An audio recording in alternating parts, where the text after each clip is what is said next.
Hello, hello, hello, hello, hello, hello, hello. I can't hear in the thing. Hello, hello, hello, hello. And I'm like, I have the thing pulled up.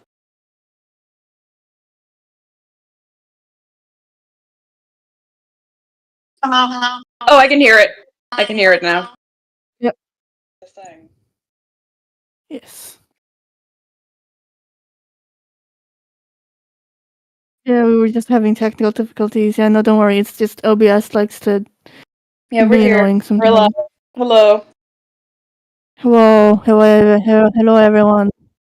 Okay. I think we should go back and just discuss what wasn't picked up. Oh yeah. Basically,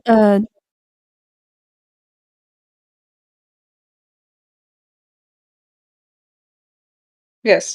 And yeah. Pint is resident Star Wars Trek. Only Star Wars. I don't really know Okay, anything so about Star Trek. And I only like Star Wars for the robots, honestly. I liked the original 70s movies. They were good. That's fair. That's fair. Anyway, Lorch in time, woohoo. Yes. And I think we should Working start remote over. on YouTube has always felt like working the drive-thru at a McDonald's that every Karen in the Maritimes is all piled into and taking an obscene amount of cocaine. But even then, I still find myself reminiscing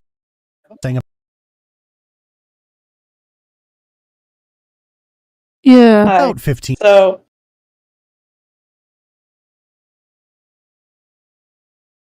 fun fact, just down the street, there is a McDonald's that does have a walk-up drive-thru. Oh, I literally just noticed this. Hella, you might want to put the window capture of Discord down below our avatars, because we're kind of you can't see us. Where am I?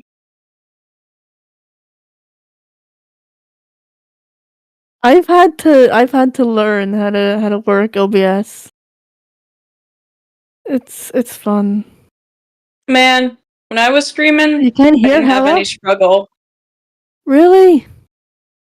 Yeah. Oh, you can't hear Hella. Hang on. Hella. Do you have your mic? Okay, you gotta go audio input capture, and you should be able to use your mic. It's okay. Should give you the option to put it in. Hello. Or if you're getting too fed up with this, I could. Okay. If you guys can everyone hear us? say awooga booga. Please don't say awooga booga. That's racist as shit. No, wooga booga. We can't hear Bree and Pine. Oh, they can hear us, but they can't hear Hella. I don't know. Okay. Do you want to... When you guys can hear Hella say E. E.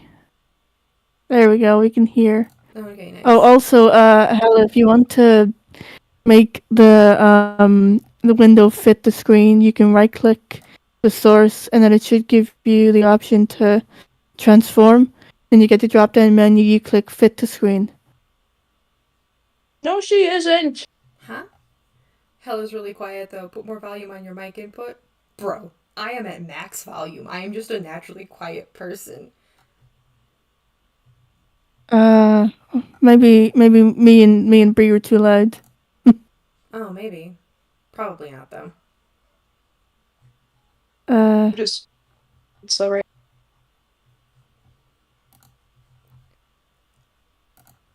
There we go. I think this is fine. This is fine for everyone. Yeah, I have music playing in the background. I don't know if anybody can hear it though, except me. If probably not. I can't hear any music. No, I mean for the screen. Oh yeah, no. You know, I can't hear echo. Oh no! I can't hear the music either. That's what I was. We got an echo. How about? I was opening the stream as well. Oh fuck. Do you want me to stream? Yeah, we might actually. If this will. Yeah, we can hear music. Okay, I think cool. it's That was the biggest thing I was worried about. Is there an echo? I hope not. There shouldn't be. Chat, If we're still getting echo, I think it might be easier for me to stream. No offense. No offense. No, it's okay. We're figuring this out. Yeah. Yeah. Yeah. Which is OBS is very annoying sometimes. Yeah, but it's good to learn this. It's a skill. Yeah, also if you need any help, like, just let me know. I can't hear an echo? Okay. Okay, thank God. Good, so no we can echo. actually start. Your good, girl, good. frick you for messing with us. How long did that take us? We've been streaming for 20 minutes? Oh, we're right on par with Sai. Cool. Yeah, this is fun. Yeah, and we've we are Tism Squad. Team Tism B Squad. Yeah. It is the B Squad. We're the bee's knees. I have a whole streaming playlist because I don't know how long this is gonna take. But yeah. Also, Hella, if you ever want like to learn more OBS tips and tricks, you let me know and we can do like a video call sometime. Oh, you are so nice. It's just because like the stuff that I've had to learn mostly on my own. The only thing I apparently got right was actually putting the puppets up correctly, and by that we can't see the. we can't see our puppets. Yeah, no. Hold on. There we go. Sorry, the only thing I put was the puppets correctly. You have to move the window capture that Discord's in. You have to move it down below the avatars. Yeah. It's all set now. We still can't see. Really? Yeah, I'm like green lag. Yeah, there's lag. It's like there we are. No, wait. There's always lag. We can never have a non-lagged stream. You know, one day, streaming will be. There we go. Everybody's fun little puppets. Yeah, no. Hazaruki says she's gonna put it in an audio program. That's for streaming? I might try it myself, honestly. Anyway, Lily Orchard doesn't understand drive-thrus. I don't think she leaves her house. Nope. No. I mean, I fully believe. This is my theory. Remember, she was like, "Oh, I want height." I fully believe she just went on Google, grabbed the. Sorry. Yeah, we totally lost you. I don't believe for a moment she went outside. She grabbed those pictures of that trail from Google. Oh no, she was bitching up a storm for like 6 or 7 days about a sunburn, which seems odd that a person who beat skin cancer would risk that. Okay, so this just really pisses me off, like genuinely pisses me off as someone who has had relatives and family friends who have died and are currently dying of cancer. The fact that she lied about having skin cancer, like allegedly. If allegedly. There is a hell, and I really hope that there is, I hope that she goes to the deepest layer of it. Fuck her. I mean, I believe it. I have Gobbo lore. I have hell. Go ahead with the Gobbo lore. The knowledge of the goblins. No, don't say Lily's a vampire. She's not charismatic enough. Yeah, no, she's not in that monster class. We all know that. I have ranted 6 minutes. I have a 16-minute rant on Sai's server of me just going off. Sephiroth posting. It was great. We might have that here. Spicy Gobbo. I will go full chaos mode. Well, the only thing I could say is that Lily is a type of vampire, not the sexy kind that can woo women away. The energy vampire, the you are exhausting to be around kind. Yeah, she's like a black hole. Hell, I'm just sending you the link that Hazaruki sent. She is not she's not any of the matters of like states of like matter. She's not any of the 4. And she's not a gas, she's not a liquid, she's not a solid, she's not even plasma. She is antimatter. She is the absolute. Nice. Cool. I will do this later, not right now in the middle of stream. That's rude. Oh yeah, no. I just letting you know for after. Yeah. That's not bully looks, okay. I have been called a Euclidean solid before, which always made me laugh because Euclidean solids aren't liquid or solid. They are. If everybody in the room is solid, I'm liquid. If everybody's liquid, I'm solid. It's a low-key insult, but it's a fun one. I would be. I'd like to be Euclidean liquid. I want to be non-Euclidean. It's a Euclidean. Okay, but I want to be. Whatever I want is to bring. cooler. I want to bring. Whatever's more goblin themed, you know. I feel like goblins anyway, would be Euclideans. Back to Lily. Yeah. Goblins would be Euclideans. Yeah, I think we need to get back to Lily. Sadly.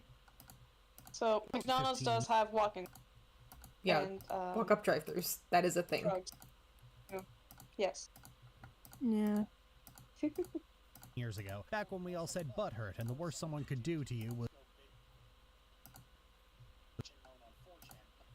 Hang on. Who the fuck says Danny troubled? Because she thinks butthurt is gonna get her in trouble. They were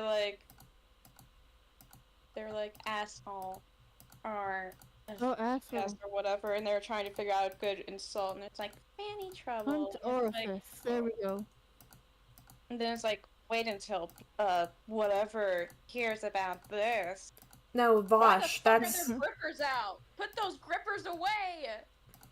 Yeah, actually, what she said, or had her little puppet avatar of that guy say was, wait till Vosh hears about this. Girl, Vosh is not the king of the fucking internet. He's just some guy. Stop trying to suck his dick. You know you like also, Naruto? Look, as a Naruto fan for many years, that series has been dead for quite a bit.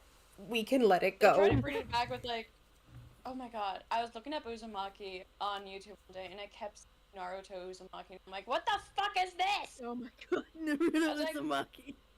It's like, that would be great. I think they did it to like cover up, and it's like, bruh, no, stop that. That would be so funny. Yeah. But yeah, every time anybody's like, wait till Vosh hears about this, all I could think of is, he's not the king of the fucking internet or white people in general, or intellectuals. Why do we care what Vosh thinks? Yeah, that's Ant. Ant is the king. And Krim. Yeah, the Tism Squad. Like, don't get me wrong, Vosh is really knowledgeable on the stuff he does talk about, but like, he's not the god king of the internet. Yeah. If she wants to like make a shitty version, like to take that at Weebs, like make it One Piece or something that's actually still relevant. She's never watched One Piece. She would get confused. She should. She couldn't handle it. No, she shouldn't. That's okay. That's one of those. Never mind. You know what? I wanna hear her opinions. It'll be worse than Jello Apocalypse. I will fight her over Akira. I will fist fight her with a Pokemon. I will fucking deck her with frickin' Akira. Oh god, that'd be great. You wanna know what? My lives can be picked up. It's not like Akira is a hard thing to follow, like if you're paying attention. Okay. Yeah, it's not like Perfect Blue. I need okay, I'm going to take a little short moment to just talk about Akira. It kind of does matter with following it because the history of the film is so different. Like, the story of the film is very different to the story of the manga because Otama was still working on the manga when he was approached and asked if he wanted to make a movie. He's like, yeah, sure, we can do that, but I'm not finished yet. It's like, it's fine, we'll make a ending for it. And then when the movie came out and they were finished, it's like, okay, are you done with the manga yet? And it's like, no, I'm still working. It's like, okay, when will you be done? Mm-hmm. And he finished it, I think, around 2014 or 2000. And it started in the 1980s. Well, also, art is hard, especially when you have to do the art and the story. Like, y'all need to calm down. I'm working as fast as I can. With manga too, it's all ink. You have to be so careful and precise with how you ink it. It's so time consuming, and you're always hunched over a desk, which is why the industry is trying to change to not risk death, which is why the death of Akira Toriyama. Toriyama hit so yeah. Oh, sorry. Huh? What was the last? Toriyama. Akira Toriyama. When his death happened, so many manga writers and artists paused because they had to step back and realize how much time they were spending on it, on their own work. One Piece, Naruto, Hunter x Hunter, to name a few. Oda Sensei. Didn't the guy who made Dragon Ball die? Yeah, that's Akira Toriyama. And I'm sorry, Dragon Ball's never been one of my interests, so I never know names. I'm sorry. It's okay. No, it's just fine. It's just because that's why I really appreciate shows like Dungeon Meshi, which advocate for living a better lifestyle, so that you have the energy and time to like do anything. To, do what you love. Who is Celeste? And yes, Akira did die. Yes. So, one thing with Dungeon Meshi, what happens with Japan is they have a very strict work-life ethic, where a lot of times overworking and not taking care of yourself will lead to death, and it has happened. With Dungeon Meshi, it's a lot of animes are kind of done to kind of teach, like influence and push Japanese citizens to kind of try and improve. And Dungeon Meshi is like basically, if you don't take care of yourself and take breaks, you will keep getting worse and worse, and it will end up killing you. So it's important to have a balanced meal and be able to rest and then continue, because when you rest, you get stronger. Yeah, exactly. Yeah, for somebody who worked there for almost a year, I'm just gonna out everybody here. If Bob in accounting decides he's doing 10 hours of overtime, guess who else is also doing 10 hours overtime? You. Which is a very toxic mindset, because it's like, I don't care if Bob wants to pull 10 hours overtime. God bless him. I'm not staying. I have other things to do. So that is a mindset they are trying, emphasis on trying, to move away from. I hope so. So I was like a lot of mangaka have just like dropped dead from overworking themselves. And like, it's also here. Like, it's also kind of like a mentality we also have in the States as well, especially in Congress. If you're not bleeding, you're not working hard enough. Or counterpoint to all of that, they are working hard enough. This man's dying. Yeah, like fucking 80-year-old presidents. Anyway, back to Lily before this turns political. Yeah. Yep.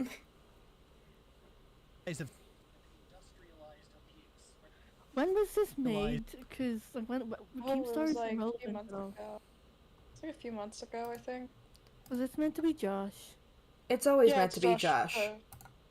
Josh Scorcher. Actually, I remember her doing this. Really? I remember watching her do this animation stuff. What she did was she just grabbed the eyes from one of the female characters. That's why it has eyelashes. I would also like to point this out, because I know that Sai was like, I've never worn Crocs. Lizzie wore Crocs.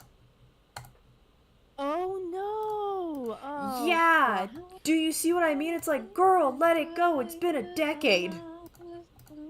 Like I know you do. Lily, why are you such a fucking cunt?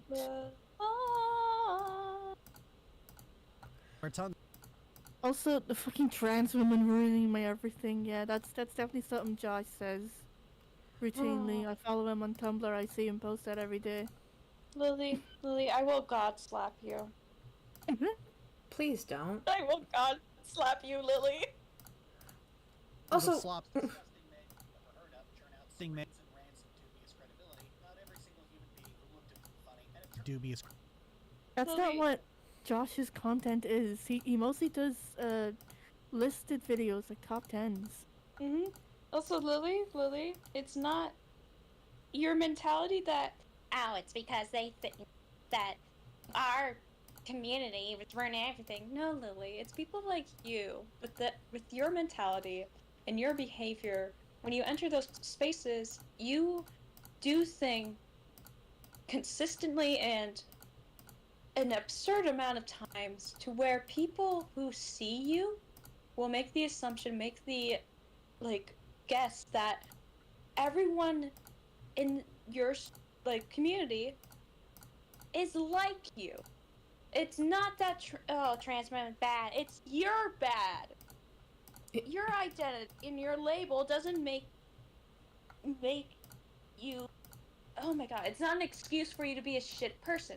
Just because you're a shit person doesn't mean you can use your identity and your diagnosis and whatever makes you who you are as an individual an excuse. Well, that's like when people say it's like, in regards to her. Oh, sorry. Go ahead. I was just gonna say, in regards to her diagnosis, she's not autistic. She has said before that she is not autistic, and now she's just claiming that she is, so that she can. You make it personal now. Put up a shield against the autistic people she pissed off in her 2 dungeon mashy videos. Oh, great! Now it's personal. Yep. Well, another thing I want to point out, right? I'm cracking my knuckles. If you come out and say, right, I was born without arms and legs and the ability to blink, yeah, that sounds tragic. But if you say I was born without all of that and also I've decided to murder everybody I so much as come across because they deserve it, whoa, back it up, like walk it all the way back. You went from that's understandable why you have like the shit going on that you do straight into that's murderer talk. Don't say that. You know what's fun? You know what happened recently? Not too recent, but it was a while ago. During a stream, I was able to catch a clip. This clip is of her talking about anime and stuff like that. I don't remember the gist of it, but it's 18 seconds where she's explaining like, oh, my friend. It's like, remember the obsessive and weird clip? Well, that was me. This, like, when my friend Ren was talking about their new favorite anime, I had to watch, so I did. And then when asked, like, what, like, is it worth watching, and, like, the themes and emotional bits of it, she said this, and I quote, well, the themes is heavy, but it's not that heavy. It's, like, it's not as heavy as brother raping someone. And it's, like, girl, Princess Tutu is not heavy in that sense. And it's, like, Lily? For someone who always compares something to Kingdom Hearts, I'm surprised you didn't use that, but instead you used something completely off topic, out of nowhere. It's weird, and it's kind of suspicious coming from you, who has all of these allegations, all of these claims. You continue to talk about this stuff, and you continue to claim you are a victim. When you say stuff like this, and out of context, it was like the context, too, no matter how you phrase it, the fact that she, instead of maybe even comparing to a different show, instead using that, is so weird. It's so, you can't even find a fucking word for it. It's just out of left field. Was it specifically about Princess Tutu? Yeah, she was like, the emotional weight is heavy, but it's not heavy like a brother raping someone. The emotional weight of Princess Tutu is realizing that your childish understanding of the fairy tales that you read as a child have been watered down to please you. The actual stories are not so nice. And she has to contend with the fact that the Swan Lake story that she's always liked doesn't have a happy ending. Courtney's here. Oh, hi, Courtney. Oh, where are you? Hi. Drama you wanna get back to the video? Sadly. Yep. YouTube is a smog-spewing factory of harassment and human excrement, then might I welcome you over to the tech bros of this dystopian nightmare. Back in 2008, Lindsay Ellis, this is not a video about Lindsay Ellis being bad, I need to set the scene here, was hired by Channel Awesome to basically take a gender-swap brand name and proceed to run circles around the guy who ran it. Then in 2014, after some things happened, she left it. During that time, Lindsay Ellis basically always been around on YouTube, but was in its larval state at the time. We used to call it the slideshow, or the rant video. But in the 16 years, fucking really? But in the 16 years since then, the video essay rose to prominence, with mostly Ellis to thank for making it pop. Pause here. That's actually not true. Lindsay Ellis was the most predominant figure because of how she presented her essays. It wasn't the only thing that she was known for. Before that, a lot of people were still into the Channel Awesome stuff, and there were plenty of other SAS YouTubers like Bomber Guy, who comes down from the mountain once a year to shame people religiously by just telling stuff. I like Jacob Geller. There's also Jacob Geller. Yeah, that's the thing. I like his stuff. Well, that's like the whole point that I think she's dumb enough to miss. Like, girl. Oh, no. Lily missing the point of something. Oh.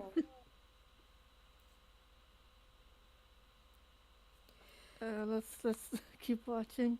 Oh, there is a small echo with the video. Why is it through mine? I don't know. Hang on. Maybe if I plug in my headphones.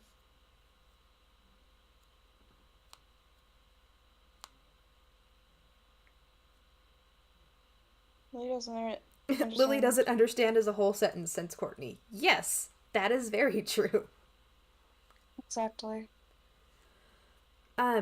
Also, thanks for the 8 people watching. Never thought we'd get this far. Yeah, it's always nice when people are willing to sit down and watch you yap about stuff. Oh yeah, we appreciate y'all. Also, our little antics. Also, Celestial, you're here. That's my buddy in Japan. The ones I was telling you about. Hello.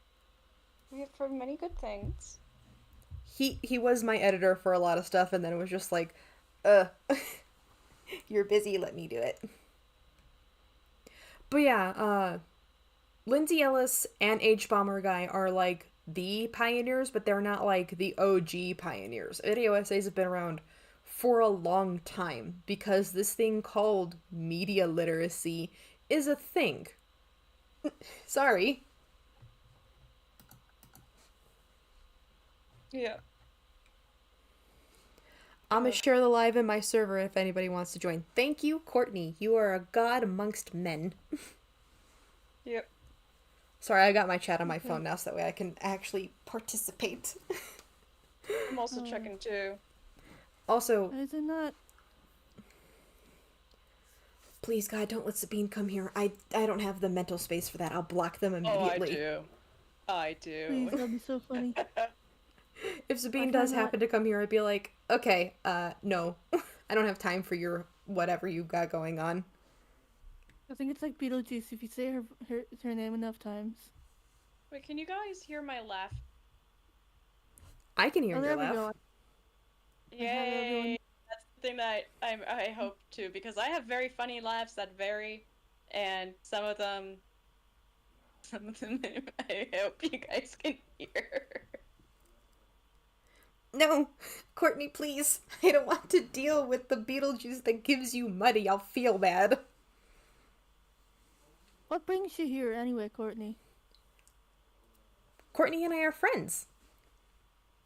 Oh yeah, no, it's just I thought I thought you didn't like people talking about Lily's media tech, so I was just very confused.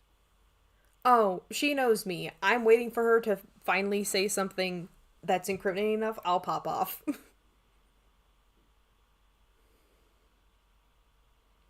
Thank you, Courtney. I don't want to say anything that might upset her. Oh, no. I have said before to Courtney that the shit that Courtney has admitted to that Lily did to her before Lily was Lily doesn't magically absolve Lily of everything just because Lily is now femme, right? It's like, no, it doesn't matter what gender you are. That shit was fucked up and you should definitely be in jail. Like, I've encountered someone like that and someone excusing it. It's like, oh, they're just going through hormone therapy. It's fine. It's like, they're also a bit creepy and weird, but it's fine. It's like, no, it's not. If you knew their behaviors like this, why didn't you tell me? And I was also a minor at the time, too. So it's like... Oh, no. I don't like when people only focus on her makes over the real problem. Oh, no. Her media takes are like a weird little kaleidoscope of all the stuff that she doesn't understand, which translates into all the things that she not only misunderstands, but also somehow is incriminating evidence all in the same breath. It's wild to just be like, that's not a thing. Especially because you can tell and read her so easily based on like what she'll say about a show or any kind of media, because she inserts so much of herself, her thoughts, and anything into it. Her views and just everything like that. She will insert it and you can read it. Like, I sometimes for fun will just excuse me. Will just like read, like, see whatever she said, read it at like, because she's just like seeing so much of who she is very telling. She also uses her takes to groom her audience, and I do find that important to circle back to. I just get pissy when the message is only Lily doesn't like the gay space rocks. I mean, the gay space rock show also shows it's like, Lily, for you claiming to be a lesbian, you can't write women. Or please one, apparently. Also, she's claiming to be bisexual now. Oh, sure. She did before. No, she was claiming before. Okay. Good for her, question mark. Not really. Yeah. I think we should get back to the video. Yeah. Yes. Also, apologies in advance for when the ads pop up, because we're getting close to one. Yeah. Terminology to throw at people whenever they were in a rage, and thus began the death of media literacy, an hysterical moral panic through which entitled brats would find increasing ways to overreact to someone expressing a contrary opinion over something that doesn't. It's you, Lily. Really funny whenever Lily calls anyone else like contrarian. Yeah. So all of these videos, I've watched. Hold on. Of all of these videos that she has on screen, I've watched 1, 2, 3, 4, 5, 6, 7, 8. 8 of these. Which is actually really good because I like listening to other people explain why media literacy is dead. And I've come to the radicalized conclusion that it's not that media literacy is dead, it's dying. Two very different words. Yeah. It's like extinction. The extinction capital of the world, box of aka academic terminology to throw at people whenever they were in a rage. So, specifically because these two Helluva Boss videos are here, those are 2 of the 8 I watched. They're not talking about the fact that media literacy is dead, it's that it's dying, because both of these are deconstructing the story narrative of Helluva Boss. And because Helluva Boss is... Oh, I actually really dislike Helluva Boss. The concept, I like. The execution, I have words. Same. Like, just, it had so much potential. I had so many good concepts, so many good, like, just everything. And it's like, Viv, we love you. We love the ideas you have. We know you want to tell them, but stop adding shiny rocks to it. God damn it, woman. Well, it's really interesting that she Shiny picked this gay one space that rock. says fetishized abuse is because no, that is what's happening, especially because of how Angel presents it. And before somebody says, but they had a whole episode about it, that doesn't absolve the fact that everything leading up to this writes like somebody who's never had nothing happen to them, Lily, and actually is projecting the abuse, Lily, onto other people, Lily. Anyway, we can't know that, but I know what I said. I disagree, but you're entitled to your opinion. I thank you for actually being an adult person and being like, you're wrong, but that's all I'll say. I will I'm not say saying this you're too. wrong. I'm just saying I disagree, but that's fair. Something I will say. This is kind of my theory as to why it's possible, like story direction and how it's happening. There's like storyboards and concepts that are like really good, really interesting. But I think something that's happening while yes, there's writers and stuff like that. Too like there's too many writers. There's also a lot of fans who are working on the show. And sometimes when you're working with someone you idolize, you don't want to make them upset. So when they are giving you ideas, pitching you ideas, it's hard to say no because you don't want to because this fear that you're going to get fired over it is there. And it's like, I don't want to make my idol upset. And it's like, sometimes you gotta be upfront. You gotta tell them. Yeah. And it's like, Courtney, do you mean Breeze? Breeze little gobbo? I love it. It's so cute. yes. So adorable. Also, I have legs in this one. I just think it's funny. It's like, these are That's two fair. actual goblin species. This is the human that was adopted by goblins. She's been there her whole life. Yes. Where hell is two mothers? Yes. I'd watch a show like that. Mom, am I adopted? Oh my god, who told you? Let's see, I'm the tallest person in the village? What? That would be great, honestly. Yes. I am the green a full one, me. goblin. Oh, Anyway. I got this from fucking Pit Crew. I think it's Honey Bloom. Oh yeah. Yeah, it's just I just took off the background so I could use it as a PNG.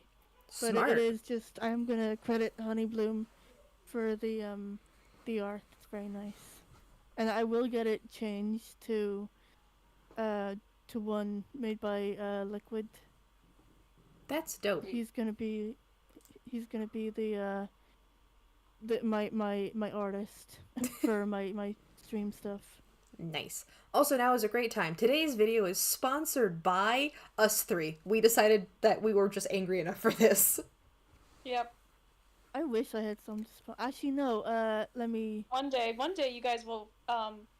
If you Not ever that. are streaming and Hella gets a certain sponsor, I am ready to do the quote because I have been using it for a while, and it's the I'm best. just gonna put. Sorry. You're talking about sponsors, and I just thought about this just right now. One of my uncles currently is dealing with ALS, and I thought I could put this link to an organization. It's a charity. Oh yeah, for ALS. go ahead. And in answer to your question, my little avatars are actually for my video essays from a wonderful person over on Tumblr, who I will link when this video VOD gets cut up and streamlined, so that way you don't have to watch 20 minutes of us trying to figure stuff out. They made it for it. Part. The stream is sponsored by Raid Shadow Legends. God, I hope not. Someday, if you could get sponsored, No, God, I will be hate Raid sponsored by Shadow Legends. Raycon, and I will be so ready. Oh God. If Raycon sponsors me, I'm gonna be Great, like, I can love y'all them." send me like headphones because the last one I bought from you broke. Actually, I I- lost one earbud, and I was No. so sad. Instead of Raycon earbuds, it's just Raycon earbud. No, but Singular. I was so sad because they're like really good and like sensory wise, it's really comfortable. Mm-hmm. I But prefer circling headphones, honestly. back to this, We the must one that stay focused. right, the media shit. literacy isn't dead, it's dying. And the reason why it's dying is because, like Gabo said 40 minutes ago, an hour ago, sorry, people's attention Lack of span has education. gone down. And because it's gone down, nobody will actually sit and engage with their media. Like, I can't tell you the amount of times that I've been in movie theaters and people, before the credits are even done, will pop open their phone to scroll through something for like Holy. 20 minutes and then go back to the movie. And it's like, girl, what are you doing? Yeah. I don't know if that's like an American thing, but I don't think I've ever. Well, actually, I have. I've seen people be on their phone like sometimes, but that's like a rare, like once or twice maybe. I'm gonna say this. I hate people who do that. Same. To the Something that shadow I realm with find you. so interesting. We did my college did a kind of film thing where they aired the original John Carpenter's Halloween, and we had the original like trailers and then like little like intermission John thing, Carpenter. and it was like the animation, and it was so surreal because they didn't show like please turn off all cell phones. They didn't have that, so it was like, wait, what? Wait a minute, because it came out so long ago, and it's like, oh my god, they didn't have cell phones. Oh. Yeah, and That's the cute. reason why I think media literacy is dead to Lily specifically is because Lily is stuck perpetually as being a 15-year-old who's never gotten it's over 12. anything. No, I'm going to say 15 because, well, Oh yeah. I cannot see a little 11-year-old little shit now. well, let's say 11 to 15 because everything is Kingdom Hearts. Everything is Hamtaro. Everything is my sister never left because she loves me oh so much. No, Courtney fucking ditched you at 17. She ditched the whole family. From Courtney's own mouth. I'm not even reaching. That's from the horse's Good own for mouth. her. Mm-hmm. That's from the cow's own. What's the cow's mouth called? Wow. Yeah, and like Wow. Courtney said completely. Oh, actually, never mind. Courtney said that also in the thing.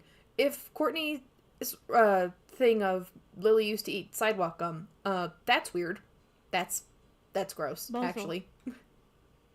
Mm-hmm. But it's very telling that to her, it's like, you guys are just mad because somebody didn't like your show. No, I don't care if nobody likes my show. I watch gay shit that's in Mandarin Chinese. Do you know how many subtitles I have to read to fucking keep up? Exactly. You know, it's like me disagreeing with you guys on like Hasbin and Helluva stuff. Like, I can disagree. I don't care if someone dislikes something, but when you make it into like a personal attack against the people who do or don't like that thing, that's when it becomes a problem. Right, and I think that's the reason why this video took 10 hours for Sai, Ant, and Krim to get through, other than all the super chats that came in, was because, girl, you can just say you never want to go outside of these 4 things you like because it's comfortable for you, and people would drop it. It's the fact that you keep trying to shove stuff into, well, Dark Souls is like Kingdom Hearts. Oh, my sweet, stupid child. No, I would love for Dark Souls to be like Kingdom Hearts. I would fucking zoom through it. Clip. That clip of her eating shit against a Kingdom Hearts boss and then pausing, saying with her whole chest, "Oh, I'd love to see any Dark Souls player do this," and I'm just like, bitch, you can pause during a boss fight. No, that boss fight from that Kingdom Hearts like area reminded me of the fucking RCS battle, which I know for a fucking fact that bitch would so fucking pissed if she actually got there. No, but the fact it's the fact that like just the single fact that she can pause during a boss fight. Oh yeah, you can't do that in any Souls game. Nope. The second you're in a boss fight, if you try to do anything, it goes, "Oh, sweet child, no. You walked into hell. You will suffer." It fucking drop kicks you through the menu. Yep. Yeah. Right. Hi, Alex. Hi, Alex. And thus began the death of media literacy, an hysterical moral panic through which entitled brats would find increasing ways to overreact to someone expressing a contrary opinion over something that doesn't matter. Did you know we're living in an unprecedented time of media illiteracy? Okay, the proof is all around you. Actually, the proof is all around us. Bitch. Lily, fucking... Is the proof in the room with us right now? Hold on. Lily, you know, I'm gonna say this.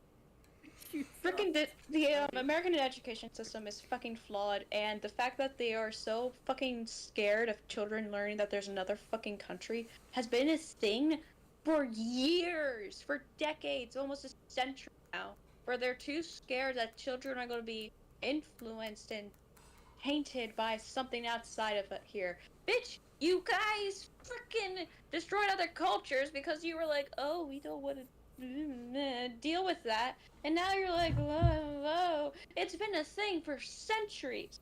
But the thing with teaching that now, it's so important. It's so important to teach children that there's so much more to life. There's more than just two options, two opinions, two fucking choices. The world is not black and white. There is no good and bad. Technically speaking, on the moral scale, it's in the middle.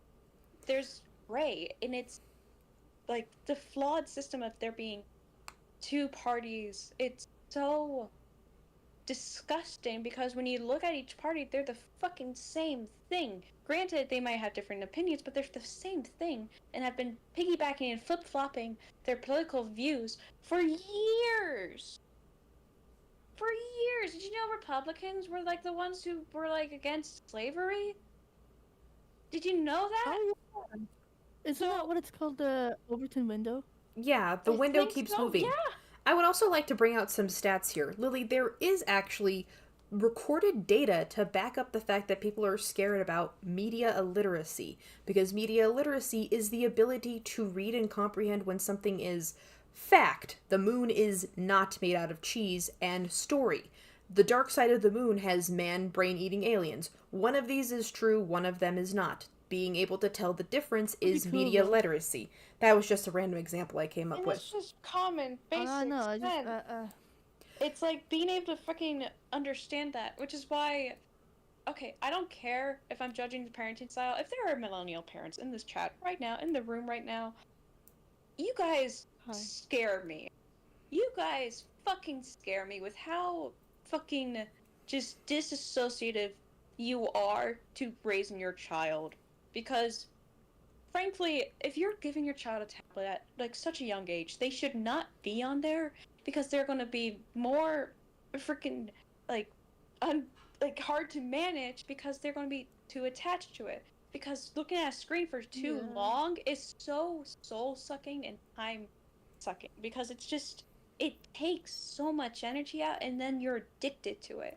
Right. Like, fuck, dude, wait until they're in fucking high school. Wait until then, while also teaching them safety.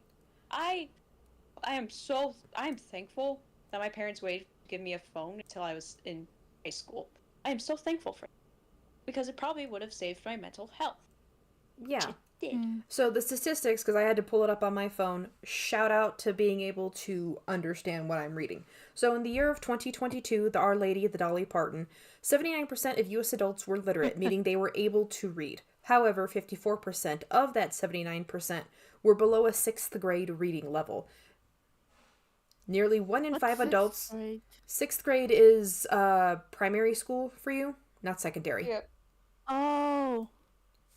Shout out to me going to school in Germany and learning all kinds of stuff. Primary, secondary, higher education. Also the thing with the European schools, which I actually wish we had more of here, the Waldorf academies, where you can have more freedom, you can assign yourself work to do, and just you're very, like, you have your own schedule, you have your own, like, things you want to learn, and it's so friendly and, like, just inviting to a young mind, which is something children need. They need to be, like, they aren't kids. They aren't below you. They are not to be talked down to.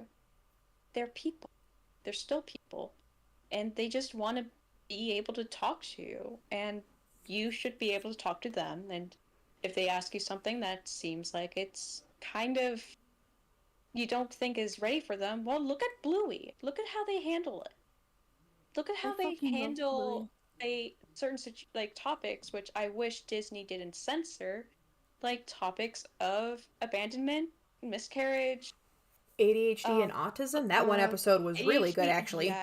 Yes. And then also, there's also the discussion Bandit has with another dad he's friends with, discussing fertility. And like, yeah, originally it was like, yeah, I'm like, Chili is still, I've been thinking about it for a while, but Chili is still keeping she still wants to try. Open.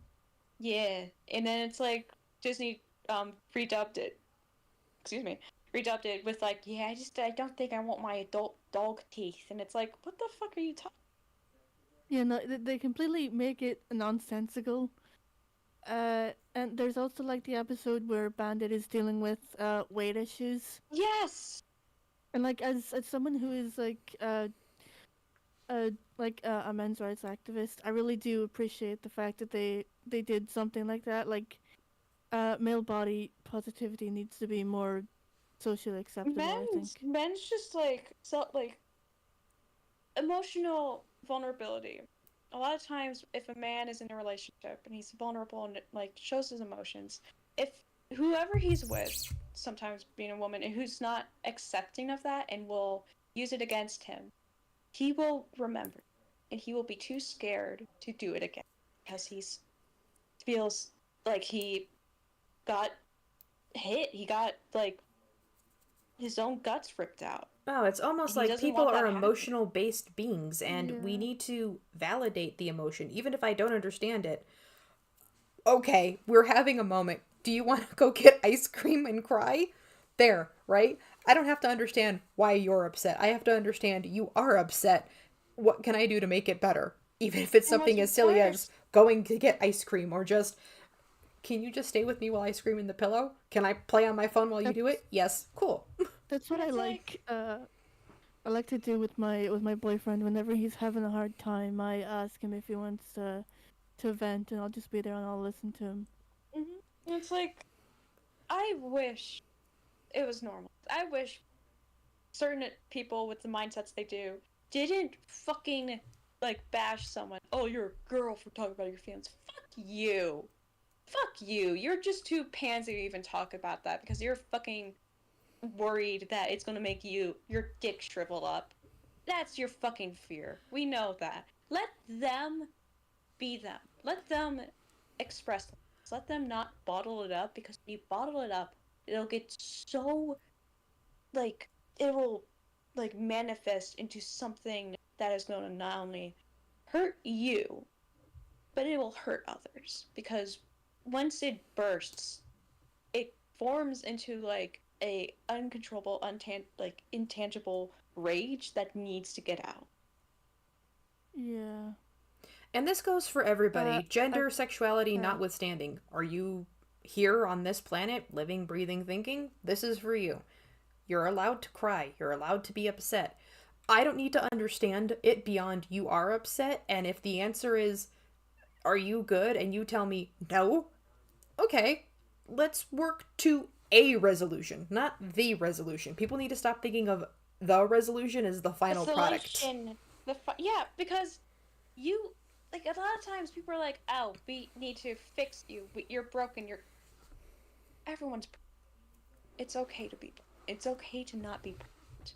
Perfection and normativity is a subjective construct. It is subjectivity to think someone should be normal or perfect, because it's based on what you think those words mean, what your definition of normal and perfection are.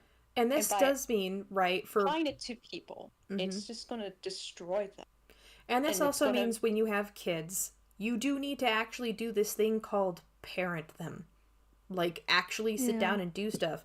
Because back to media literacy, only 47% of kindergartners, meaning they're 5, right? Maximum age 5 to 6 kindergartners.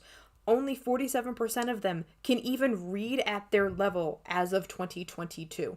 That's not good. Half of your class shouldn't be illiterate. That's terrible, Yes. and that's terrifying. What do you mean you can't read? What do you mean you can't write? Oh, we're doing radical unschooling. You know what? I think we shouldn't. I think we should have one of those sit-down conversations think of this- send your kid to school, actually, and make them Like- go. Okay, I'm gonna.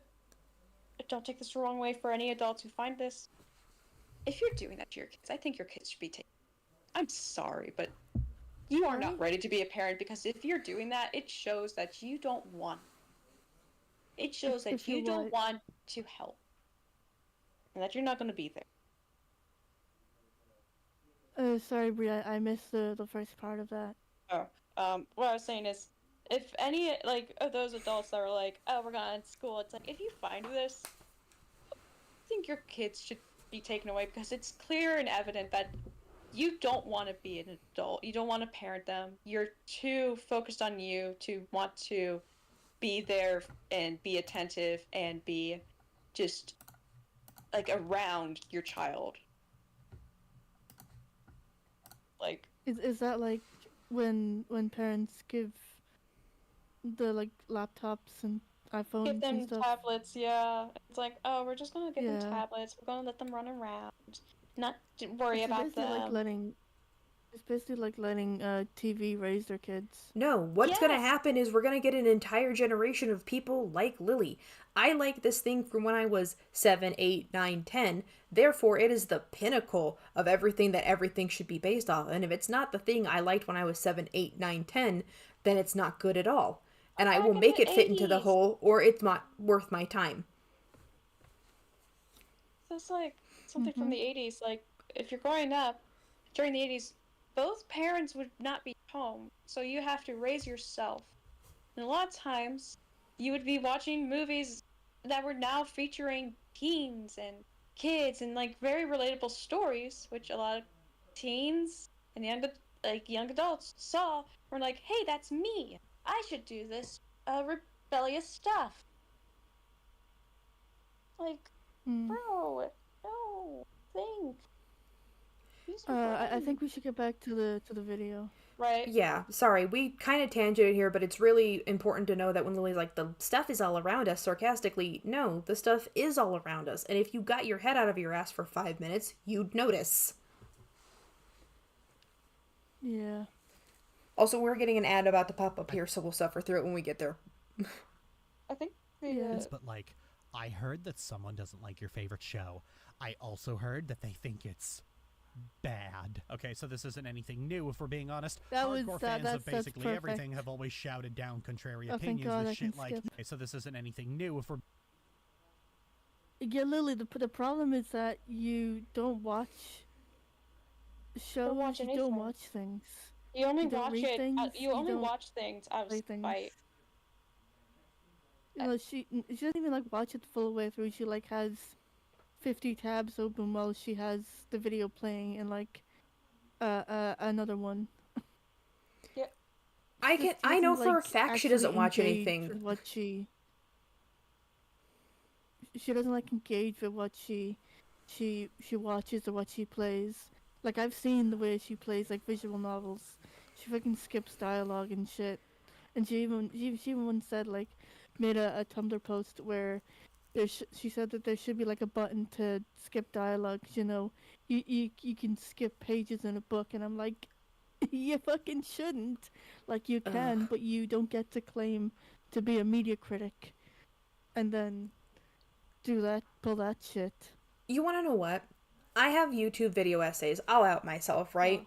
I make YouTube video essays months and months in advance, which means when new information comes about a video essay I made, I don't go back and edit it for 2 reasons. 1, I'm lazy, right? I'll just out myself. 1, I'm lazy. 2, I want to show people that it's since this video went up long before all this new information came about, this gives me a chance to actually sit down and reevaluate the information and make a better video. I would rather show you guys how stupid I am in the moment than let you think I am the god queen of all knowledge. I'm not. It's okay to admit I have no idea what we're talking about. Yeah, that's kind of why I wasn't interested in joining you for the Dragon Age 2 stream, because I haven't played the game, so I wouldn't really be able to talk that much about it. But that's also why I'm here for talking about Inquisition, because I have actually played that, and I really love it. Also, yeah, your girl Matt, I do remember her shitty Dragon Age playthrough. I love watching her fail and then bitch and moan when she sucks at video games. Her ass is not surviving any Dark Souls game. Well, fucking 4S tries and battle. It took me one, and I forgot how old I was, but. Well, I think that's like the main thing, right? It's not most well-rounded adults when somebody says, I don't like this thing that you like. Most adults just go, cool fam, I didn't ask, and move on. That's it. That's the entire conversation. Unless they want to be like, wait, really? Why? Wait, really? Why is the opening to the door of asking for the more information. But if there's no why, I don't gotta tell you anything. Alex is right. She admitted she didn't even watch Steven Universe or Star vs. Forces of Evil. Like, bitch! Oh, yeah, you fucking lied about this! We been new. We done been known. I love asking about people's opinions when they say that they don't like something that I like, because I just wanna I love understanding like their reasoning. Understanding the perspective. It's real fun. Right, but you're a well-rounded human adult person that seeks to understand, like not to agree, to understand. Those are two different things. Yeah. Like honestly, I would love to talk to you guys about what your opinions on like Angel Dust and Hasbin and Helluva are, because I just find that whole discussion to be really interesting. Oh, yeah, I would love actually to talk about, in general, why Helluva Boss and Hasbin Hotel have personally made me drop the stories on, like, a weird level. Full disclosure, I was born and raised Catholic, and my religion has fuck all to do with why I don't like them. You know, I was raised Catholic as well, and I still am. I'm not practicing, but I'm still trying to keep in touch with like my Christian roots. And that's okay. Sometimes when people are like, it's because you're Catholic, Protestant, blah blah blah, it's like, sometimes religion or ethnicity has nothing to do with the reason why people dislike something. I'll out myself. I'm white and my mother was Hispanic. Do you want to know what my favorite show was when I was like 9? It was The Boondocks. Couldn't say half of the lines in there. I fucking love Boondocks. But couldn't say half the lines in there, but the show was funny. I loved it. I love it. No, you can say the one about with the teacher. That's the only one that you can say. Well, that's like one of those ones where it's like, he's not wrong. How you gonna borrow a French fry? You gonna give it back? That's funny. But like, do you see what I mean? Shows are made to entertain at the end of the day. Just because the characters are not the race or ethnicity or anything like you are, sometimes doesn't even play a role in why you're watching it. You're watching it to be entertained. Amuse me, peasant. Yeah, and also sometimes like someone can watch something and also acknowledge the flaws. Like I know, I'm not blind to the many flaws that Hasbin and Helluva have, but I like the shows in spite of those flaws. Yeah. Like, I generally think that the shows hold up personally in spite of, like the pacing and like the writing issues. Yeah, and as somebody who really likes Dragon Age, I can admit the flaws in Origin, in Dragon Age 2, Inquisition. I've been watching my homegirl play Veilguard while she tries to decide who she wants to make her waifu. It's fine. But I can admit the flaws in the narrative. Also, I have all the comic books. I can explain half the flaws if somebody wants to care that much. Yeah, like, I really don't like Veilguard, but I do, like, I'm not gonna shit on people who do like it. Yeah, like, I have personal beef with it. I'm not gonna bring it up because, look, it's a me thing, right? It's a personalized steak. I'm not about to hand out, like, sandwiches like it's Arby's. We're good. Oh, maybe that's what Lily did. We have Arby's in Ireland. Maybe that's what Lily said when she worked at a fast food drive-thru. She has beef with everybody. Maybe she worked at a fucking Arby's. We have the meats. Sorry. Oh no, she Yeah, said she the worked beef. at Burger King. I don't care where she worked. I Hot don't think take, she's ever had a I think job. Burger King is better than McDonald's. You know, sometimes you really just need a it doesn't taste good, but I'll eat it sandwich. So you go to that restaurant. I will never forgive them for what they Subway did to meatball French sandwiches fries. are great. Fight me. They betrayed my French fries, and I will never forgive them. Yeah, I stopped ordering fries actually. Daddy, why did you take my French fries? But Anyways. yeah, we are only a minute into this video and we've been here for almost an hour and a half. Now I know how Psy feels. Why it takes so long. Yeah. This is what In happened. our defense, it was a bit of spurging about Other stuff. American education. Well, it's really Yeah. important to understand that since she wants so badly to be an American, even though she lives in fucking Canada, sleeper cell agent ass, you want to talk about American stuff? Here it is. Cell. Doop. Alright, but video. Fucking sleeper cell. Yep. All right. Yeah, Back to this the and listen to video. her stupid. Yes. Her being stupid. For being honest, hardcore fans of basically everything have always shouted down contrary opinions with shit like, you just don't get it, or you need to spend at least 100 hours, or BRB reporting this for promoting terrorism for years. It's been Who? Bad Cube Company. I recorded one of your videos that I recently watched because you showed an uncensored image of self-harm scars. That's weird. Please don't do that. That's triggering for other people. My Little Pony video. Ugh. Also, I think Bad Cube Company Brie is Aperture Science. What? Portal, the game Portal, which I doubt she could play because Portal makes you think about where do I have to shoot. Oh. I love the Portal games. I'm still thinking about all the times I draw this Also, little fucking Lily. avatar and I'm always like fucking decking them. Yeah. Also, Lily, people say you just don't get it because you don't. You literally do not understand Wait, certain media because you Courtney do not asked- engage.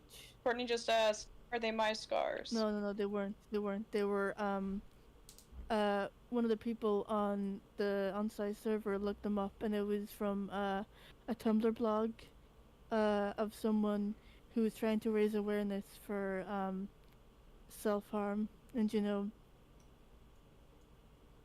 to bring awareness to, you know, how that affects people. Wow. Very Do you mean nice. somebody was trying to make an awareness post to let people know that it's okay to talk about this with people in this community so you guys can learn how to help each other? What a wild concept. Oh no.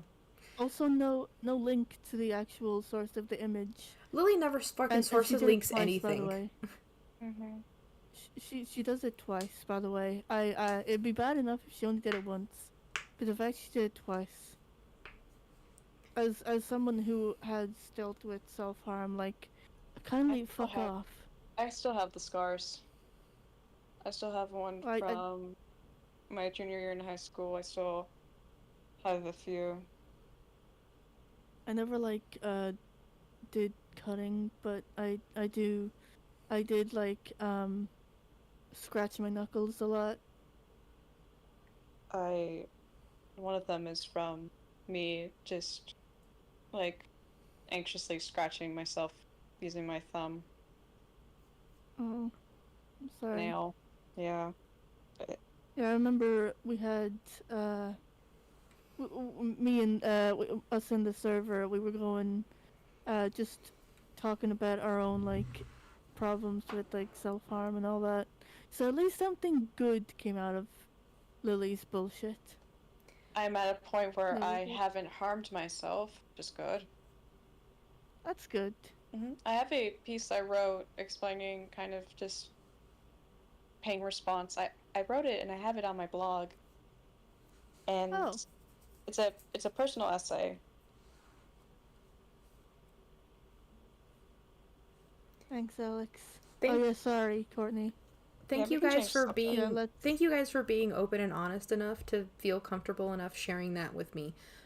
Mhm. And also the audience at Yeah, large. I think it's just because I don't really have much of a filter. That's okay. Also, it's just it's good to kind of make it normalize that humans can go through things and feel things and have struggles, and that they aren't perfect. It's Yeah. important to acknowledge that. Sorry if this is an uncomfortable topic. I think we should get off it. Just in Yeah. case. Sorry about that. That's okay. When the VOD gets edited and everything, I'll have different links to stuff, including Yeah. like charities and stuff or groups to talk about this, whichever I find. Yeah, that's good. Excuse me. You are excused. Oh, I know you're fine with the convo, Courtney, but like some other people might not be. So I think it's best if we just move on. The status quo of the internet since a bunch of pedophiles got kicked off something awful and created 4chan. Well, But ever Lily, since it's the like you should be kicked off. What's Bad Cube Company? It's Portal.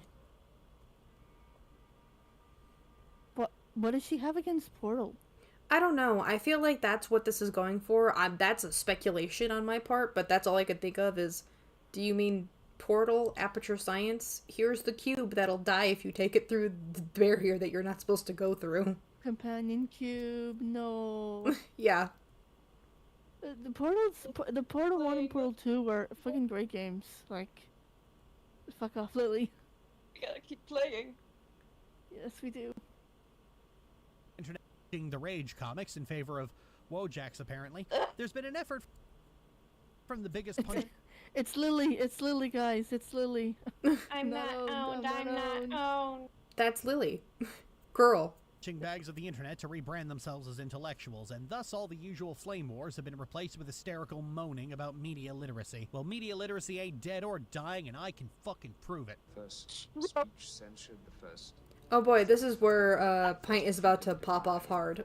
chains us all. No, it's Star Trek. Let's take probably This the isn't most Star infamous Wars. example of the death of media literacy, the right-wing Star Trek fan. On the surface, this is an obvious case of no media literacy. you, Star Trek Lily. is one of the most unapologetically leftist shows in the universe. It's a show about racial diversity and fully automated luxury communism in space. Okay. Okay. But it's- Pause, and then we can actually skip the Star Trek part. Fuck you, Lily. You know what? You know why Star Trek is like so monumental? It's so important. Like fucking, like just as a form of like being able to do shows that we can do now is because they were open to diversity. They had several Jewish actors. They had they had black actors. They had Yeah. Japanese, Asian Oh, what's- actors. They had so much diversity, and they influenced the cultures of the fucking series with each of their own lives. They were open to that. They had the first biracial kiss on Mhm. television. You know what happened? Like, you know what is also big? It's like several like decades earlier. Rogers had like the first time showing like inclusion with like black and whites in the same space, because back then, when this one episode aired, blacks weren't allowed to go to public pools. So Mr. Rogers invited this one African American man on his show, and they used like a little kiddie pool and shared it. As like a way to show that they can get along. I would also like to I point need to this out. watch Whoopi Star Goldberg Trek. literally saw the woman that played Natoya on Star Trek and was excited because this was the first black woman she had ever seen on public access television, which everybody had access to, be not a maid. It was a really important point. George Takei, the George Takei, who's one of the only living members still alive of this original fucking show. Hey, Will Shatner's still alive. Oh, Will Shatner. I forgot Will Shatner. Well, we're talking about diversity, people, not white guys. George Takei was a survivor of the Japanese Holocaust here in America. Yeah, nobody ever wants to talk about that. We threw people in concentration camps here in America. Do you want to Yeah. talk about that, Also, Lily? he's gay, isn't he? He is. That's cool.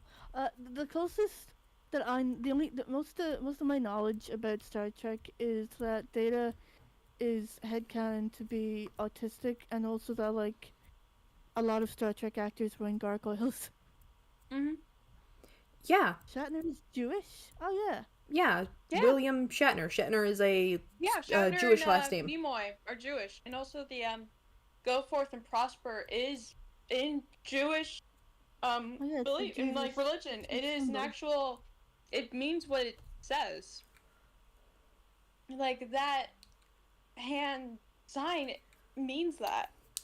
Oh, yeah, but Courtney, just on data, yeah, it's just the way that he like acts, and a lot of you know, like as someone who is also autistic, I get that vibe where I can see how people would headcanon him as autistic in the same way that like people headcanon like Twilight Sparkle and Laios is autistic.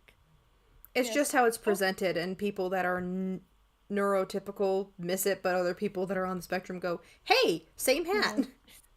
It's the tism vibes.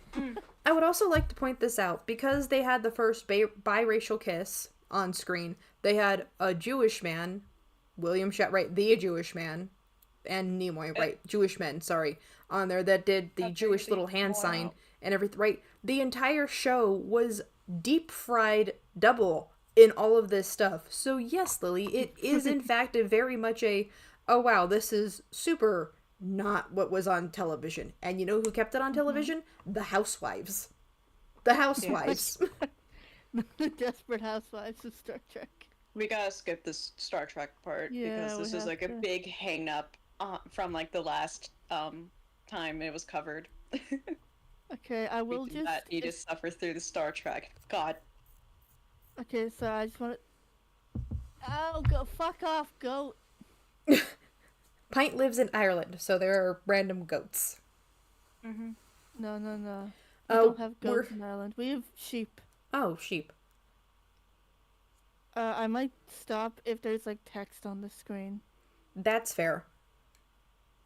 How fucking Patrick Stewart, I love you. So Patrick Stewart. Average Utena fan trying to. Am I saying that right? Utena?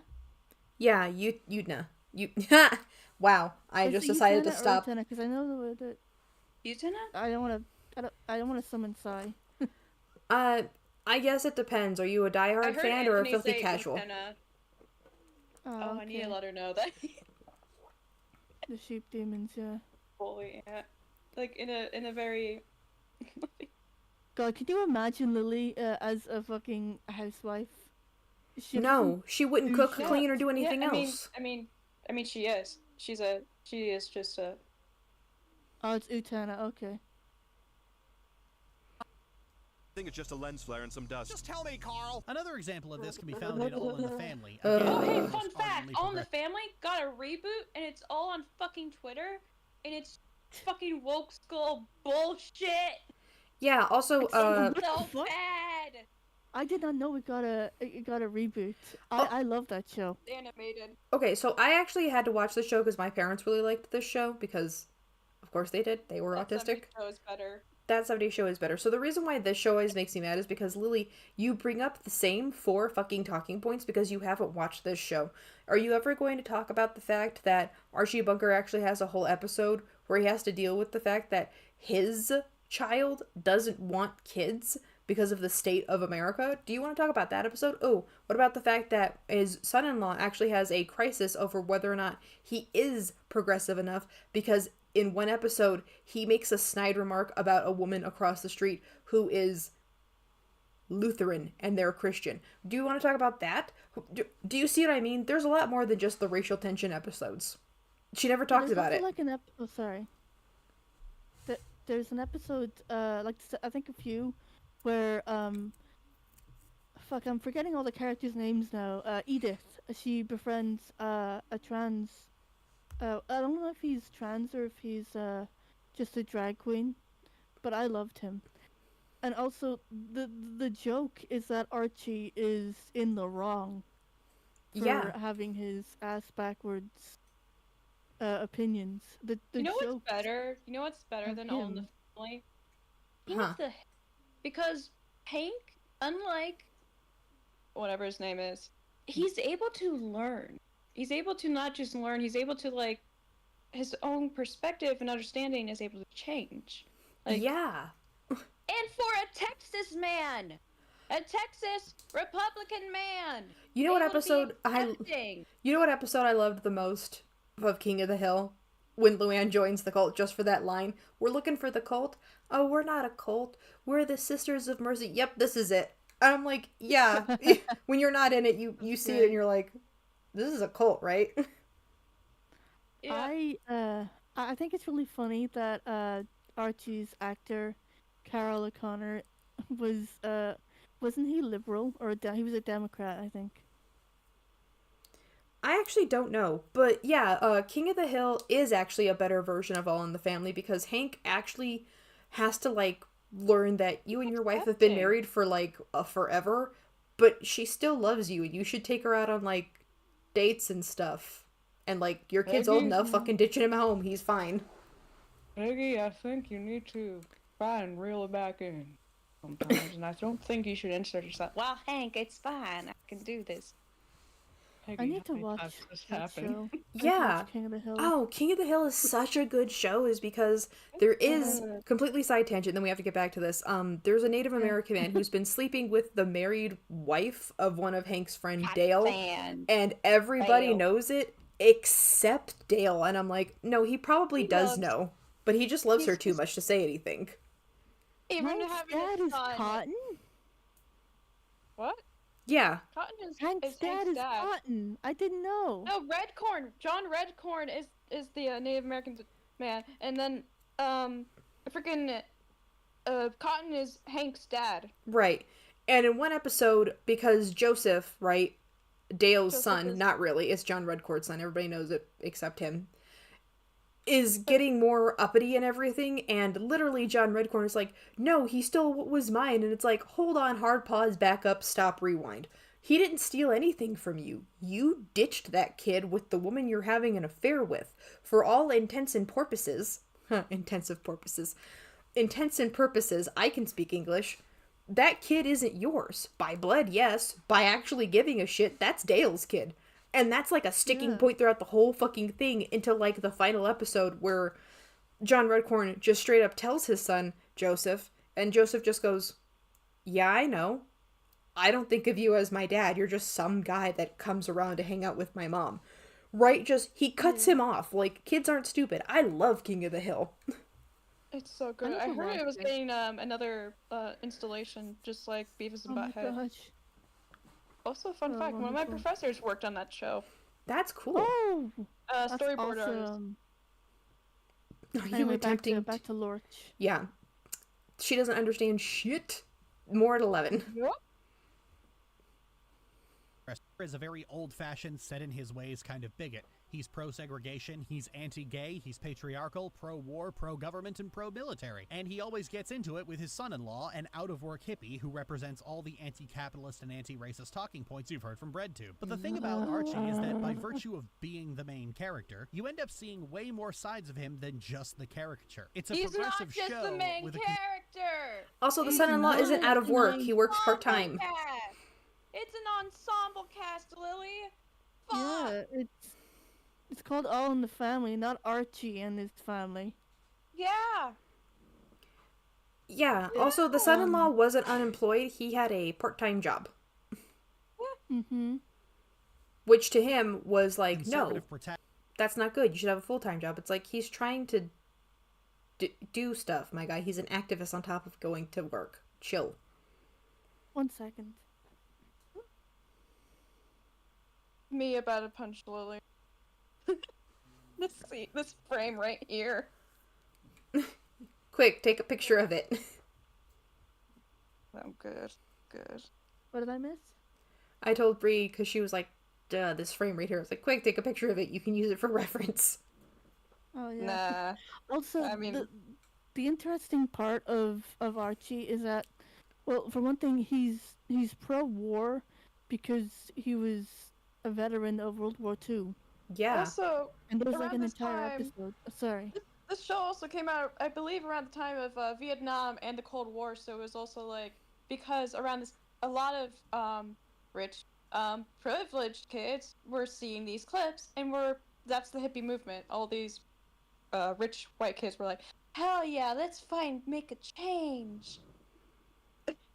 Yeah. Also, there's like an entire episode where Archie has to deal with one of his friends, dodging the draft, and it's very interesting because you can see both sides of the argument.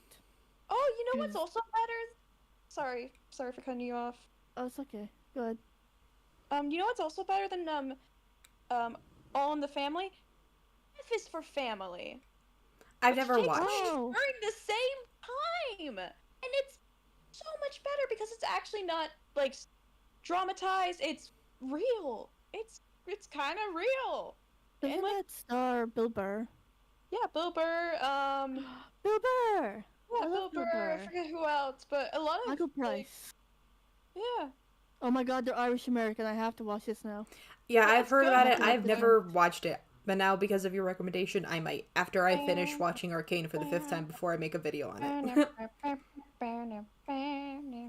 I was afraid it was gonna be like a Family Guy ripoff. Like it's God no. It's like it covers a lot of themes of just like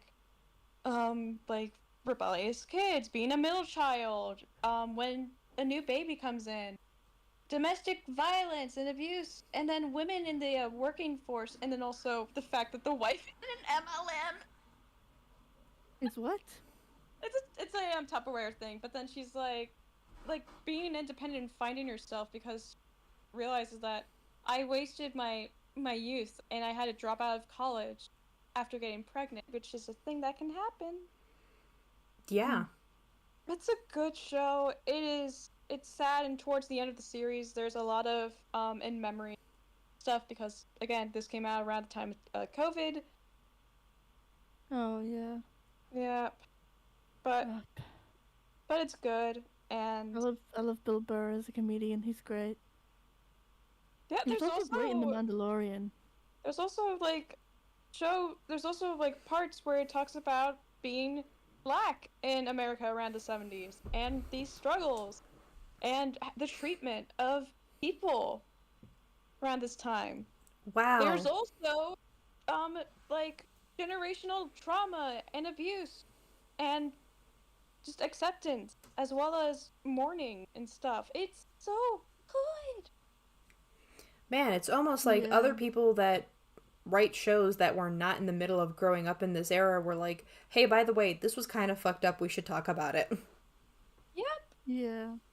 Anyway, back to her bullshit, because we've gone off topic again. None of us can stay in a straight line. I feel like I need to have a button, like the America's Got Talent button, whenever we go off topic. Next time we go off topic, I'll time us. We get 5 minutes, and then we have to go back. Okay. More layers to him than just cartoonish bigotry. You and your wife were always cozying up to them colored neighbors. But I didn't think you'd turn into one lover. Saturated. Buddy, I'm gonna hit you. Wow, that's such a real punch. Totally not just... Also, I love the fact that she completely ignores all the episodes where Archie's black neighbor is constantly having to deal with him being racist, and he just plays the fuck along with him, you know, as a way to show off his fucking bigotry. Yeah, it's because he likes Edith, and Edith is the exact opposite of Archie. Yeah, I mean, it's almost like, we don't want to show the episodes where it proves you wrong. Also, in the reboot, the black neighbor constantly wears the old Washington Redskins merchandise, and it's like, gross, just the fuck up. You've clearly not watched it, and it's also like funded by Elon Musk, so it's like, bitch, get the fuck out of here, you fucking idiot. Yeah, also, I do think it's really funny that the show is trying to act like this is some big kind of thing for Archie, like a victory for Archie, when like he is just casually racist throughout the entire show, but some guy saying the N-word is too far. Yeah, it's like, okay, in real life, let's be 100% honest, in real life, Archie wouldn't have done any of this. He would have just told him, screw you, and walked off. He wouldn't have hit him. Yeah. That would have been. He could have hit him, but like I think that would have led to an assault charge. Yep. Yeah, this should have definitely led to the cops being called. Because the cops but would it's have taken also- that other it's guy's side, not his. It's not sitcom. real. It's almost like it's not real, Lily. Yeah. Let's go. Believes he's generally kind-hearted, if angry. Oh yeah, this is the episode with the drag I queen. love her outfit. I love her, just in general. She's great. I love the outfit. Okay. Angry of sin, he doesn't openly wish harm on anyone, he abhors violence, he has friends in pretty much all the groups he often disparages, and when he's around those... He's only friends with them because of his family are also friends with them. Yeah. It's like he's forced. It doesn't mean that he likes them or that he's not bigoted. It just means that he loves his family more than he hates other groups of people, or that he's like ignorant of other people. Also, I don't know why that she says that it's like he's generally kind-hearted. No, he's not. He's abhorrent to violence. No, he's not. He hates violence. No, he doesn't. There are several episodes where he threatens very vividly to beat his wife or his son-in-law. He literally the fucking the clip that she just showed was him punching a guy. Right, it's like being racist. You know that thing that he also is? Right. See, when we say it in my family, when it's like, that's it, I'm gonna bite you, do you know what we do? We put our teeth over our lips over our teeth, and then we on the kids. Right? Very softly. That's adorable. But do you see what I mean? It's like, I said one thing, I'm going to bite you. The action is not the same. At most, I gummed them. And they know that. But like, Archie is sympathetic, and you can empathize with a lot of his, like, issues, especially with the episodes about the military and war. But he's not a nice or good person. No. And he doesn't change, really. Yeah, his actions like, he has don't match with what she's saying. He's not a good person. Yeah, what you said and what we actually see are not the same thing. This is somebody telling me the sky is orange. Me, in the middle of the night. You sure about that? Yeah, no, Lily just lying again. It's like, you can have a show where a character is an asshole. Yeah. And that's fine. So long, like you can't, sorry. Like, continuing what you're saying is like, a character being an asshole, yeah, that's great. They can maybe get better, but if they're still an asshole, that's also great, because it just shows that while they're trying to learn, sometimes it's hard to get immediate, just like, oh my god, what is the word? Freaking results. Like, it's not going to be immediate, and it's not going to be like, poof, suddenly you're better. And it's like, no, you have to work hard for it, and it takes so long to work on it. Honestly, Archie reminds me a lot of my dad. Not like in like the whole way, but just like the very abrasive the abrasive attitude generally. But, you know, I still love him. And I like, it's very, he is very realistic character, I think. Very nuanced character. He is still an asshole, though. And he's not a good or a kind person. Generally. As Lily likes to frame him as.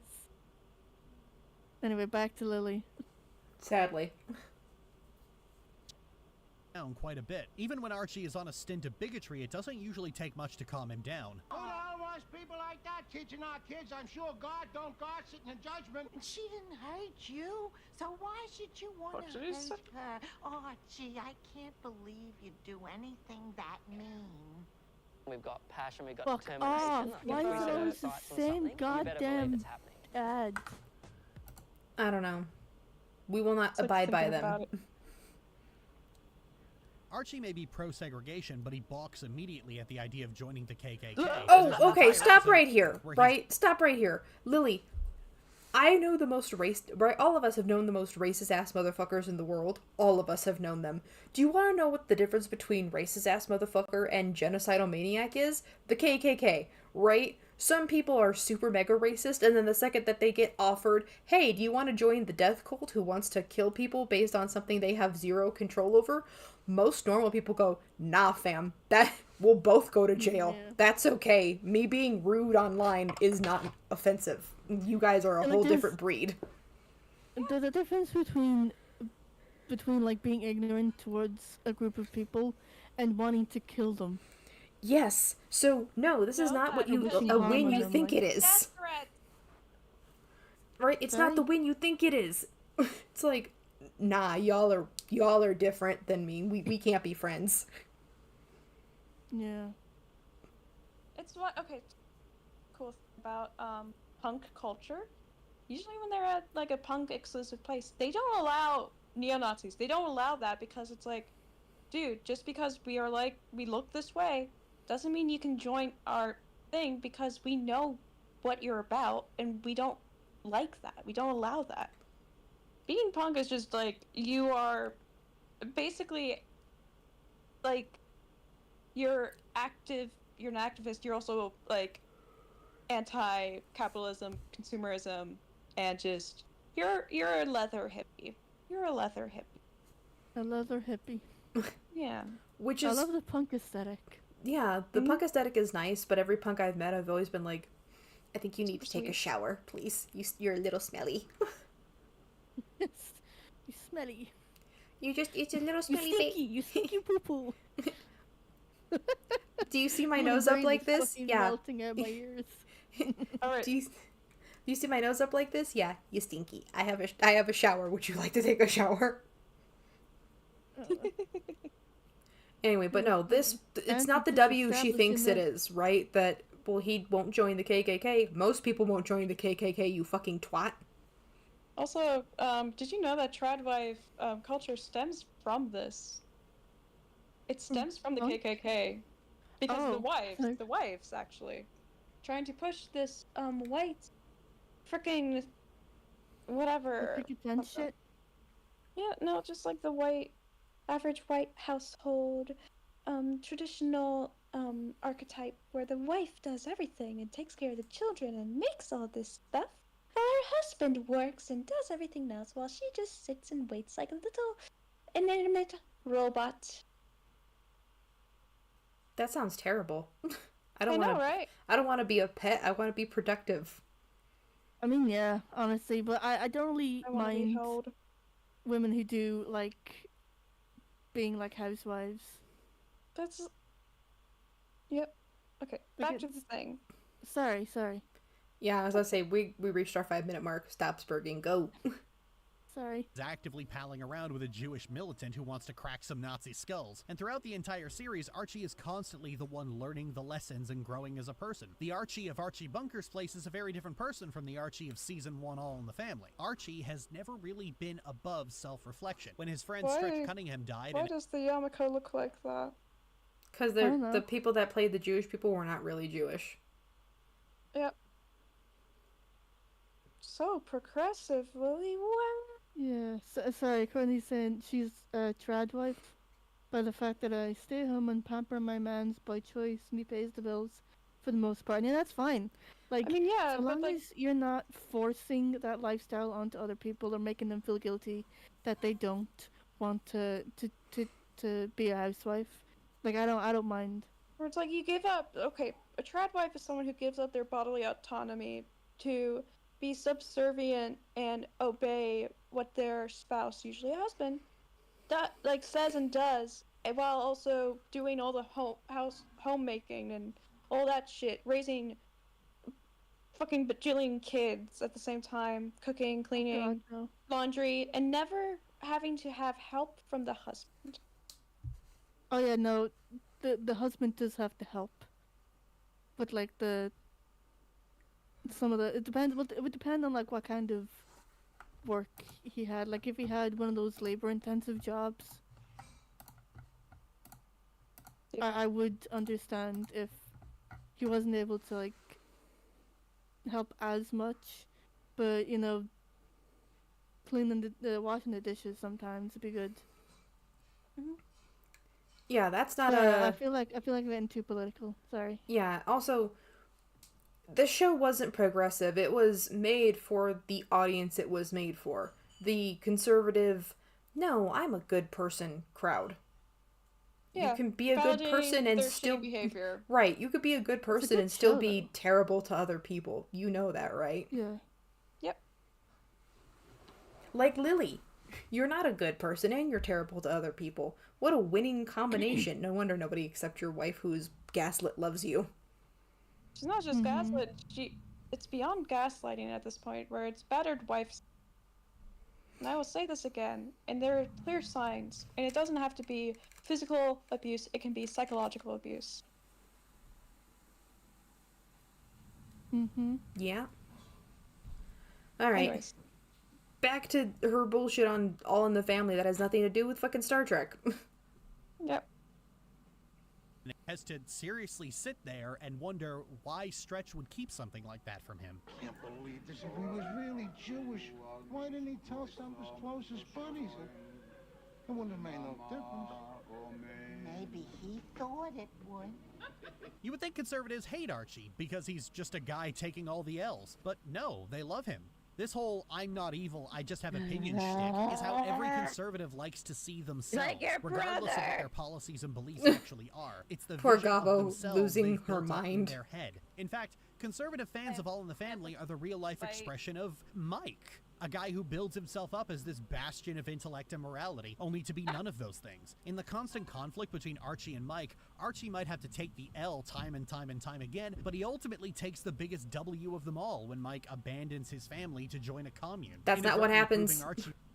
That's not what happens. Mike. I haven't seen this enough. Oh, I'll tell I you what know it happens. wasn't as well received. So, this is what actually happens. The reason why Mike and Gloria, right, the daughter and son-in-law of Archie, are having this conversation is because Mike, due to his very good work doing social activism, gets hired on for a for real full-time position to teach at a college because he was like going to school for it or something, right? He gets offered a job to become a college professor in California, way far away from where Archie and them live. They live in New York. They'd be going all the way across the country. And Gloria, in this scene in particular, is trying to explain to Archie this would be good for them. It gets them out of his house. He and the mom can do whatever because they'd be moving and blah, blah, blah. He's not abandoning his family.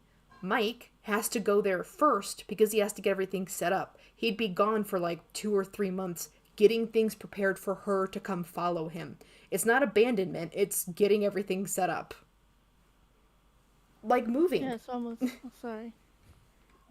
It's almost like it takes a bit to do something of great importance like that. Yeah.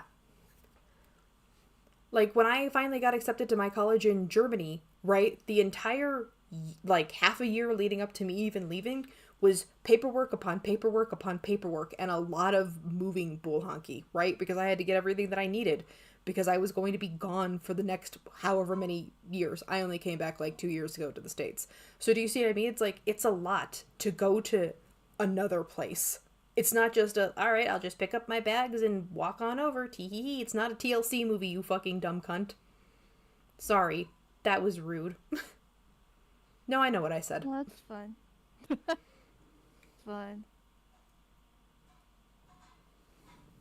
Right about everything Archie ever said about him. If anything, Archie Bunker is the ideal conservative, and it's very easy for people to point and go, oh, he's just like me for real, even if they embody everything about conservatives that even Archie loathes, because, surprise, surprise, people aren't often honest with themselves and imagine themselves as a more idealized person than they actually are. Does this mean they lacked media literacy? No. They watched the same show you did. They saw the same character you did. They just drew a different... That's you, Lily! That's you!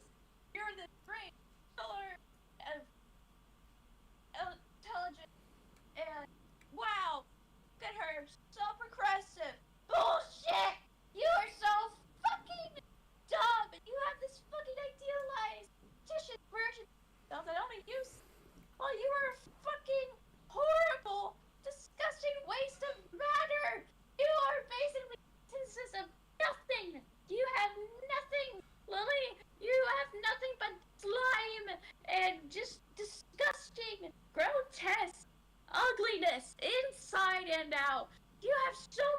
negativity all the fucking time, and if anyone else is happy, you will destroy it. You will destroy any kind of light they get and tear them down because you are so jealous of them that you can't do that shit. And guess why you can't do that? Because you're in your own fucking head with your own fucking narrative, and you are so fucking insufferable.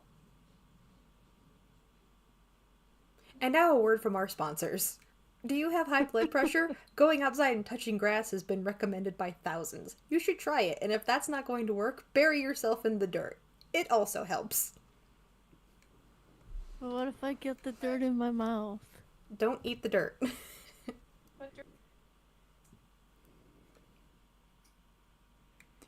Also, somebody said, BT said, Bree, drink water.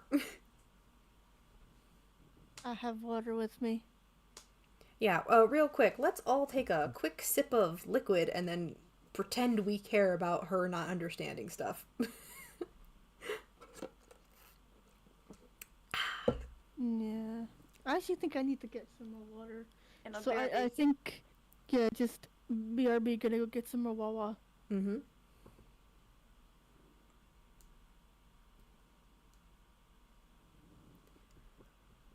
Thank you guys for the 6 people watching. I didn't think I'd get that many. It's wild.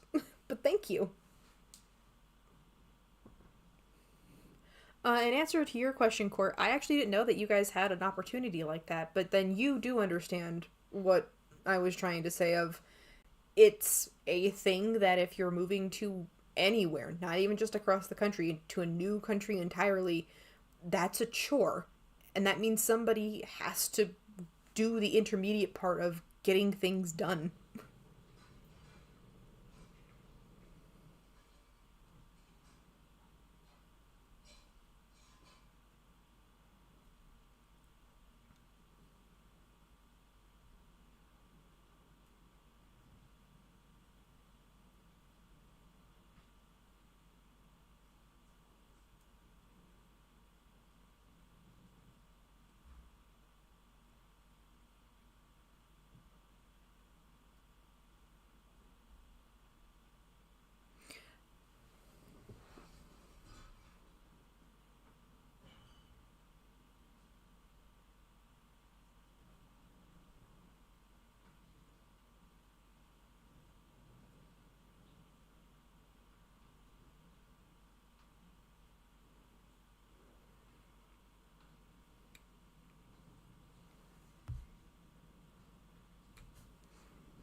Oh, right, sorry.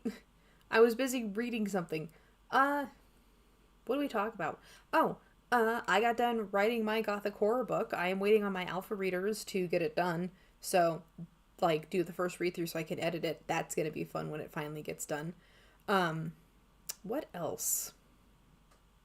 My nails have been growing out really long, but I'm thinking about cutting them because they are getting just a little too long.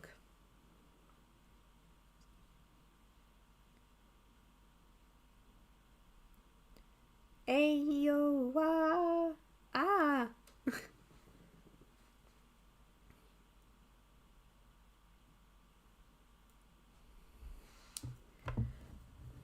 Yeah, if you guys wouldn't mind liking and sharing the stream and all that other jazz that everybody else always asks people to do, that would be great, because I don't know how to stream. This is like the first for real stream I think we've ever for real done. So, that would be really nice. No pressure, I actually don't know. This is becoming a VOD later. That's all it is, I'm sorry.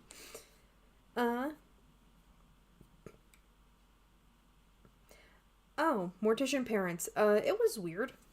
Not because, like, weird bad, but because it was weird just, like, there were dead people in the house.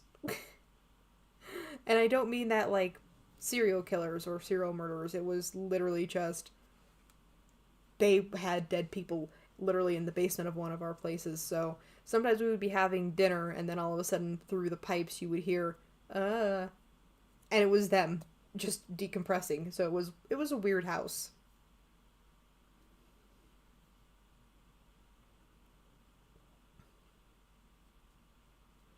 Ah, Bree, are you still there? No? Okay. Oh, did everybody that had TikTok finally move over to the other app, or is that just me? Because I have now been called my American spy by like 6 people, and I think it's funny. I'm back. Sorry, I told you I had to rinse off. Oh, nice. Okay. I got out of the thingy that I was supposed to be in. Gobbo. Huh. Pint is getting water and having a quick convo with the boyfriend. So, it'll just be us two for a minute. Do you want to keep going? For this clip? For this video? Yeah. Alright. Tragic and sad as it is. Manai. Manai. Manai. Oh no, that's right. Oh, day of days. Pint is hosting, so I actually can't make this play. Oh, shit. Well, that gives us time to actually talk about then, not random non sequitur of everything while we're here, because we can have an entirely separate live stream of just really digging deep into this, of Hasbin Hotel. I know me and Bree have been talking about this on and off, and I feel like we have a baseline for why, and we can explain it. But low-key, I dislike Hasbin more than I like Helluva Boss. Like, Helluva Boss is all over the place, but at least it's all contained in the same story. Helluva Boss is just like, what are we talking about?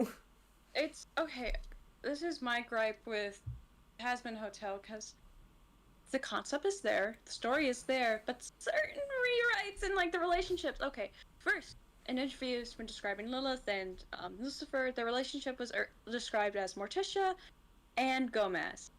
Why are they divorced if that's the case? Hello? Yeah, Morticia and Gomez wouldn't get divorced. The fuck are you on? And so, secondly, like, again, different biblical mythologies aside, Lilith is, well, she was taken from Jewish mythology, who was used as a way to deter women and make them feel that they are still beneath, when in reality, feminists took Lilith and made her, like, a fucking, like symbol and icon for, like, women's rights and, like, having autonomy. Like they did with Medusa. Yes! Also, fun sad fact, if you see someone with a Medusa too, the symbolic meaning behind it is that they are a survivor of assault, sexual assault. Yeah, I feel like a lot of people don't actually know the original Medusa myth. I think the feminist version, which I like more, has become more mainstream, but in the original myth, she was just a monster. Yeah. And then when they redid it, right before it became the feminist myth, she was just some chick was at the temple of Athena that got raped by Poseidon, and Athena was like, well, this is your fault. And literally you're like, yeah, Athena, what the fuck is your problem? My temple. How dare you? Yeah, it was one of those rare, hey, Athena, what the fuck was your problem? And then the feminist retelling came back where this was the only thing Athena could do, so that way no one will ever hurt you again. The myth has gone through several rewrites, and it's okay to admit that. Yes. Also, certain rewrites, especially with mythology, and why certain gods are depicted the way they are, is because one man, this is a kind of a myth, so to speak, possible truth, where he got kicked out of Greece, and he was so petty about it, he just told these things. It's like, well, actually, like this. Yeah, actually, so some woman in Greece, I'll have to re-find the article, I don't remember what her name was, retranslated some of the old myths and everything, and basically she was like, I don't know why you guys made all of these women super mega cute Barbie dolls. Some of these women were described as not pretty on purpose. Have y'all seen the little figures of Aphrodite, the little vessels of Aphrodite? She is thick. She's a mom of like 6 or 7 kids. I'm sorry. You're gonna have that many kids, you're gonna look a specific way. And that's fine. Hi, I'm back. Hello. Sorry, I can't, I was back for a bit. I didn't want to interrupt. No, that's okay. Hey, welcome back, guys, from our weird little tangent. Pint is back, so we can get back to this We'll just call it what it is. Yes. Dunking session. Sorry about that. Nice. Humanized Okay, there we person go. was intentional. What they lack is self-reflection. And in the big picture, they aren't wrong. If every conservative was like Archie Bunker, the world would probably be a much nicer place. It really wouldn't be. It really wouldn't be. If conservatives were like Archie Bunker, the world would actually be worse. There'd be Yeah. Suck your dick. It would be mandatory. You have had your first period. Yes, to the marriage chamber with you. I don't even know this man. Marriage chamber. No. Oh my god, your fucking hymen broke. You had sex. No, I fell in on my bike. Or in the case of my one friend, she fell in between the bars of the monkey bars because she was climbing up top. That really hurt and all of us felt bad, but like, girl. Also, the hymen is a muscle. I feel like nobody fucking knows that. I was just like, I don't know. No, Sex not... ed is fucked. Yeah. No. That's the thing. When she says this, it's like, no, actually the world would be worse. Do you understand that? This means you have had your first menstrual cycle. To the marriage chamber with you. You were born this way. I don't care what you feel inside. You shall conform to this. You are not allowed to be on birth control. It is God's plan for you to be a mother. You can't dye your hair silly colors. Yeah. It's so totalitarian and like... It'd be The Handmaid's Tale. There. It'd be The Handmaid's Tale. You're welcome. Welcome to America. Alright. Also, I love the fact that she brings up fucking Big Bang Theory. Like, fuck off, Lily. I hate Big Bang Theory. Same. Wix gives you the power of AI to build the website. No, that's okay. We don't need the power of AI. We have a thing called knowledge. Lily needs AI. You mean autism, intelligence? Yeah. Yes, the power of autism compels you. Oh boy. I know some things about this. Let's go. But I have to go now. Revolutionary girl Utena. I know it's pronounced Utena, but I don't. Yeah, It's she said not that. She pronounced said Utena. It's Utena. Actually, it's a double O Utena. sound, so it'd be O-Tena? O-Tena. Oh, Utena. Miss O-Tena? It's Miss elongated. Otena. Please call me Otena. Miss Otena was my mother. Yes. Sorry, it's weird. It's weird, but it's both of you are saying it wrong, Lily. Stop it and listen to anything that's not English. You learn something. Shit, Americans learned Mandarin in a week out of spite. Courtney's leaving. She has some stuff she has to do. Bye. Alright. See ya. She'll be back though. Yeah, we'll probably still be here. Sapphic weeb over 30. To every sapphic weeb over 30. Cough, cough, We sigh, cough, know cough. who Notice me, talking notice me, sigh, senpai. I know, right? Also, I feel like if she's not gonna fuck you. Sai wouldn't, because Sai would just be like, Sai no, has that's okay. standards. I have standards. Yeah. Also, like, I know a lot of guys that are super into this because they're like, this is the most wild thing. Hold on, I'll be right back. Bye. Now it's just you and me, Bree. The goblins have taken over. Yes, the goblins have taken over. Give us all your gold. Give us all your shiny things. Yes. Let's go. Oh, hey, Bocadora. Sorry, Hi, my cat Wokadora. did her little gaggy thing. I thought she was gonna throw up. She was just not. What the hell? She's fine. Oh no, it's your thingy on the YouTube stream. You have a different avatar head here. Oh yeah, to indicate that I was on mute. Like, nope, I'm not here. Oh, okay. I didn't know you could do that. I use Fugi Tech. I just use the thing that Sai does. Yeah. The bobbing. My only shiny thing is my glasses. You can keep them. Yeah. Don't worry. But yeah. We won't take anything that helps you. But yeah, Lily, you would actually probably like Utena if you actually, like, for real watched it and didn't have going with preconceived ideas and notions.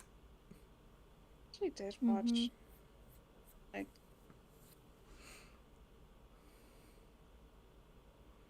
we can times at different points in my life, and if you only know of it through reputation, you could be forgiven for thinking No, it's you a show haven't. about You lesbians you only smashing watched gender like roles and once, killing I'd abusers. say. And while that is the barest description of the plot, it's extremely reductive and actually deceptive about the experience someone is going to have with it. The series has a lot of very gruesome and uncomfortable material, and I wouldn't feel comfortable recommending it to anyone unless I knew them extremely well. Utena is a series that throws multiple layers of visual storytelling onto the viewer, some of which relies on text that is completely untranslated in the official dub. And No, the official dub does translate those. It literally says stop, stop, stop, stop, stop, stop, stop, stop, stop.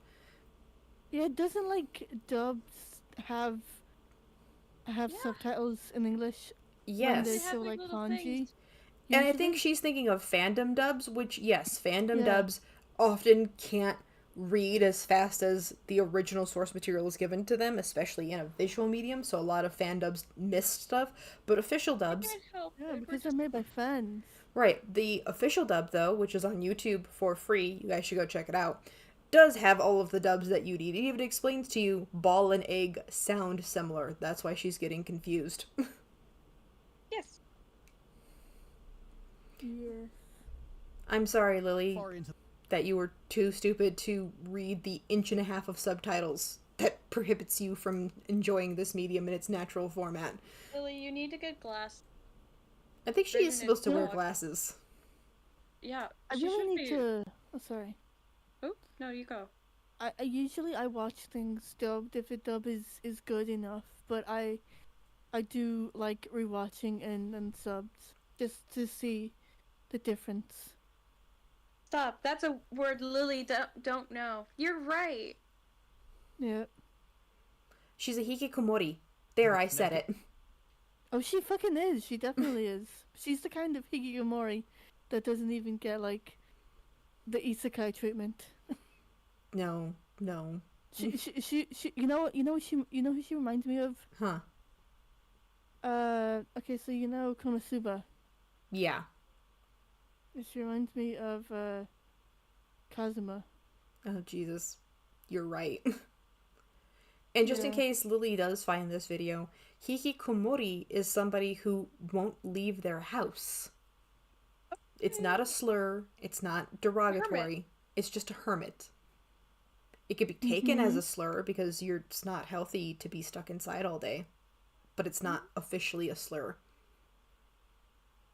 That's all. Like, not every word is a slur. God, fucking Karen is a slur. Obesity isn't a fucking slur. Being called fat isn't a slur. What the fuck? Yeah, I feel like... Lily, do you know the meaning of words? No, she fucking doesn't. Yeah, that's true. She doesn't own a fucking dictionary like I do. Google is free. It's online dictionaries. Google, I like books. That's true. Yeah, but she's chronically online, so she would have to use online sources. And she also religiously checks her name, so... Sorry? She also checks her name a lot, so... Yeah.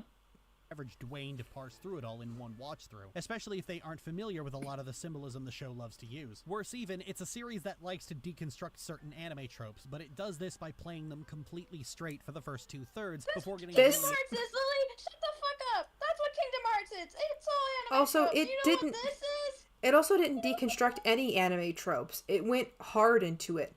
In Japan, girls' school uniforms are not that short. They're not. They're pretty long, actually. But in anime, right, there it goes. It's a short skirt. Like, in anime, you can express your individuality. In real Japan, Yeah. aren't they learning? Also, Like, slowly kind of... Also, Jury being on the fencing team, fencing is technically considered a unisex sport, but not when the show was being made. That was still, like, new and revolutionary. I always got, like, non-binary, like, androgynous vibes from Mickey. I was like, I'm a girl, I can't tell. Yeah. Mm-hmm. And he won't tell you either. I'll keep you guessing. I know. It's not important. But no, this and Utena the anime doesn't deconstruct any anime tropes because there were no anime tropes when this came out to deconstruct yet. That doesn't happen for another 10, 11 years from the time of this, I think. Don't quote me on that. But no, it plays into the tropes for the first 2/3, Lily, because it's trying to fucking trick you. That's the point. By the time you get to the Black Rose arc, you're like, oh, this shit went from that's not cool to that's fucked up. Like, with no stop sign. Yeah, it's not a deconstruction, it's called a bait and switch. Which is a thing. You would know this if you were an actual writer, Lily. No, but she ghostwrites, guys. She totally ghostwrites. If she ghostwrites, I'm a firefighter on the side. I'm not. I don't have the spinal constitution for it. But there's so many hot... You're sensitive. Very. So the point where you really start getting into the nitty-gritty of all of these characters' dysfunctional relationships is after almost 20 episodes of Nanami fawning over her older brother in a way that screams, oh right, this is an anime what I'm watching. Lily, shut the fuck up! We know for a fact you only like Spy X Family because of the fucking Ears brother! We know that because you fucking think they're fucking! Also, I would like to point this out. A one-sided attraction on his end? No, it's not even... No, that's not the case, because the backstory is... They didn't have their parents around as much, so the sister had to take care of her brother. And he got emotionally attached. Right. To where he's protective and sees her as his mom. Oh. Mm-hmm. I haven't seen that much Spy X Family. I need to get back into it. It's really good.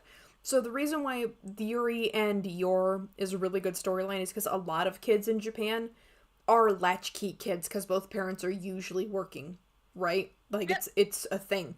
So when it's older siblings taking care of younger siblings, yes, that is a thing. Parentification.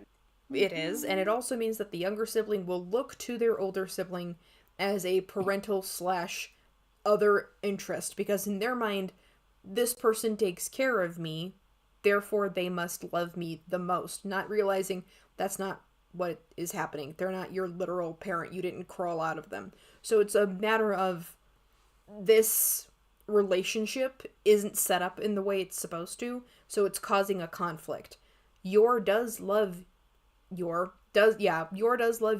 like a brother, but Yuri has a thing where in his mind, this is both my sister, my mom, and a potential love interest, of which 2 of those are wrong.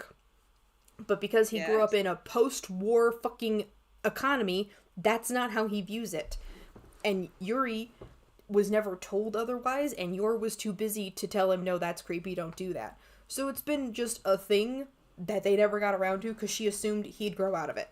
Spoiler alert for the manga, he does grow out of it. Yay! That's good. Unlike Lily, who's incapable of it. Yeah. Yeah. All of these things combined means that you could recommend Utena to someone, and if you don't pre-warn them about all of these things, there's a significant likelihood that they're going to bounce right off of it. They could easily watch the first half, go, okay, I see where this is going. Hold on. There's like a trope I really love, and it's an anime. Whenever they're like talking about something or being secretive, they have like this random big old computer that pops up out of nowhere, and you're like, what the fuck? How did that get there? And it's so funny.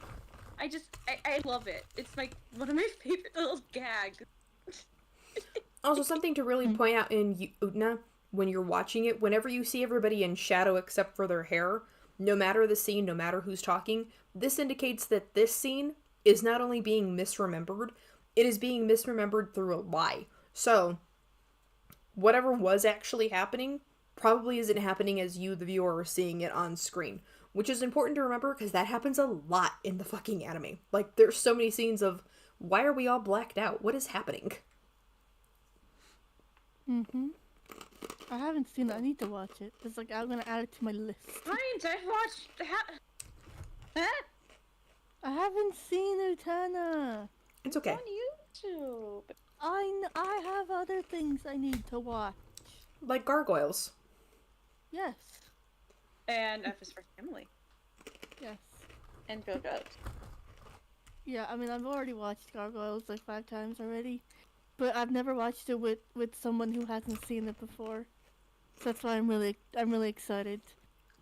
By the way, you guys should totally sub to Bree and Pint. Pint streams on Twitch, and you guys can catch gargoyles and have a fun time along with Minecraft.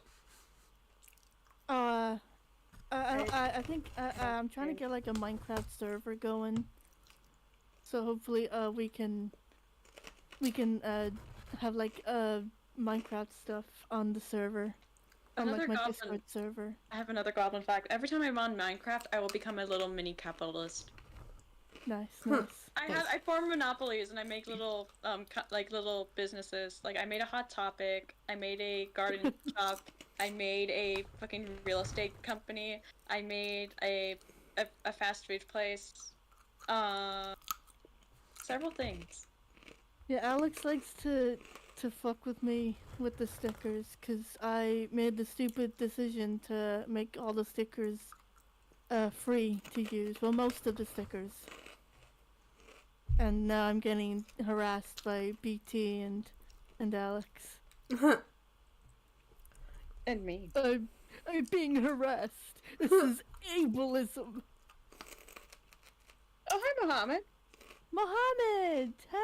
Hey! I do stand up. I get up. I try to. But I'm not that funny. But the real question is, if I don't stand up, am I then not the real Slim Shady? Okay. Back to the thing. Back to Utena. Play.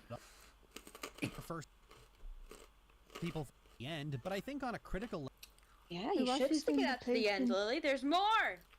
I love watching We watched this shows. in the Patreon server, so I could write a parody video, and it was only my assurance that the show had actual themes to explore that kept most of the patrons from dipping by the Black Rose arc. Lily, maybe you're just too boring to talk. Actually, you know what, lads? I'm doing this purely out of spite. Next Wednesday, I'm going to start watching the sub of Utena on YouTube, and you have to skip Red Moon to Revolution. Actually, you have to do it on Twitch because it'll blacklist you. So. Oh yeah, no, I'm gonna do it on Twitch. I only ever stream on Twitch. Nice. I don't trust myself to. You have to skip to the stream opening. on YouTube. Yeah, you have to skip Red Moon Revolution, then you're gold.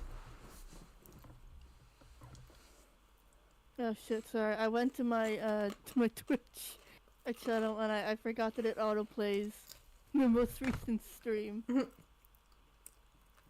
Oh yeah, we're watching Lily. You missed me. Try to claim that she's not wrong when she makes her dog shit opinions and misunderstands media. That missed me exploding. Yeah, you might see it again. Exploding. I hope not. It makes me it worries me whenever you get that worked up. It's well, also by the Black Rose arc, it's already pre-established all of the relationships and connections that Utena, I can speak English, Utena and Anthe have with all of the other duelists. And by that point in time, we're also introduced to Akio, who is the actual main bad guy, because Anthe is technically considered a minor antagonist until the end of the show, when you realize it's not really antagonism that's driving her, it's... Jesus, Muhammad, there's some other stuff. That's a fair point. I do always explode. Yeah, you missed apparently. You missed low tier Bree. Found it. Okay, so I found the playlist. I need a JPEG with just on the stream right now with me in my steel chair, my emotional support steel chair. Oh god. I'm surprised you don't have that as your profile picture. That'd be really funny. No, it's in my hat. It's a magical hat. Level, the point where someone decides they can't take any more of something is valuable information to have. You can stop watching a show at any point you want for whatever reason you want. Your time is your... Yeah, Lily, The we egos fucking of know. loudmouths on Twitter Low tier keep 3? sticking something out if it has already become let's too let her much finish first. for you. I bring this up because Utena.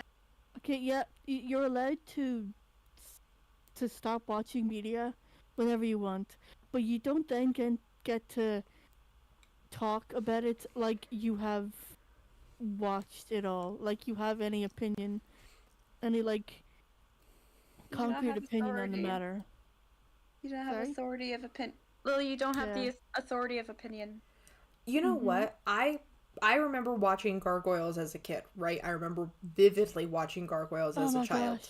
However, I can also admit it's been such a long time since I have watched it. Any opinion I have of it is probably not only one, out of date, but two, I probably will be misremembering too many pieces of information, meaning I would have to go back and watch it in order to refresh my memory on the medium I'm talking about. That's a thing. But also, I didn't watch this. All I know is I didn't like it for XYZ reasons, therefore it skipped me. You know what? If you say that, I respect the shit out of you because it didn't appeal to me. I didn't watch it. I don't know what we're talking about. No, thank you. So go away. Hello. Also, hello, 10 viewers and some lurkers, even some of those from Kiwi Farms. Hello. Hello. We see you. Hella, if you want, I can send you the VODs of me and Alex watching Gargoyles if you like that sort of stuff. Oh, I have Disney Plus. I'll just put it on while I'm making dinner and be like, was that a thing? It's fair. Well, because I love how the fact that it mixes, like, Arthurian myth, Shakespearean plays and sonnets, and also just looks at you and goes, by the way, this is a myth straight up out of, like, Ireland, Scotland, Wales, and also the Isles itself. It's fucked. Yeah. And then you're like, excuse me? Why are we here? Spooky shit happens in those. Sorry. Welcome to the Isles. There's some spooky legends. Trust me. Oh yeah, no, there is. I love the Ireland episodes, even if it isn't accurate to the actual myths. But you know, it's still representation. It's nice, yeah. It's also a Bronx episode. Yeah. Oh yeah, we saw the oh shit, we got 11. Let's go. The gun episode. I love that episode. It's one of my favorite of the entire series. Right, but do you know what I mean? It's like, I can admit, I watched this. It's been a long enough time that I might not remember everything, so rewatching it on my own timetable probably would behoove me. Do I have an opinion on it? Gargoyles is amazing. You guys should totally fucking check it out if you're into Shakespeare shit and like myths and stuff. And also, monster fucking. Yes. And that. But like, do you know what I mean? In general statement is not watching the show. Lily, you didn't watch it. You had it on in the background. I keep the news on in the background, and sometimes I go, damn, that's wild. And then don't turn my head. Uh-huh. Whatever. Yeah. She's silly. Oh yeah, so we're gonna get back to the video. Sadly. Bonk. You can never bonk me. As a show has always been wildly open to interpretation. The show loves its metaphors and its symbols, and the creator is infamously tight-lipped about explaining what a lot of the more weird parts of the show are. Sometimes he lies and contradicts himself, and sometimes he gives hilarious non-answers, and you're led to believe a lot of the things that nobody can explain are just there to screw with you. So while some themes remain ever-present, there's a lot of variance between... That's not true. He's a yapper. He'll talk your ear off about this if you stay still long enough. Yeah, it reminds me of He wants to spurg. Let him spurg. Yeah. Yes. Also, the reason why it's so coded in metaphor and allegory is because the metaphor and allegory is the idea of becoming an adult. And how do you become an adult? What does the adult world actually look like? Is it even feasible to enter the adult world without having to go through trials and tribulations, or are you just allowed to grow at your own pace into a person? That's what the fucking core theme of this is. It's coded in all this mystical bullshit of the Rose Bride and everything, because of course it is. Also, I don't know what Anthe and Akio actually are. You're not supposed to. Sometimes when you're writing stuff, I don't need to explain this to you, because, in all honesty, we don't have time. And you don't care. Yeah, that's why I'm making a side blog for my series where it's just explaining all the lore elements and like world building, because I know damn well I'm not going to explain all of it in my show. So you have that blog. If you don't see it, you're probably gonna be lost. Yeah, Alex, just to say, to respond, Lily's source is that she made it the fuck up. Yeah. And you want to know what? Straight from her ass. I will admit, right, when you watch Utena for the first time, you definitely are just like, am I dumb? Did I miss this? And that's fine, because it's supposed to be you gotta rewatch it to catch all of it. Right? That's a thing. It needs your attention. It demands your attention. And it's a good thing. Right, like this scene we're paused on, right? This very specific episode. This boy is straight up dying, right? That's what the episode ends on. He gets back to the hospital and croaks down dead. He purposely came out of the hospital, got protagonist anime colored hair to tell her, Juri, the lesbian, girl, your straight girl crush is killing both of us. Please, please get a new crush. That's it. That's the whole fucking episode. And this scene right here where it's raining, where it's not really raining, is because Juri is having a lot of emotions, and the rain is to symbolize she's having a lot of emotions of the fact that the girl you have a crush on doesn't love you back. Yes. Oh, God, I know how that feels. Yes. But what do I know? I say as I'm writing a book and took classes. Hang on. Lily is the type of person to watch a mystery and be like, this is horrible, and never even established who the villain was. That's the point of a mystery, you twat. Lily wants things to be spelled out for her, but she acts like she doesn't, because she doesn't want to be seen as a child. I mean, she is. She is so immature and stubborn about this, and she thinks, no, I'm not a child, don't tell me this stuff. When you are being a child at the moment by refusing and not being mature and throwing a tantrum. You know, I would tell her maybe she should watch some of the... Sorry, BT sent me, he pinged me on my Discord and he sent me a screenshot of Lexington, my favorite character. Lexington is like such a cute character, and also the fact that he's low-key, not kid-coded, right? I don't want to say kid-coded, but he's the youngest of the three. Yeah. I love the gargoyles are cute slide. His voice actor still sounds the same, by the way. He has the Dante Bosco genes, where he just he never changes his voice past puberty. He just sounds like that, and I love it. Nice, that's cool though. Also, Lexington is very goblin coded. I love the way he looks. He's also one of the only ones that has connected wings. Yes. Yes, patagium. I think that's what they're called. My knees. Also, reminder to stretch your legs, people. Yes. Stretch those leggy loos. Yeah, Lexington is a tech-savvy gremlin. Yeah, he is a gremlin. He's Kaizake coded. He's who? Kaizake from Akira. Oh, I need to see Akira. That's another anime I need to add to my goddamn list. First, you read it. Oh, fine. I'll Did read. you have a PDF of it? Nice. Ah, nice. But, let's get back to Lorch. Oh, sorry. Yeah, we have to. I was gonna say, it's like, our 5 minutes are up. Yes, our 5 minutes are up. Let's go, go, go! Even if it was too much for you and you had to leave halfway through. This should hypothetically be a goldmine for wild, out-there takes about everything. A place where people just figuring out how to read symbolism can cut their teeth. A place where a wild, barely held-together interpretation is welcomed with open arms and pop beers and demands to spill the contents of your mind prison. But it's not, because Utena's status as a pioneer Yeah, of no, LGBT I wouldn't tell anybody cut your teeth on this symbolism, because it's very heavy-handed symbolism, which means you can pick the wrong answer. Yes. And it's everyone's subjective, personal take. And what they see is what they see. I can't wait until I watch this next week. I want to see what kind of the most wild-ass theories I can come up with. It's like an ink blob test. It's whatever you Oh, can, nice. like whatever you see in it, It's going to be different from every other person. Someone sees a dog, you might see a bird. Someone sees a horse, you might see like a dog.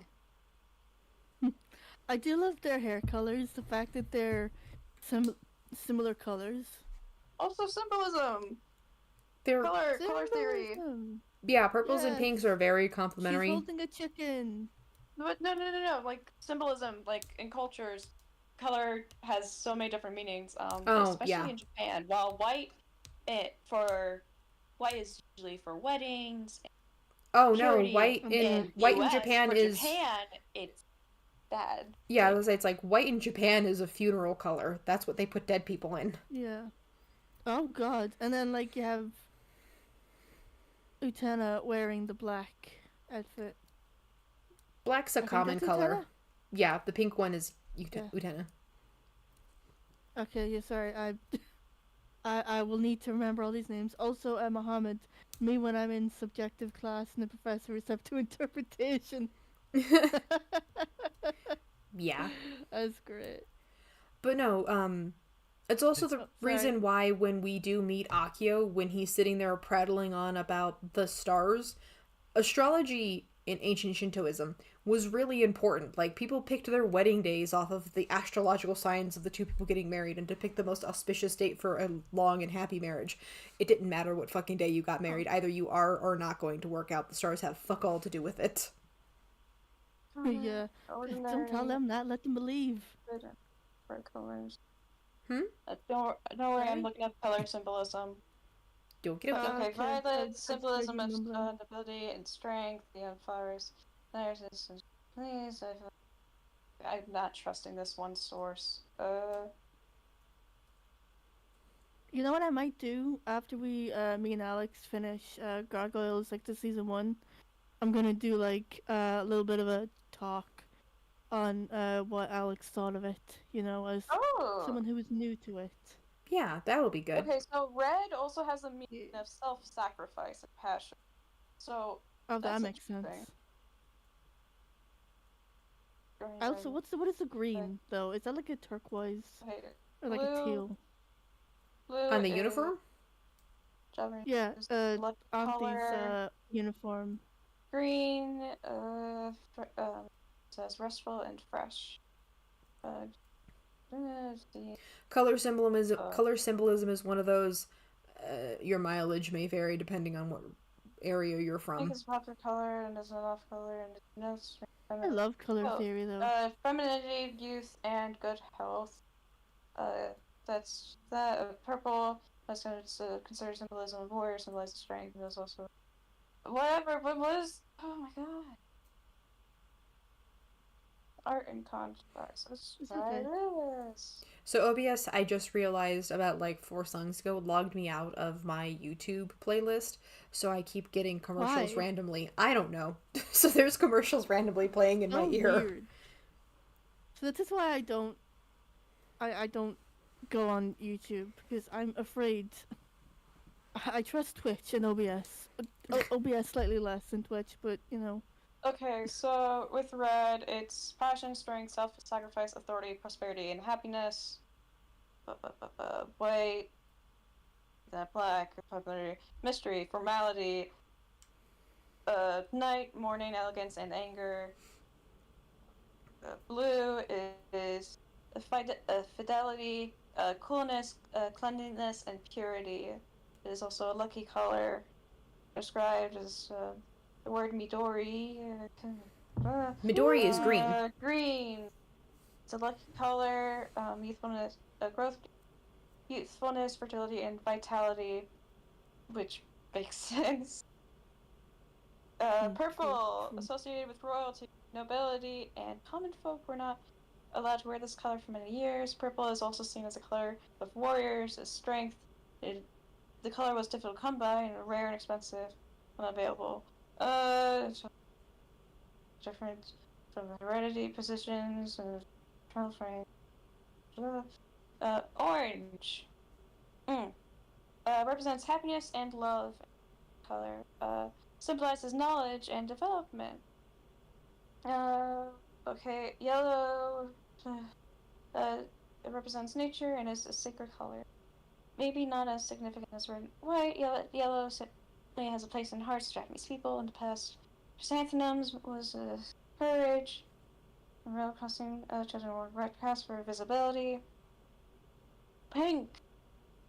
Clothing, youth, good, health, happiness, femininity, and spring.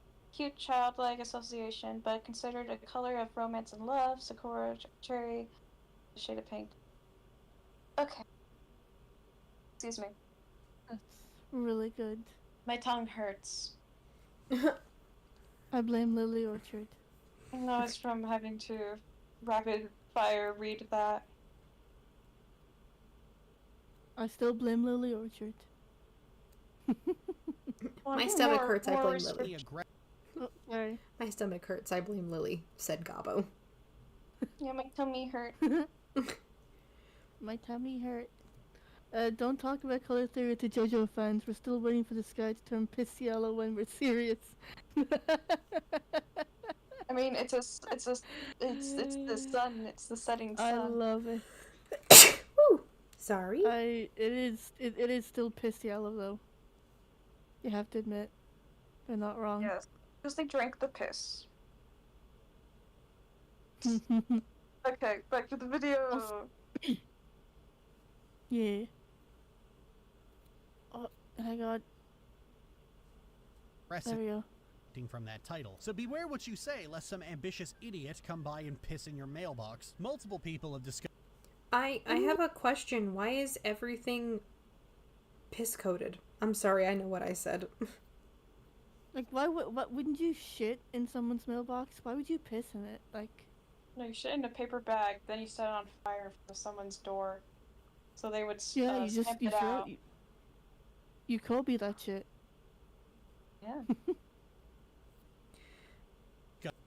Way in which the first impression left them. Also, how does this character's glasses stay on their face? They have no nose. No nose. No nose. It's okay. It's okay. There's no feeling betrayed or lied to, and then having to watch it again. And I couldn't really. Hang on. What did she say about Norelli's? For saying child porn is bad. Well, Lily, considering that you wrote child porn, you don't really have a leg to stand on. Yeah. For legal reasons, we have to say allegedly. No, it's not the year of the piss, it's the year of the hiss. God. Year of the snake. I love snakes. I once had a python draped over my shoulders for Are a they picture heavy? at Comic-Con. Yes. Have you seen them? They're fucking big. heavy and they will squeeze around you because they're trying to hold onto you. Oh, don't worry. There was a handler. They are all muscle. Oh, hey, Blue is here. I love them. They're Hi, so Blue. cool. That's me. Oh, never mind. Hi, Bree. Did you not know? Did you not know that was Bree? I don't know names. That's fair. I can't believe she gets like 9 properties wrong in this fucking video, dude. It's impressive and sad. And it's rising. Oh no. And I couldn't really fault anyone for dipping at the first opportunity. And this show is very Lynchian in presentation, and it's not for everyone. Rest in peace, David Lynch. Also, I've been to some of her streams where she's watching stuff. It's very boring. It's just like listening to your 90-year-old grandpa like heave and haw in his sleep while the TV's on. At least when I do like my watch-alongs, I pause frequently and I talk about stuff. So I hope it's interesting. That's the point. I got banned from Lily's Twitch chat, and it was during her Korra watch, and she got to parts when explaining I remember that. They're talking about the spirits, and it's like, wow, it's like that, and I'm like, that was like, my messages kept getting deleted, and I'm like, who the fuck's doing that? And someone was like, we were getting to the part where 2 sisters were like fighting, and it's like, well, it's like, okay to have arguments, and it's like, if you need to let out anger and frustration, you could go to a rage room. It's like, why would I go to a rage room if it's to hurt a sibling? It's like, that's not what a rage room is. And it's like, where did you get that? And it's not. like, what, are you asking me for a source? And I'm like, yeah, I am. Yeah, look, what the fuck? A rage room is just a place for you to smash things, to let out your anger. Smash. For God's sake, You this get is to why destroy people do furniture. boxing and other, like, labor-intensive, this is why people do, like, what is it? They go to the gym to work off stress and to get the energy out. Health. Fuck, Helps, Lily. God. You wouldn't know, Lily. Sorry. You've never been outside. Well, I would also like to point this out. I go to the gym twice a week. I want to go to the rage room too. I want to smash shit. Well, I would like to point this out because I feel like it's important. I feel bad. Stress is also the reason why when you watch certain things, right, like movies, like horror movies in particular, do you know what activates some stress like molecules in your brain? Because your body is, even though it's fiction and fake, adrenaline. Yeah, it's the music. It is. The music lies to you. It's like, we're gonna be music eaten. Theory. Oh yeah. That's why. So sound design is so good. You know, I'm actually. Oh, sorry. Okay, so cool Pokemon fact. The reason why Cynthia's Cynthia is so like revered as just like known to like scare everyone. It's so like intense and anxiety inducing. That's why people are like, oh shit, it's her, I don't want to battle, because the moment they hear those first few keys, they know that they're gonna get their shit rocked.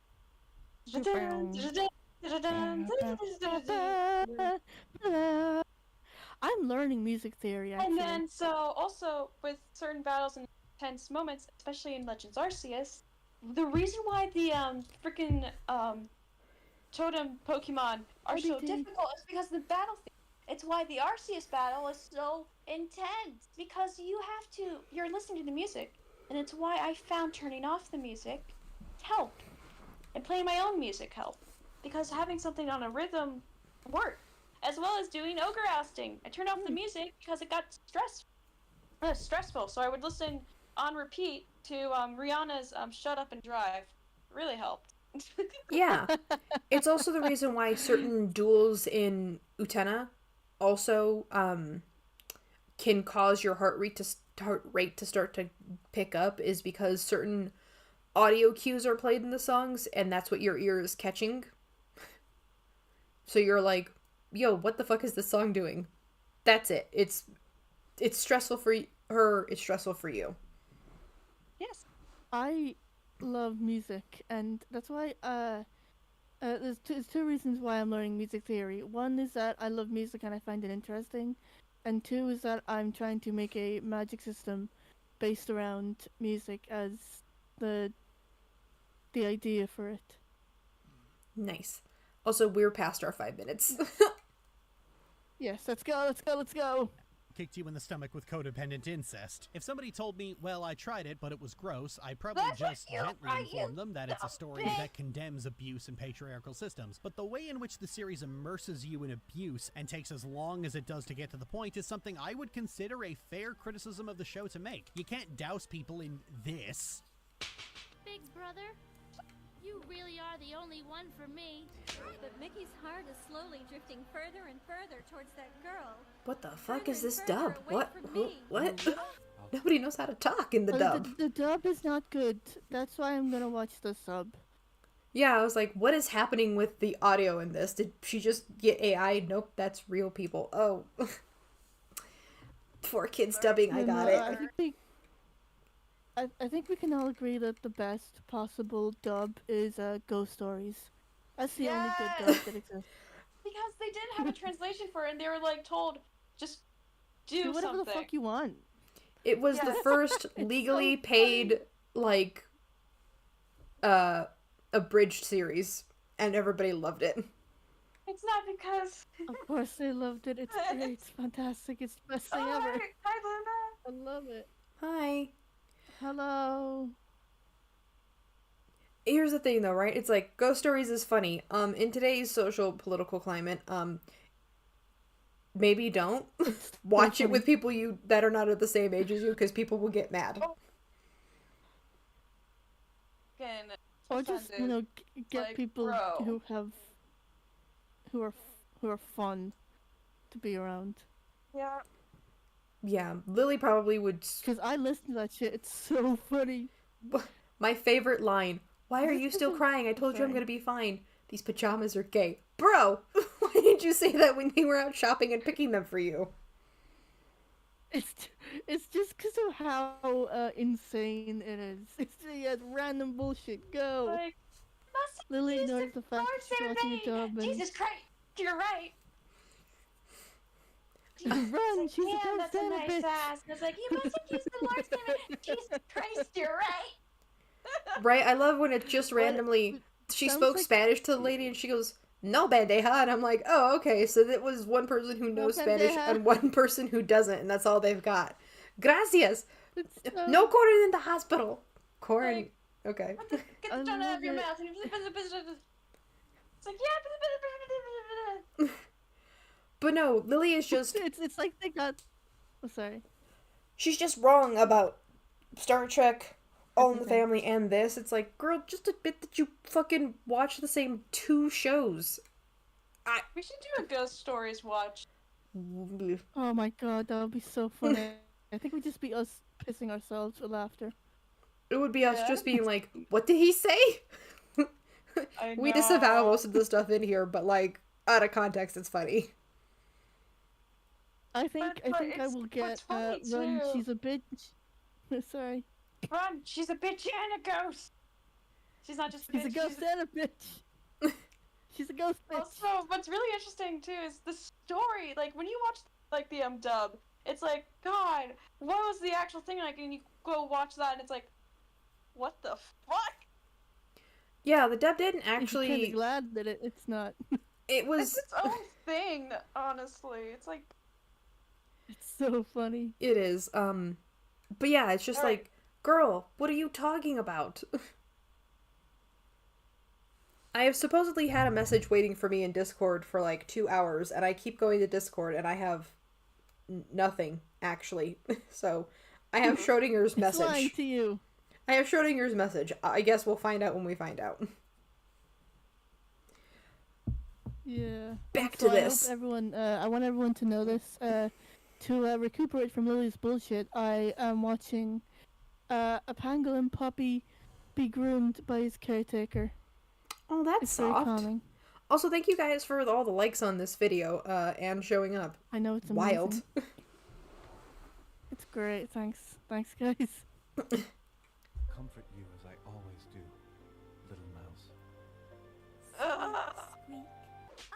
And then say, oh, no, I'm going somewhere with this, I promise. Some people just won't believe you. And that's okay. But Utena has almost the inverse. And then say, oh, no, I'm going somewhere with this, I promise. Some people just won't believe you. And that's okay. But Utena has almost the inverse problem of Lolita. When people talk about it, they talk about Lily, it. have you ever actually read Lolita and gotten the message of it? I don't think so. I highly doubt she has. That's she's read like a summary of it online. That's all. That's what I'm guessing. Maybe she watched that one shitty movie from like the 70s. Which, by the way, the actress in that movie portraying Lolita was 16. Lolita in the book is 12. Oh no. Good for her. Yeah, I did a whole paper on this in college. My college professor was like, do you need to talk to somebody? I was like, I'm just very aggravated that people don't understand the nuances of this book. You are not supposed to sympathize ever with Humpert Humpert. Actually, you are supposed to read this and be like, how are you not in jail? You guys hear that? 1, 3. No werewolf hours. What? I let out a little scream, and I don't know if it got picked up. No, your microphone was like, no. Oh, sorry. No goblin screams. Damn it. No. Lolita is the secret 4th book on her shelf Goblin next to the Eraser. incest one. No, please, God. Dude, I had to ask my local library if they had these books, and they looked at me and they're like, no, you could probably find those as a PDF on the internet, but we don't carry those. And I was like, even the local library is like, yeah, no, your weird shit doesn't belong here. Go away. Yep. in the same way that saying Undertale is a subversive RPG. You'll go in... But it is, though. It is, because it's the first time a action RPG tells you, so you can totally curb stomp this guy. Everyone? Yeah, you could totally curb stomp this guy, or just be like, I just want to go home. Can I go? It's like you can ignore everything, or you can learn and understand these people. Kara is the human that fell before Frisk. Yes. I think actually Kara is the first human that fell. Yes. Did you play Undertale Yellow? No, but I should. It's a little cowboy. It's a little. Oh my gosh, little cowboy. Little cowboy.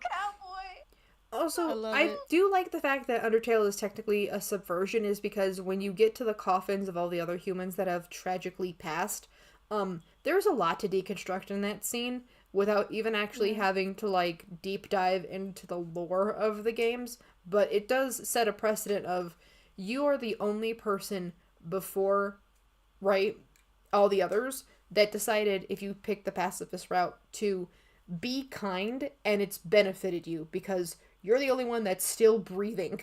This is the coffin of everybody else. You're alive. You're welcome. Yeah. The first human that fell was Steven Universe, and he became Sans Undertale. I remember that. Everything is fucking Steven Universe. You know what? If it pops up in here, I'm just gonna be like, all right, you guys keep talking. I'm gonna go make myself a drink. Yeah. That's okay. It's good. Let's keep watching. Tragic. Let's go. Lesbians, and you're not expecting to get a Kingdom Hearts world made out of Twin Peaks and flowers in the attic. But it's almost... But that's not what it is. That's what you interpret it as, and it is an incorrect interpretation because it's not incest coded on purpose. It's incest coded because, again, they are pretending to be adults and they don't know how to articulate anything. It's almost like being an adult is hard. Yeah. No one really tells you how to be an adult.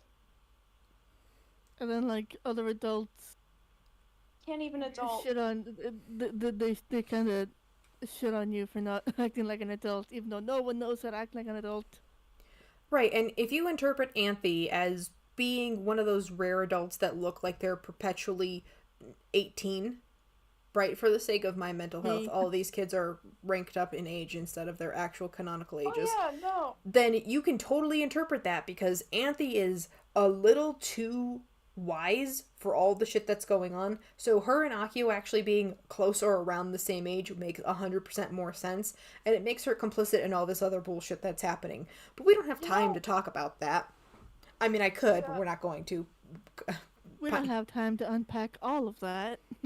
But if she brings up Pokemon, I will take a moment and just insert what I want to say. But let's continue with the video.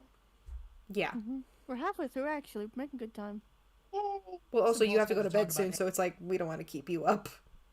It's fine, it's fine. Any of this because its reputation to a bunch of Gen X otaku means that they're so extremely defensive and possessive of it. And if you have a problem with any of the depiction in the series, no matter how nuanced their position actually is, they just scream, "Skeleton!" Oh, hey, Sai! Yeah, who is that, Curly? Do you mean the racist that Lily hangs out with? Yeah. Yeah. No, it's Taffer. Fuck it. Yeah, Taffer. I forgot her real name. Brain rot. Until they break every blood vessel in their face. This isn't even unique to Utena, I just feel like picking on it in particular. It's what fans do with everything. Media literacy isn't any more dead than it was 30 years ago. The average Dwayne sitting at home watching non-challenging but thrilling Netflix soap operas today is the same guy who was going to see Independence Day in the 90s. That's the thing about art as... That's you, though. I don't want to see Independence Days because of Jeff Goldblum. There, I said it. Yeah, also, Lily, that's you. You watch, like, the same 6 shows and bitch about them, and then you play the same, 3-4 games? It's not even that. She doesn't even watch many things because she only watches out of spite. Oh my god. Malicious. She does it out of malicious intent because at either 1, it's because of a net, or 2, it's because it, it's always an ex. It's always someone who she has beef with, or who left her or has issue with her. She does this shit out of spite. Well, you want to know what? She can't touch anything I have is because, Lily, unless you actually learn fucking Mandarin, you can't touch any of it. Because you wouldn't understand it because there's no English dub. Lily, I dare you to cover Akira. I dare. That would be Okay, so I funny. will fight you with it. I would laugh so much. I was the one who asked you about Akira, Lily. I was. It was me. You Bree. thought it was Sai, but it was me, Bree. Bree sitting on my shoulders, taking off the trench coat. It was me all along. Can I go now? I hate being here. It smells like cheese. I hide behind the sweater. That's true. But no, it's everything is. She is Arby's. We have the beef. I know you do. Jesus. Bree, I want you to be in my jacket pocket like Jake in Adventure Time. Me. I've been meaning to ask, what's in your pocket? Oh, Jake's. What's up, Jake? Literally just me. Pint, I've been meaning to ask, this is a new shirt for you. Why do you have just a random pocket? Oh, Bree's in here. Oh, hi, Bree. Bree, small metal chair, feral scream. Oh, okay, thank you. Yeah. Kachika Kama Tokyo Big Cup. No. Yes. She... What? What's that? I don't know. Oh god, yeah, that'd be hilarious. What?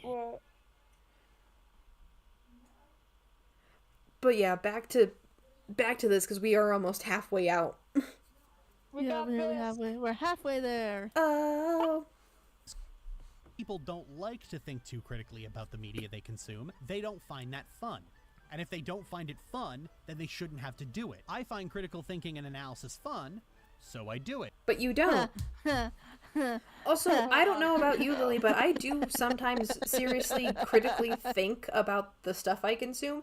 Like, I enjoy it, but at the same time, I also go back and be like, I have a follow-up question. I have a story.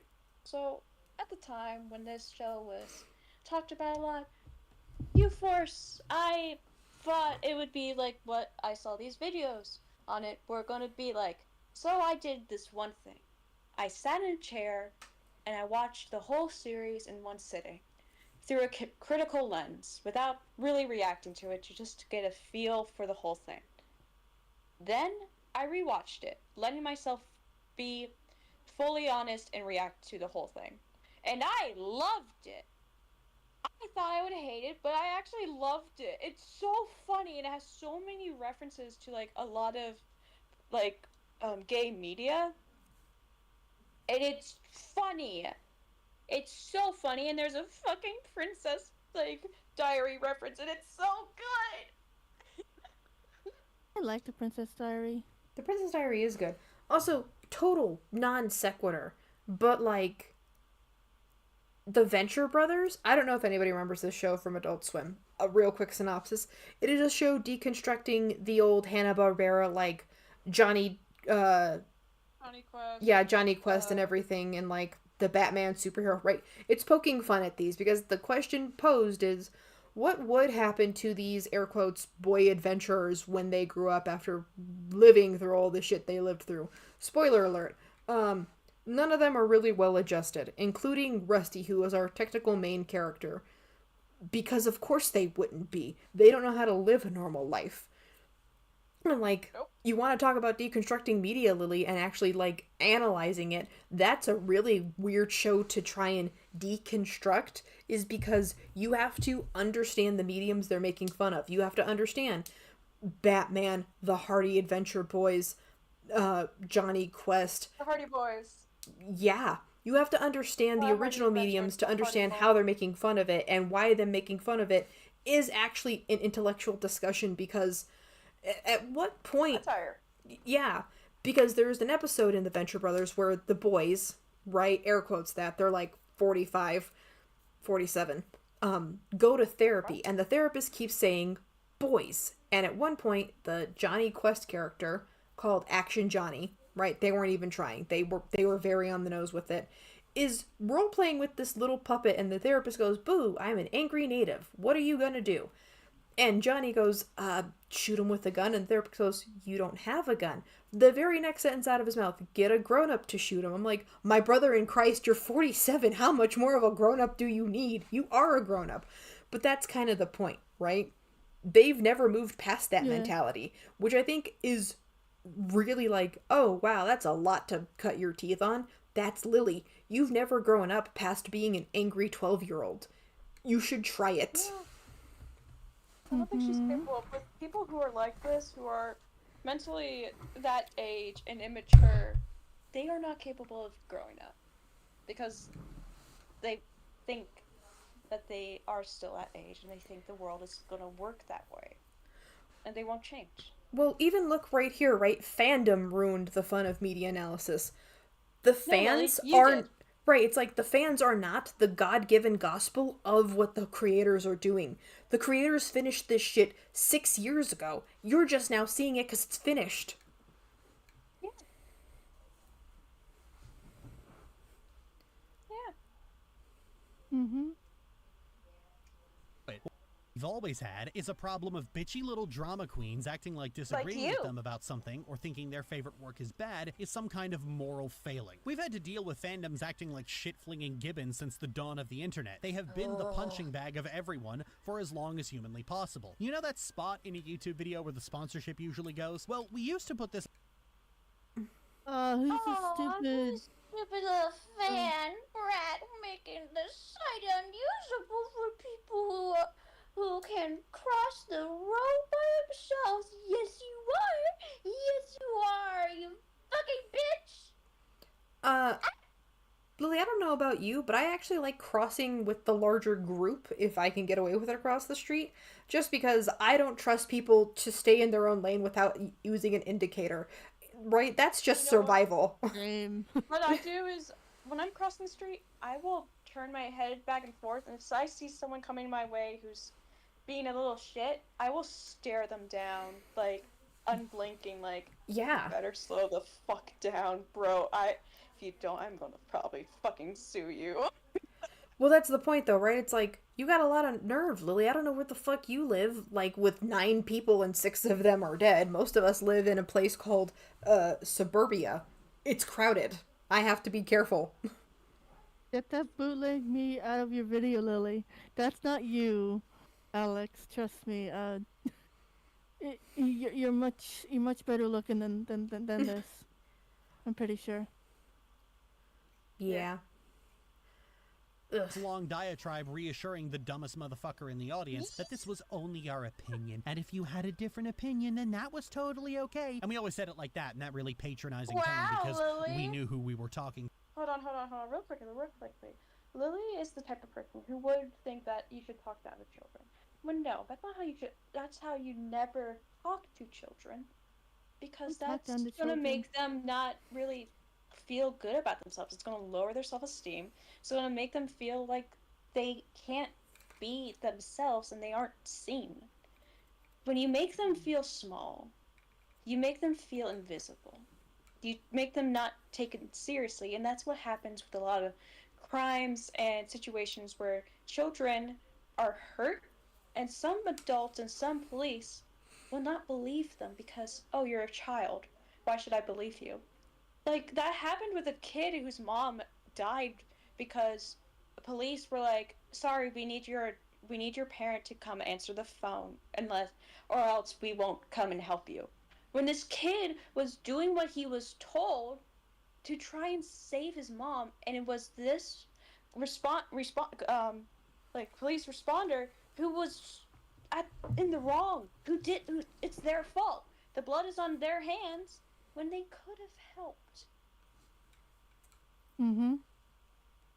And that's something that happens when you don't listen and don't treat children like they are people. They get forgotten. They get lost and they are not seen. When you talk down to people, you make them feel less human and not seen. And that is a shit mentality. Well, if Lily's good at anything, it's having a shit mentality. Yeah. Well, by the way, I was working on a little stream overlay for you. Who, me? Yeah. Oh, thanks.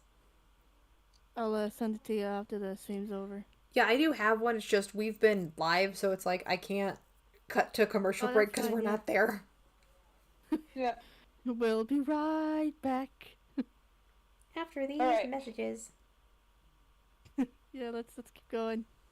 At something even slightly contrary, you'd get the aforementioned gibbons shitting themselves in your comment section. It used to be that a large dislike bar didn't mean the video was bad. It meant that your video had made its way to 4chan They got and rid triggered of it because they got butthurt that certain videos that were getting them money were being disliked and losing fucking attention. They got rid of it because then they could let these problematic content farms fucking get boosted. So if you're trying to look up videos about how to save someone's fucking life, you would have to scroll, causing more issues and making it impossible to find actual life-saving advice and content. Yep. That is the issue.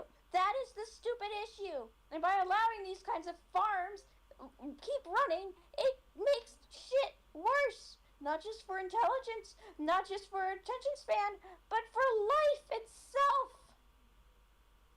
Mm-hmm.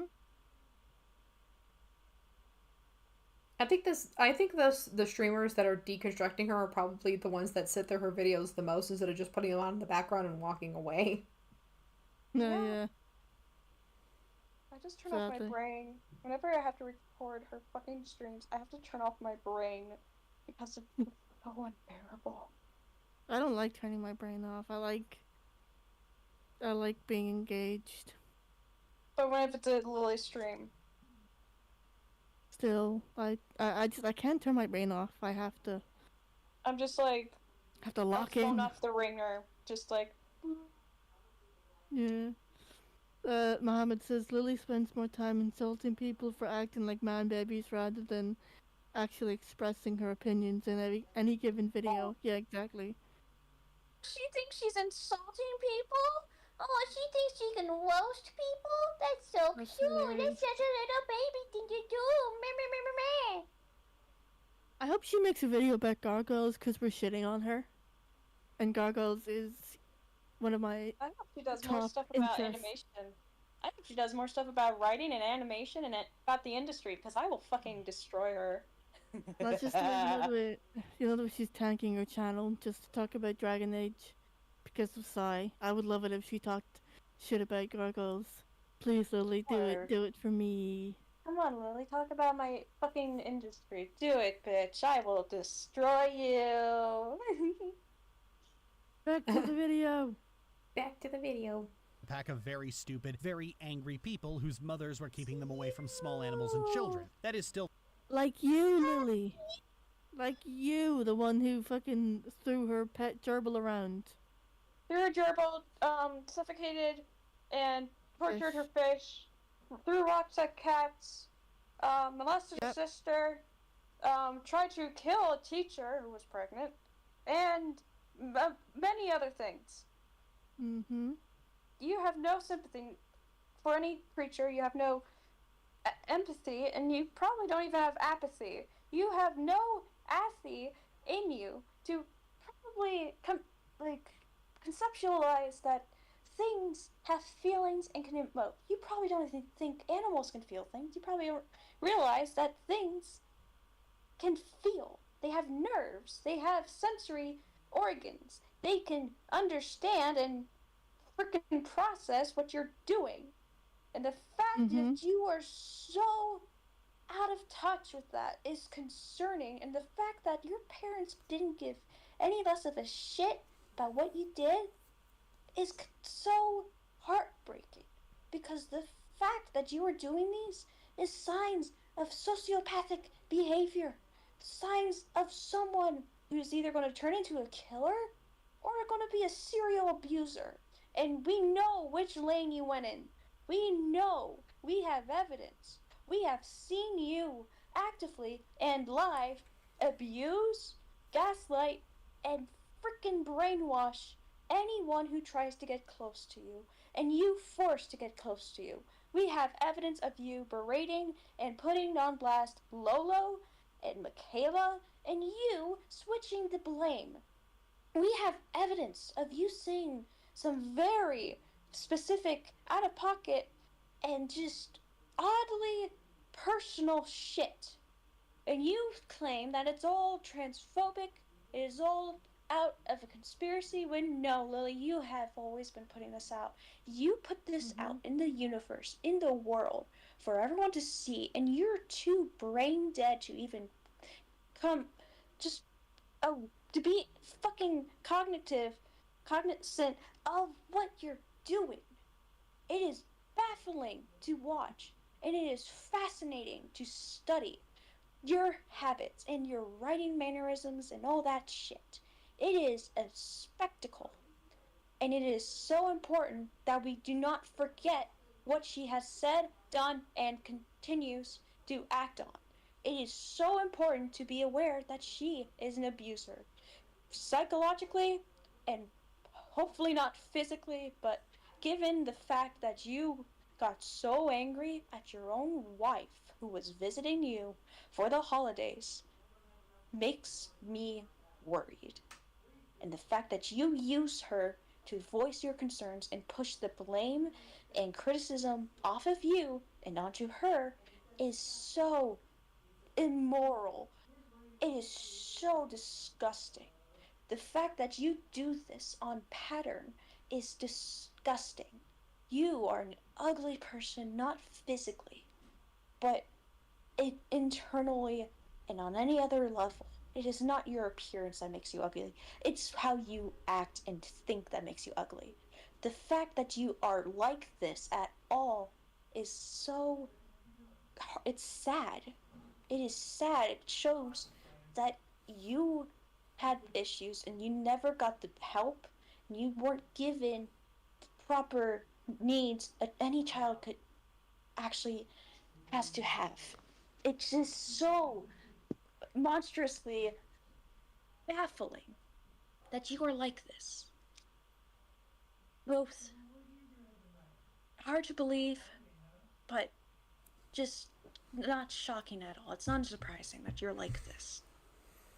Like, if any of your followers, your cult members, which, let's be real, you run your server like it's a fucking cult, see this.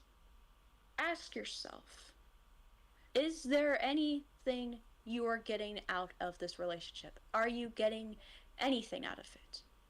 Have they given you something outside of just content and little words of half praises? Have they given you anything that is of worth that you can use actively? Have they given you something good that helps you as a person, and just have they done that? What are you getting out of it? And if there's nothing, and if you're too scared to realize it, that's your answer. That's your answer that there's a problem. And I know it's hard to leave. Just take your time. Know that she can't get you. And know that you can be safe. There are places where you're safe, and it's okay. And especially for Lolo, if you somehow see this, don't listen to her. Don't listen to Lily when she tells you that your story writing and your capacity to write good stories and comics with all the characters you might have in your head, don't listen to her. It's okay to have stories like that. It's okay. And that's normal. An ensemble cast is normal with writing stories. Having multiple arcs and world building is fun, and it just gets any reader's mind just rattling and spinning and the gears turning, and that's compelling. When you are giving your audience something they can think about and theorize, that is signs of good work, because you are actively getting their attention and engagement. And the fact that you're good at art is something Lily is envious of. and she wants to tear you down. I saw that, and it's wrong what she did. How she acted towards you was wrong. And I hope you can be safe and get out of there.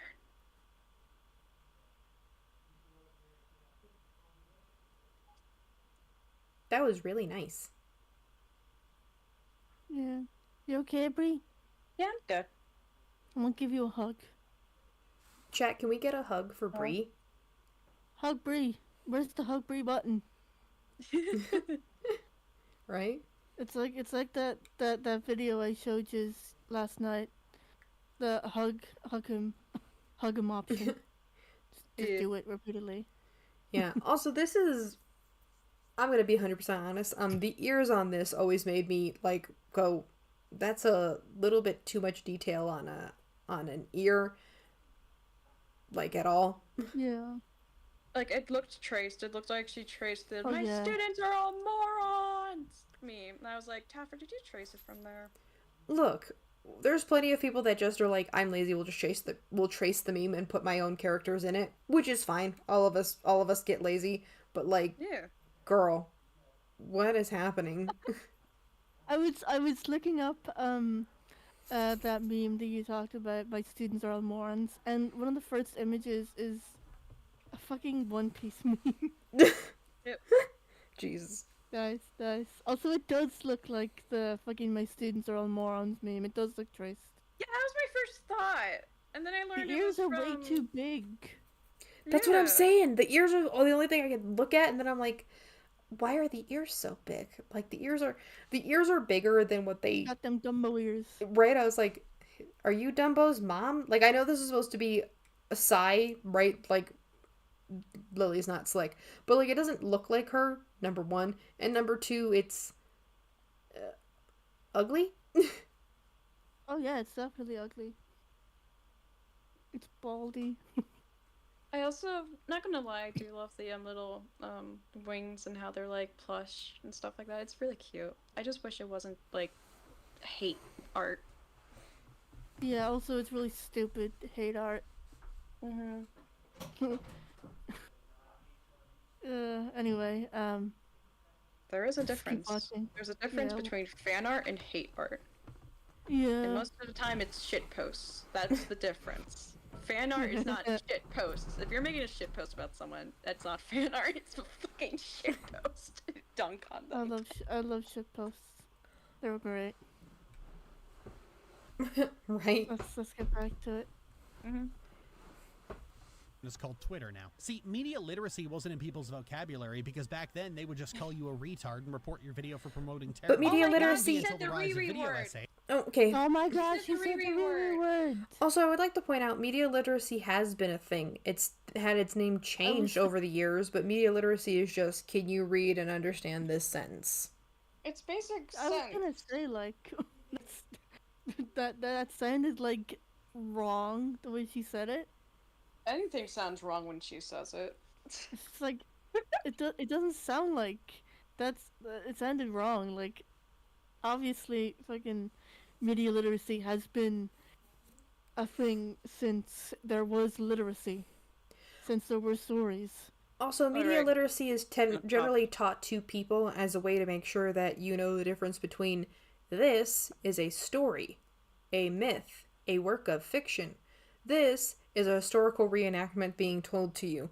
These people that are in this story are not the actual people. This is them explaining the story of this very historical thing to you. Do you see what I mean? It's like, one is Columbus sailed the ocean blue in 1492.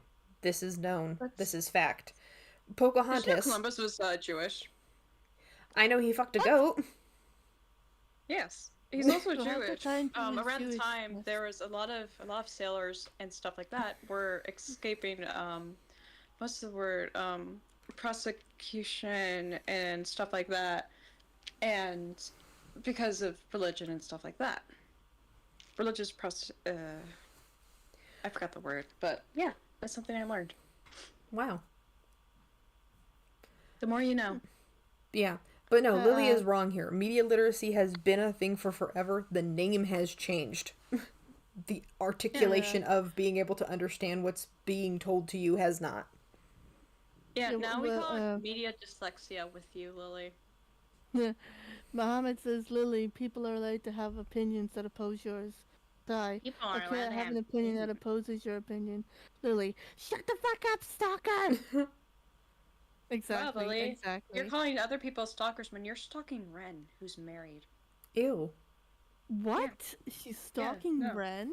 So, I say she's stalking Ren because she will actively just be there, being like, oh, I think love bombing, and just being like, oh, she's watching Princess Tutu. I should watch Princess Tutu because I want to get in her pants. Yeah. You know what? I don't know if that can be considered stalking, but it's definitely creepy because it's Lily. And then also, it's like getting art out of her. And then another thing too. Do you know the character who's in like the middle of her little backdrop for chill time? That Lolo? That's Ren. That's Ren.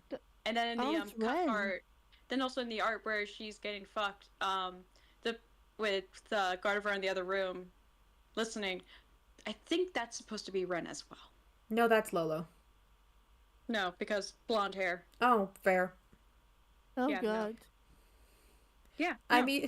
I need my Xinhua. I can only shin you on so hard. Where is my Xinhua? Like, I don't know what that is. Really, that's rat. I have a theory about the next piece of media she's gonna cover. It's gonna be mouthwash, because Ren recently got into it. Oh God. Ren recently got into it and made fan art for it, and it's like, I have a feeling she's gonna sympathize with Jimmy. You played the game, you know about Jimmy. You're not supposed to sympathize with Jimmy. Jimmy is, You know what? Everybody she air quotes sympathizes with is low key an admission of her. There, I said it. Yeah, no, that's fact. She sympathizes with Ashley. Oh no, with Andrew. Sorry, Andy. Yeah, she sympathizes with him and thinks he's the victim. Yeah, even though he's the one being incestuous. Yep. If she does mouthwash, I will have words and thoughts. Oh, I will have words and thoughts too. I'm gonna try out mouthwashing. It is heavy and visually might. It's a very well done psychological horror game, and you get a lot out of the 2-hour gameplay. Actually, like it's an even 2 hours, and it takes you hostage pretty fast. And also, there's like other games that add to the story as well. Do fish feel pain? And also, they were also the ones I've seen that one. They were also the ones that made Buckshot Roulette. Oh hi, MZ. Hi MZ, how you doing? Also, Hella, you got a new subscriber. Oh, I did? Nice, thank you. Yes. You know, if you do on Twitch, you can do like alerts for when you get new followers. I can't, because then the alerts will distract me, and then I will forget what I'm saying, and we're already off topic. That's fair. Yeah, it's the same. You can do something like that for YouTube. Nice. That'd be cool. Anyway, sorry. Let's keep watching. A pack of simpletons would get a whole host of professional-sounding words to make what was, at best, blatantly obvious harassment sound like something more significant than it actually is. And now we have an entire generational overlap raised in an environment where the behavior and mannerisms of a Chan troll are the default status of some of the most popular social media platforms on the planet, all while using the language of Lindsay Ellis to Steven Universe is here. Jesus Christ. I thought she only talked about it once or twice a year. Yeah. The apocalypse is coming. Oh no. Jesus. Set up like a corpse being animated on strings by the fucking Goler clan. The thing is, you get Hold up. The what clan? Go back real quickly. I will pull up. That would be some Google debunking. I'm gonna Google debunk real quick. Oh, I found it. I found the Goler clan. Goler? How do you spell it? Goler. I found it on Wikipedia. The Golers are a clan of poor rural families in Canada. on Nova Scotia's South Mountain near Wolfville, known for intergenerational poverty and the conviction in the 1980s of Lily, many family members for sexual abuse and incest. Why are you bringing incest into this? Everything is... Because... It's Lily. I know it's Lily. Yeah, because it's Lily. Okay, also, it's like, this is the first time I think she's ever mentioned anything, you know, not American, but now it's like, you know what, I take it back. Pretend to be American. Like, that shit's worse on your side of the lawn. Also, it's Nova Scotian. Sorry. Yeah, like, who the fuck would know this? Except for, like... Wow, Lily. Nova Scotia people. Or people who are, who like, are into historical stuff like that. God, please let her talk about it so I can return you. Well, I think because she's gonna focus on the wrong thing, and it's like, Lily, the whole point of the game is the fact that this company royally screwed these people over before we even get into the game proper. And it's the fact that Curly is enabling Jimmy for all of his bad decisions, and then it culminates in the bad decision. It ends up with everybody except Jimmy, like, being unironically in the shit bucket. And then, at the end of the game, spoilers, it just goes completely off the rails, and then you're like, yo, this is not where I thought this game was gonna go. I'm not gonna spoil it, because I know, Pint, you're gonna play it, so, do you know what I mean? It's like... I'm so excited now. I love horror. In my glasses real quick. She should talk about fucking Chauncey. Swansea. I can speak English. Swansea is one of those, oh no, you are such a hidden gem in this game, God. I can't wait to play that. Anyway, let's keep talking. Hang on, I'm still reading the Goler clan thing. Oh, sorry. Do you mind? Yeah, go ahead. Do you mind if... Oh, yeah, sorry. Demonstrate that they don't have the media literacy that No, they you can think other continue people to lack. think A while over back on Tumblr... Okay, can the villain... Oh, this is what this entire video is. It's just her bitching and moaning about Krim and Anthony. Can the villain has a point stories be done without doing a boiling kittens and lava trope? I've honestly never seen it done. The problem lies in this simple question. If they have a point, why are they the villain? Either you're pushing a taking it too far narrative, or you're just married to the idea of a villain. Actually, I'm going to talk about Arcane right here, because this is a really good, segue into the villain has a point. Victor is not ever made the villain in the series, right? In Season 1, he's not made the villain. In Season 2, he goes on this little becoming Jesus Messiah quest, and then he becomes the villain. But throughout also gay. But throughout the entire series, right, as you're watching it, his point is that his people, the people of Zon, who are underneath the heel of Piltover, which is the richer city, are suffering immensely. They are sick, they are poor, their drinking and food water situation is not even worth discussing because, well, there's nothing to discuss in the fact that it's terrible. He becomes the villain because his idea of making glorious evolution to where nobody's sick, nobody's hungry, comes to fruition. And it's actually terrible because if everybody is a perfect machine that never needs anything, what is the point of living then? That's not how people operate. No. So yes, he has a point. He has a point. He is the bad guy, and he took it too far. And the reason why we sympathize with him is because we understand where he's coming from, because he's chronically ill, but he's still the fucking bad guy for like 2 episodes. Yes. It's also toxic yaoi. Yes. Victor Nation, how are we feeling? He is my soaking wet meow meow. I love him a lot because they do so much with him, but like, yo, we have so much other stuff to talk about in Arcane that we don't have time for. Yeah, also, it's the trope isn't boiling kittens in lava. It's if you're so evil, then eat this kitten. That's what the trope is. It's like, yeah. And also, a villain can have a point and still be a villain. Kill the Cat is a book with good writing advice about how to do story writing and stuff like that. You should read it, Lily. Wait, you can't read. You're not even capable of above 8 reading comprehension, which is how you should be playing Pokemon. You need a 8 plus reading comprehension. I feel like she's got like a 5th grade reading comprehension, maybe. I think she has one of the first books I kindergarten. read was White Fang. Or Wait a Black minute, Beauty. how old do you? I remember those 2 books very vividly. What is the age range that they like that Hamtaro is supposed to be the demographic of? Like 10-year-olds, right? 6. I think. Oh, okay. Wow. I never watched it. Same. 2 to 6. Okay. Right.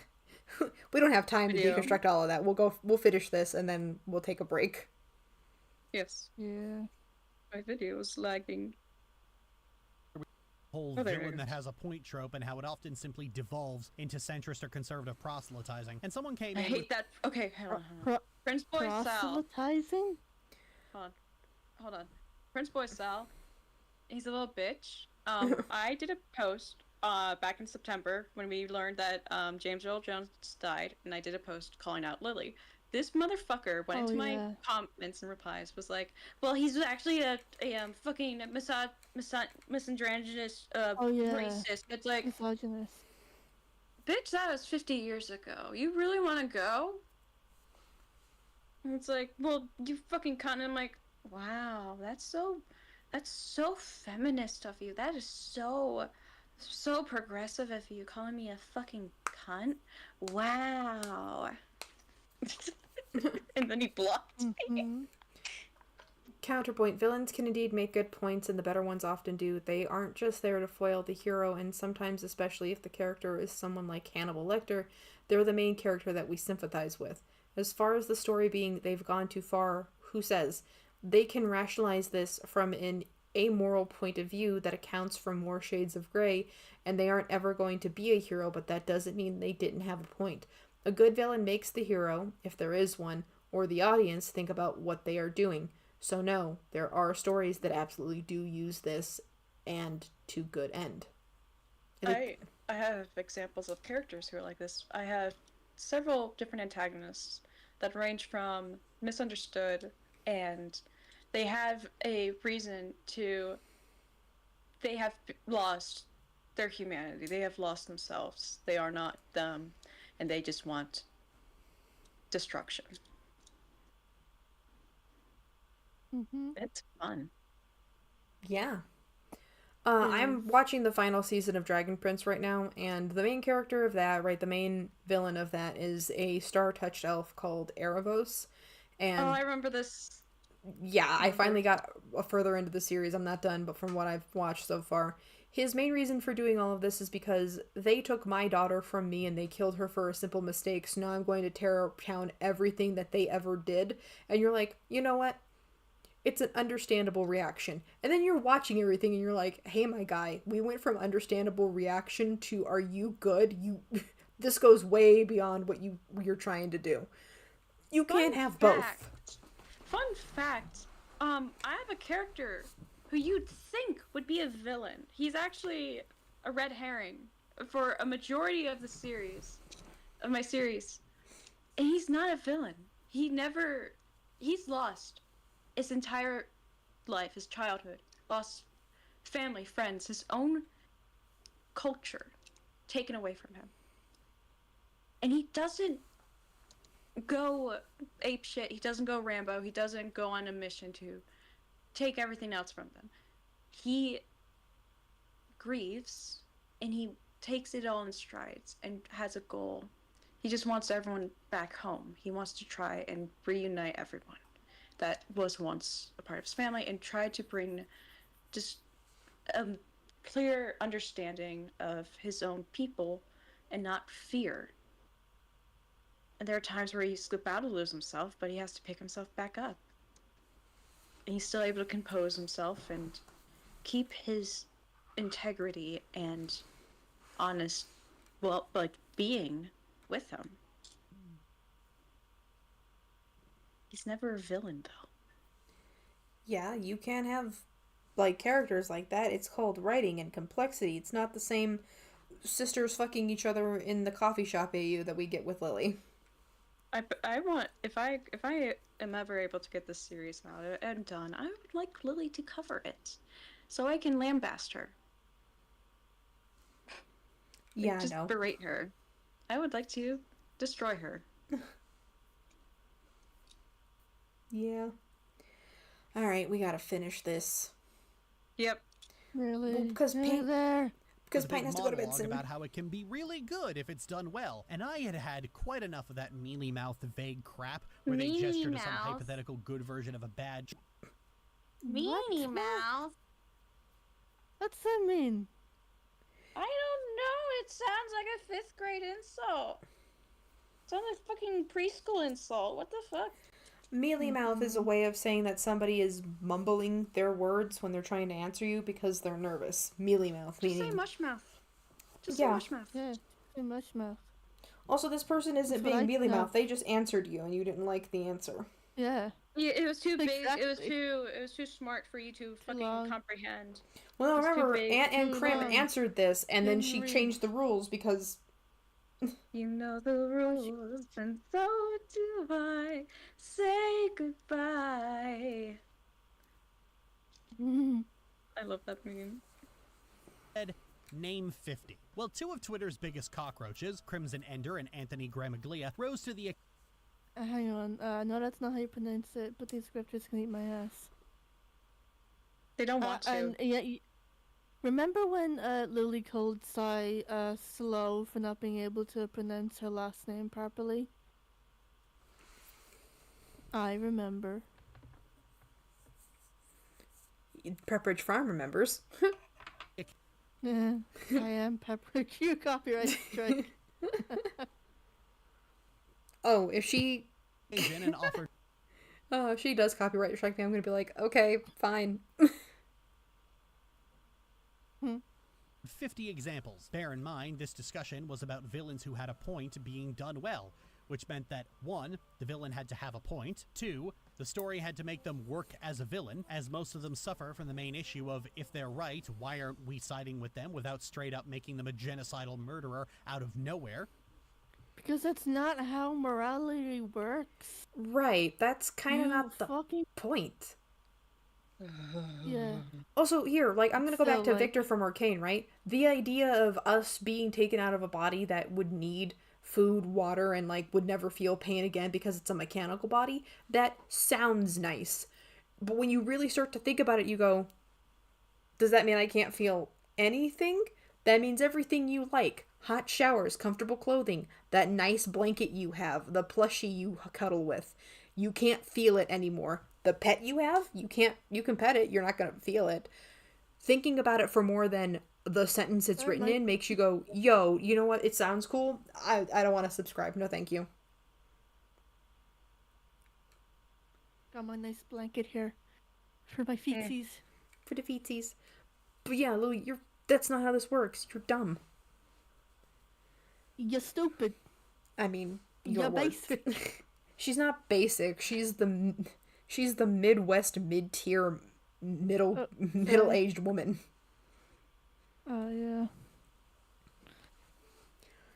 They have to be good. That had to be good. Stupid. Sorry, I was trying to get it to turn on. No, that's okay. I was like, they have to be good. By whose standard? Yours? Because then... Lily, you never write villain. Yes, of course it's hers. Okay, hang on. Lily, you've never wrote a villain. You say you have villains, but when I read Pokemon House, your villains aren't even villains. They're just characters who don't like you. Like, how is that a villain? How is Ponytail a villain if she doesn't even show up? She only showed up, like, towards the end of it. Like, gee, I don't even understand why she hates you. Like, fuck, dude. Is it like, what are you trying to say? You have no fucking villains.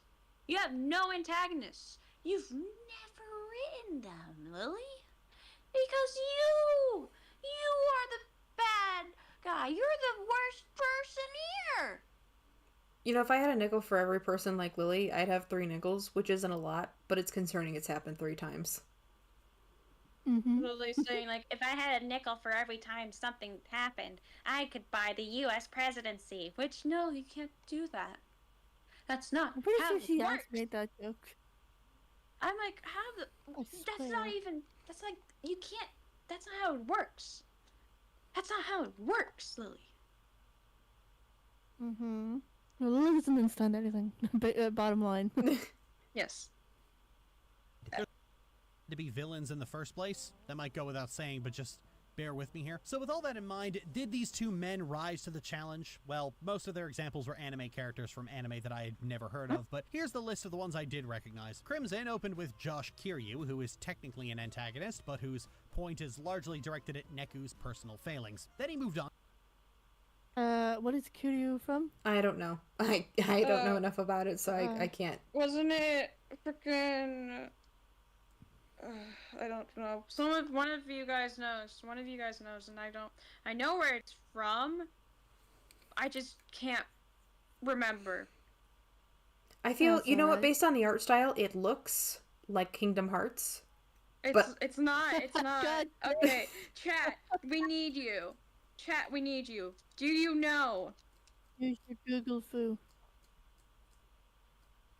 While chat is listening and doing the grunt work we're too lazy to. Oh, it's The World Ends With You. So that is a Kingdom Hearts property. It's the same fucking creators. I was right. It looks like Kingdom Hearts. Everybody giggling. The World Ends With You. At least Lily's not spit gendering Crim. Yeah. On the subject of V for Vendetta, though, he is an antagonist. He is the bad guy. Because while he does have a point, murder is not the answer to the problem. The V stands for villain. The V stands for villain. I'm kidding. Yes, I was right. It is a Kingdom Hearts spinoff. I saw it and I was like, that's Kingdom Hearts, isn't it? I thought it was that one like Tokyo Ghoul or something. It looks similar. I don't know. Is it better written than Kingdom Hearts? Yes. No. Oh, good. I might have to check it out. I don't know. But yeah, V for Vendetta, he is the bad guy because while there is a problem and he does have a point, murder is probably not where we should go first because that's how we are introduced to this man is murder. Murder is wrong. Yeah, like... You may now applaud. Who else did Grim say? Onto disqualified because he isn't the villain of V for Vendetta. The Norsefire. The Norsefire party are the reason why he's the bad guy is because, yeah, they're evil. He's killing people religiously. Also, you can have more than one villain in a show or a film. Yeah. You're stupid, Lily. You're basic. Who's on to light. You're basic. A.L. I recognize him. But Yagami, who is kind of a villain protagonist. No, but he fails is. The first one because he. Lily. He starts that way, and he slowly. God complex. Also, he kills about like 3,000 people. I'm sorry, that's a large kill count in the span of like 2 years.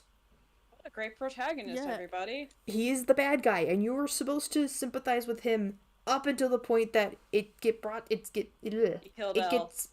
L. Well, no, even before then, because Misa's not Misa. He comes to the conclusion all on his own, I think. Don't quote me, it's been a long time since I've seen it. But he realizes the people that he's picking out of prison to kill and write their name down, he doesn't know for 100% certain if they're actually convicted of those crimes or not. Some of them are just brand new criminals in the slammer. Right? He begins to question for a minute, are these people really bad or am I jumping the gun? And then he immediately goes, no, I'm in the right. If they were innocent, they wouldn't be in prison. Which I'm like, oof. Sorry, all I can think of is that Simpsons meme. Am I out of touch? Simpsons no, it's the children who are wrong. Yeah, that's what you're supposed to. Episode.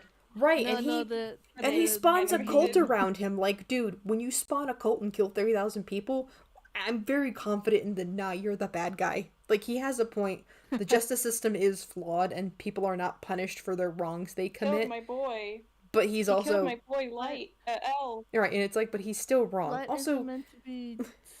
Sorry, I'm just gonna read what Muhammad has here. Light isn't meant to be sympathetic. He's meant to be empathetic, and the reason he works so well as a protagonist is because he's a dark mirror for the ugly thoughts we all have about justice and crime. Yeah. Exactly. Like, if you were given a book, you can kill anybody you want, no repercussions. Your first thought would be, man, I'm going to get a lot of mileage out of this. By the time you probably are done eating and taking a shower, you're going to be like, I don't think I should use this, actually. Like, I'm not qualified for that. Well, given the state of the world right now, I think there would be a few people. With certain people. If they did. We don't got time to in go Minecraft. over... We in don't Minecraft. we don't got time to go over all that. In Minecraft. I'm gonna shoot up a fucking Walmart! Please in don't. Minecraft. But yeah, Light is definitely a villain and did have a point, and Lily, you're dumb.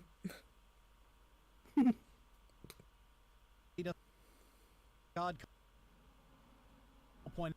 Yes, that Xehanort. Xehanort is I a bad want to be guy. Dictator because people are dark and evil. Xehanort. Then Azula, who is. She is a bad guy. I don't know anything about Kingdom Hearts, so he is. Yeah, I think she's trying to argue that he doesn't have a point. He does. I don't know anything about Kingdom Hearts, so I can't you say claim anything. to love? You sure don't know the lore, Lily. Also, Azula is a villain. She literally contemplates murdering her brother.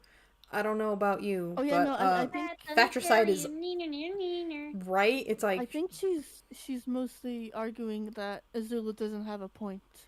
Azula does have a point. Her point is the only way that she becomes Fire Lord is if everybody is loyal to her, and with her father becoming the Phoenix King, her position as Fire Lord comes into question because did you earn this or did he give it to you to shut you up? Because we, the audience, know the answer. He gave it to her to shut her up because he doesn't care about his children. But if you don't pay attention, you don't know that. Yep. Is a villain, but never actually makes a point in the entire series. Remember, having a point means saying something that is objectively correct and it being agreeable. Then Hey Lily, murder is wrong. That's objectively correct, right? It so should why be. is Light? Why is Light not considered a villain who has a point? Because he does, yeah, but like why, Lily? Why is also Killmonger does have a point? If you argue that he doesn't, you haven't watched Black Panther. It's also the reason why him having a point is such a really good point in Black Panther is because he calls into question the logistics of Wakanda. Like, you guys could help anybody at any time, including the people you claim are yours, and yet they suffer. What's the point of all this security here if it doesn't do anything for anybody except the people born inside these walls? Yeah, and doesn't T'Challa, like, call out the other Black Panthers? He's the only one, but he does start to make changes. Yeah. Because Killmonger was right. It's why the reason at the end of the movie when Killmonger is dying, he looks at T'Challa and goes, "Throw me in the ocean with all the other ones that you never got around to saving. I'd rather die with the slaves than live with you." Like, bro, can you not? Damn, that goes hard. Well, because he was making a point, right? It's like, you can't sit there and claim that all of us are kings and queens from your country when you don't help any of us. Exactly. So much make a point as he does repeat a point that other people have made within the entire film. If anything, Killmonger is a symptom. You've never seen it. Of Wakanda. Let's let her finish. Let's let her finish, and then we can explode. And to the rest of the world, but I'll admit I'm splitting hairs, so fine. Here's one.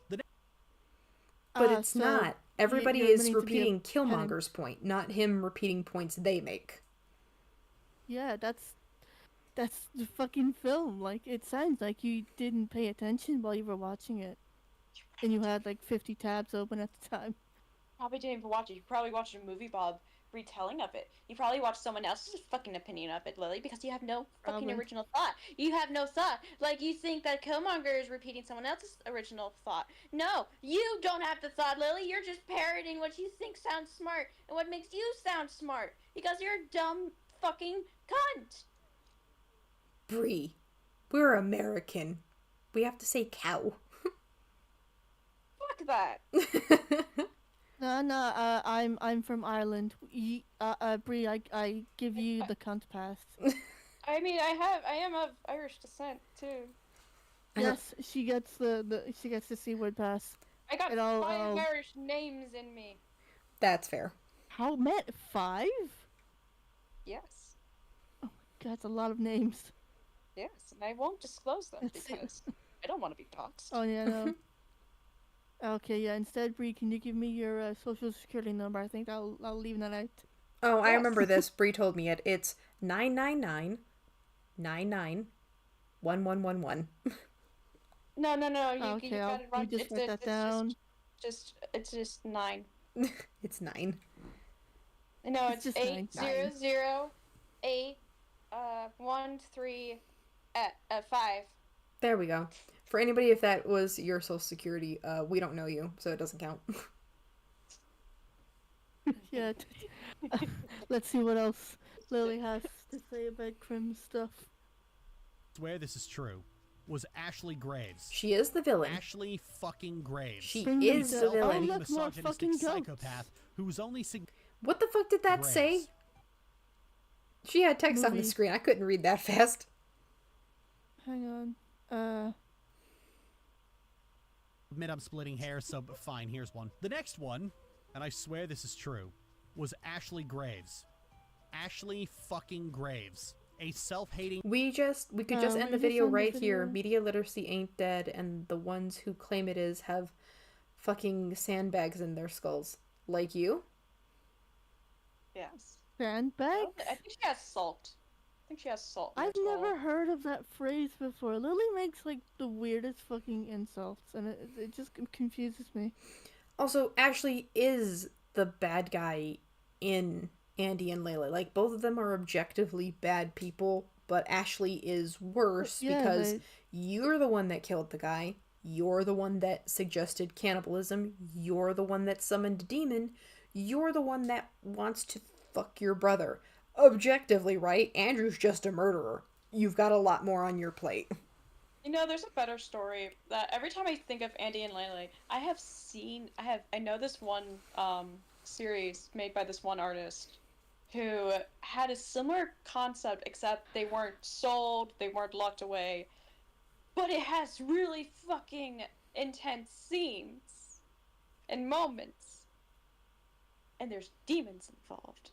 Wow. And it's good. Every time I see it, I'm like, did Andy and Lele rip them off? I mean, maybe. Everything's inspired by everything else. It's called Inner Voices, and it's very heavy content. Pac-Man's a bad guy. I can't believe there's 12 more minutes of this video left. What else do you have to complain about, ma'am? I want to see how We're long. getting there. 3 hours. Let's go. You know, this is actually half the Misogynist. time. This is half the time of the original stream that covered this. We skipped a lot, though. Yeah. Fair. Whose only significant motivation is getting stuffed with brother dick. Again, she never What makes the fuck was that? What the fuck? Go back 10 seconds. Hang on. Oh yeah, no, it... oh, that's right. This is the app. It doesn't do that. We have to go back manually. It's only significant Let's not listen to Slow Down the Lyrics. Excuse me. Is getting stuff. We just need to listen to this long enough for her to flash the stuff up so we can read it. This... There it is. You missed it! God damn it! I missed it! Fuck! We keep missing this turn. We can make it. Wait. One more loop around the... I don't think I've ever heard Pint say fuck. Fuck. There we go. Oh my god. My mind is blown.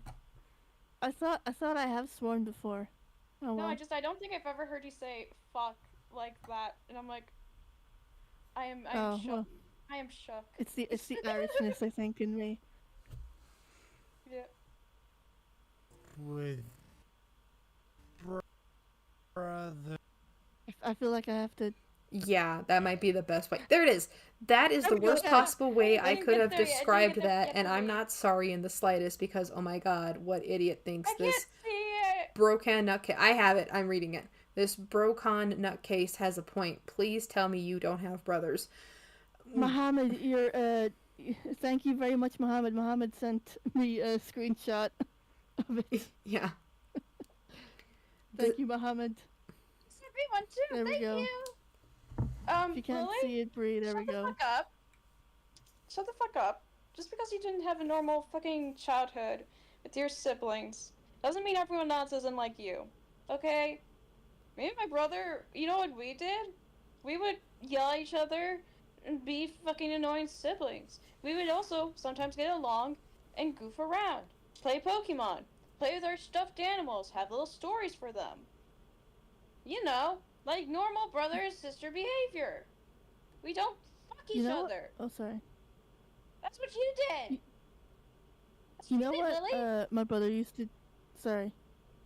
You know what my brother used to do when we were young? Because you mentioned Pokemon. We had like the Pokemon card game. And he would make me play with him and he would make up rules so that he would win. And I didn't find that out until later.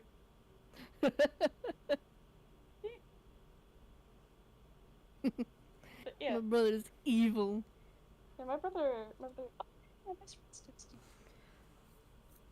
Thank you guys again for the 8 people still here while we stumble through this. Yous are the real MVPs. And once again, my music has stopped, so we're gonna have to keep going again. Alright, let's go. Makes a point in the entire plot. Sure, she gaslights and Darvos like crazy, but that's on you if you believed any of it. To that end, the next one... But she is the bad guy. Lily. I'm sorry, I can't.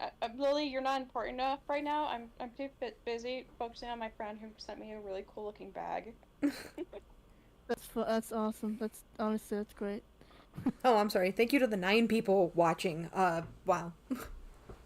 Big thanks. Yeah, no, I had to pause because Lily fucking victim blaming people who are victims of people who Darvo and who gaslight. It's just like, oh well, it's your fault for falling for it, and it reminds me of when she talked about Blake Diamond, and how she used to treat him like shit, and she would like manipulate him, and she said that it was his own fault because he's very easy to manipulate, and it's just like, bitch, that makes you out to be the bad guy. Yeah, no, we don't subscribe to that idea. Like, I'm all for slagging people off, but like, there's a fine line between slagging and insulting someone. Yes. Real quickly, I am like, my best friend just made a really cool looking bag. It's like an acorn bag, and acorns. No, it's like a really cool looking acorn. Oh, you mean Oh, that's so cool. Oh, okay. My knees. No. Touch the knees. Yeah. I know the next one is this because I saw the screenshot. Andrew and Ashley are both villains. There. Yeah, like, they kill a guy and they cannibalize him and then they summon a demon. These are things that objectively happen in the game. But, yeah, like, they're in a really shitty situation. Yeah. Where they're, like, starving to death and being, organ trafficked. Yeah. Yeah, alright, how's the acorn bag?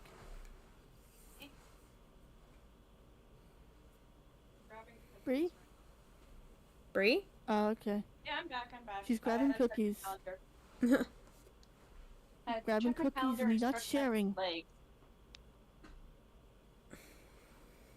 now I have to, like, circle around on my little bean bag. I can't believe you would do this. You would get cookies and you wouldn't share with us. I got 3. 1 for each. Nice. You're fine. Put it through the keyhole. Ah. I slide it under the door. Like a mouse. Thank you, slide it under my door. Yeah. Hot take. I wish people would stop looking at stories as heroes and villains and would look at it from protagonist and antagonist. Okay. Yeah, exactly. I'm gonna say this, Lily, shut the fuck up about tropes and knowing, like, themes and shit.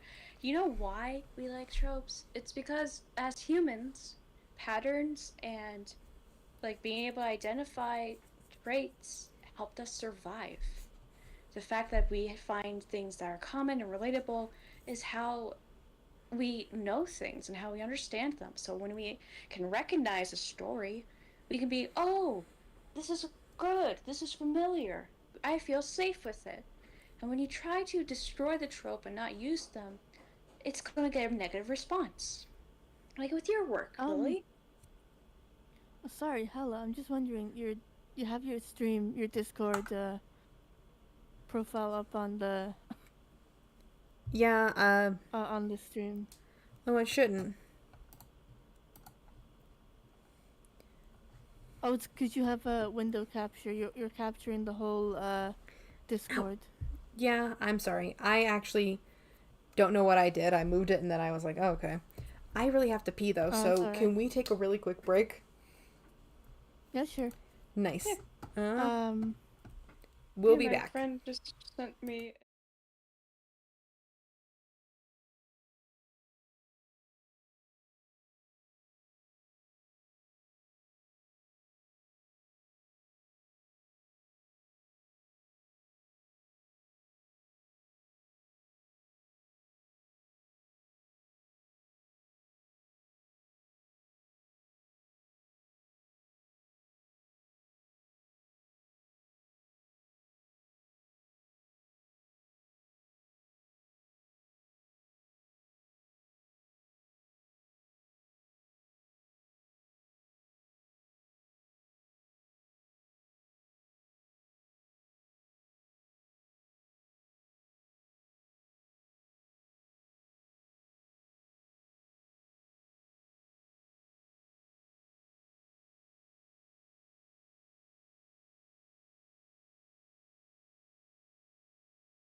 think both. Okay, I am back. It's just we're talking about Bluey, and mid talking, I'm crying. Aww. Don't cry. It's so good, and it's so needed. Doodle art. Because it teaches. I know doodle art. Like, I love Bluey because it does something that I don't think many shows do. It talks to children and adults. Originally, it was pitched as an adult show, but it works as both because it's teaching not just children these life lessons, but it's also teaching adults that it's okay to talk and teach these kids this stuff. Because it's going to be harder to talk about these things, and the sooner you can at least talk about it in such a way that they can understand and not lose their their innocence, the better. The better. And it's so good. God damn it, maybe I should have got a psych. I should be in, studying that shit. Because I get so philosophical sometimes. Damn. Okay, there we go. I fixed it. Yeah, sorry, I got really hungry after I was holding my pee for an hour and a half. I was like, I have to pee. We have to go to break. I didn't want to be rude, so I got myself some rice that I've been cooking. So? That's not how this works.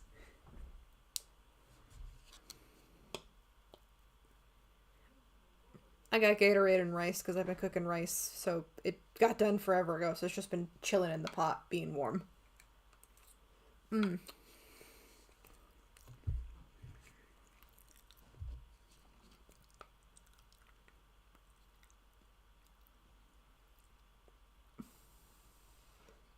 Didn't you just say less than 40 seconds ago that Ashley couldn't be a villain? Pick a struggle.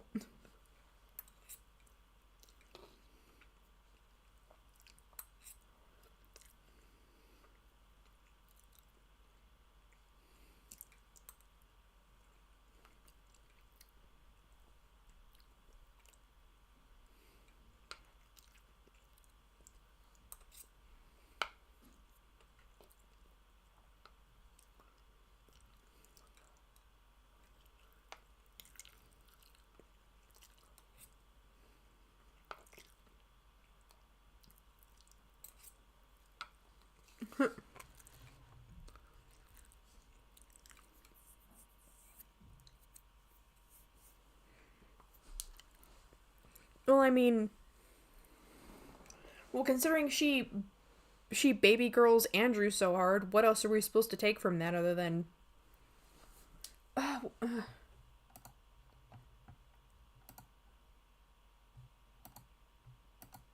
Hello? Can you hear me now?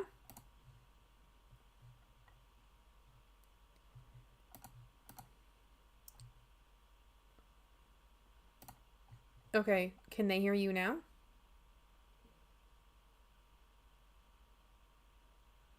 I'm sorry, I'm working on it.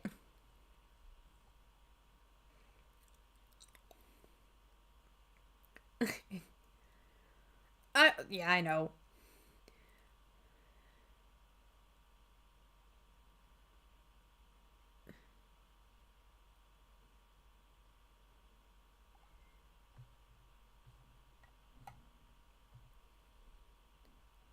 No pint is in mute jail. Seriously, what the hell?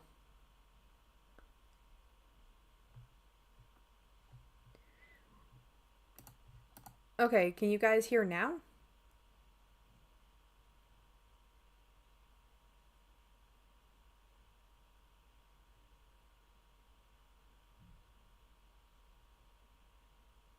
There's delay, so I have to wait.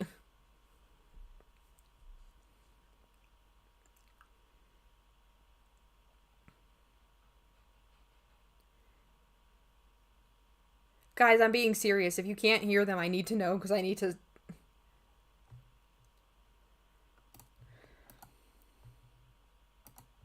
Okay, how about now?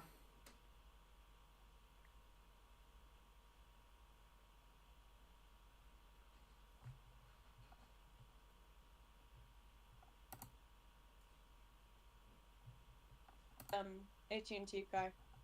You know, I can hear you, Hella, on the stream. I just can't hear me or Bree, and I don't know why. Yeah, can you, you might have switched audio when switching back from the Be Right Back screen. Back. Oh, yeah, probably. Okay, so the microphone is still no. Okay, how about now? Hello? Okay, there.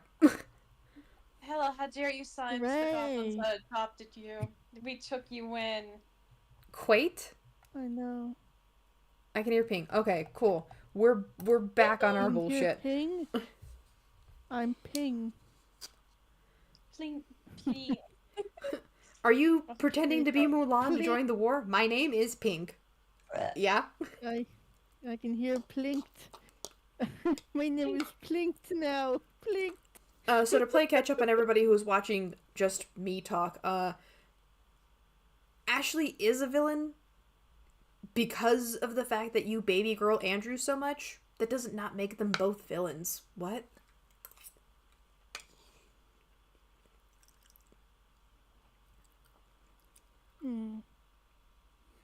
Bye, werewolf hours.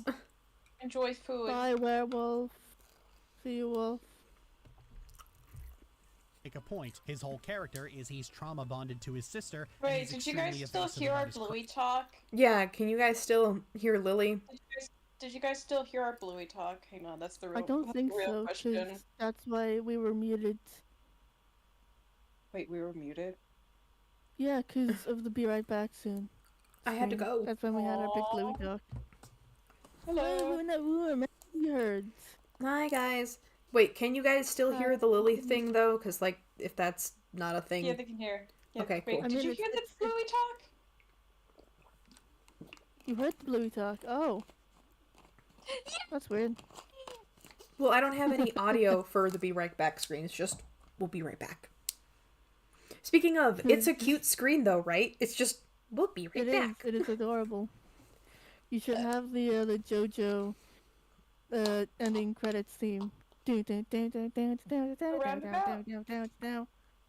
Huh.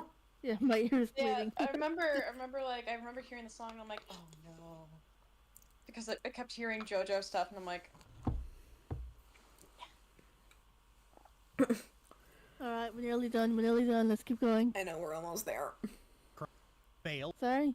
It's like, I know we're almost there, we can do this.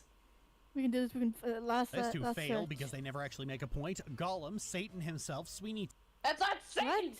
That's not Satan! It's Lucifer! Yeah, it's very telling that she picks the Hasbin Hotel Lucifer, because it's like, girl. He's not even Satan. She did it as a rage bait. Also, Sweeney Todd is a bad guy, because he, again, murders people, even though he does have a point that the judge who incarcerated him is evil and isn't even doing his job right. Again, Joanna and the other guy are the only good characters, as well as the kid. I would also like to point this out. Lily, the bar is literally so low, demons are tripping over it in hell. What are we talking about? Sweeney Todd does have a point. Do you not know what happened to his wife? Excuse me? No, Solus is a bad guy because he decides the only way to fix his past mistake of literally locking all of the mages that he was not friends with into the literal back rooms of hell is to crack open the back rooms of hell twice. Yeah. And then has a little wolf persona. Yeah, she's just a secret furry. So fucking funny. Oh god. Let's put Starscream on here. Starscream and Zim are also villains. Zim wants to conquer and terraform the world because he comes from a colonistic alien species, and Starscream literally keeps stabbing everybody in the back. Doesn't matter whose side he's on. He's like, everybody's against me. Yeah. I know he was voiced by Tom Kenny in one of the shows. I love that information. Yep. You mean Adam? His name is Adam. Oh yeah, like Adam and Eve. Bitch. His name is Adam. Also, he does have a point, or is he arguing that Frankenstein's monster isn't the villain? Lily, just make it clear. Lily, you probably, I don't know if you'd love this or hate this. Did you know that Mary Shelley's mother was a renowned feminist? Her dad was also a well-known writer, and I forgot like most of the lore. Also, this woman was the mother of all goth. She is the original goth mommy. Also, she invented science fiction. Oh, yeah.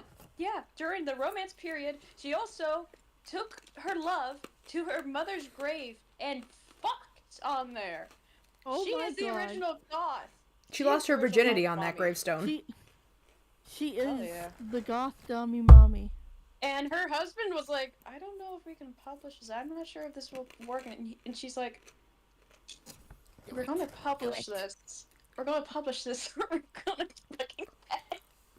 Like, that's the energy. She's like, we're going to publish it. And he's like, okay. So we're going to publish it, or I'm getting it popular. It eventually was really popular. I also have the Junji Ito version of Frankenstein. Awesome. Which is really good. I have the original Frankenstein, I have the Junji Ito version. And they're staring me down where I'm sitting.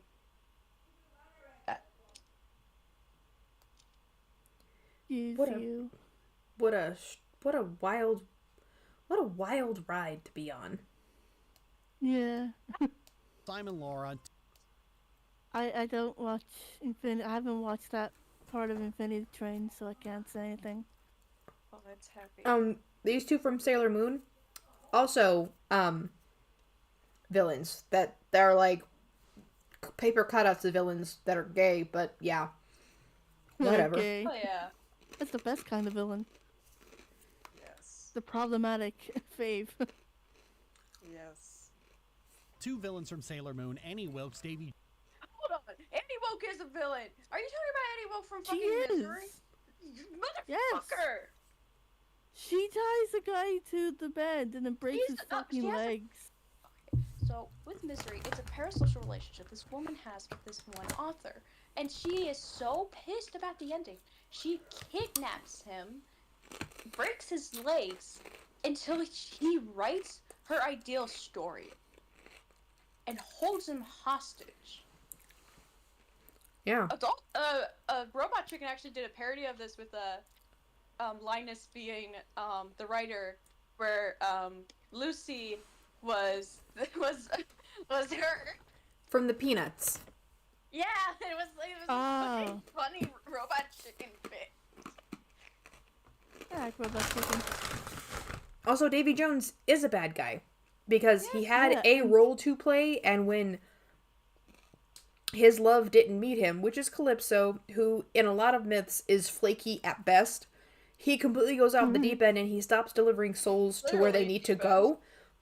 And he turns into this because he's defuncting on his contract, basically. Also, no pun intended with the deep end. Yeah. Ew. Sally, sorry. Listen, man, I don't think... Charlie Brown's sister.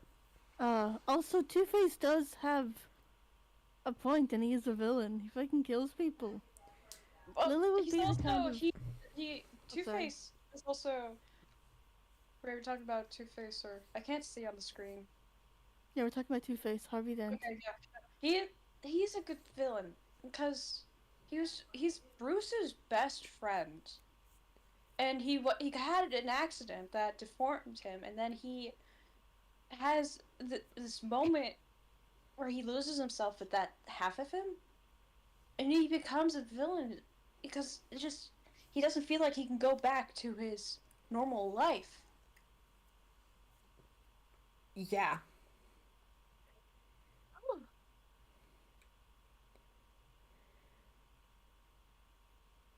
Also, Lily strikes me as the kind of person who would say that people like Poison Ivy and Mr. Freeze did nothing wrong.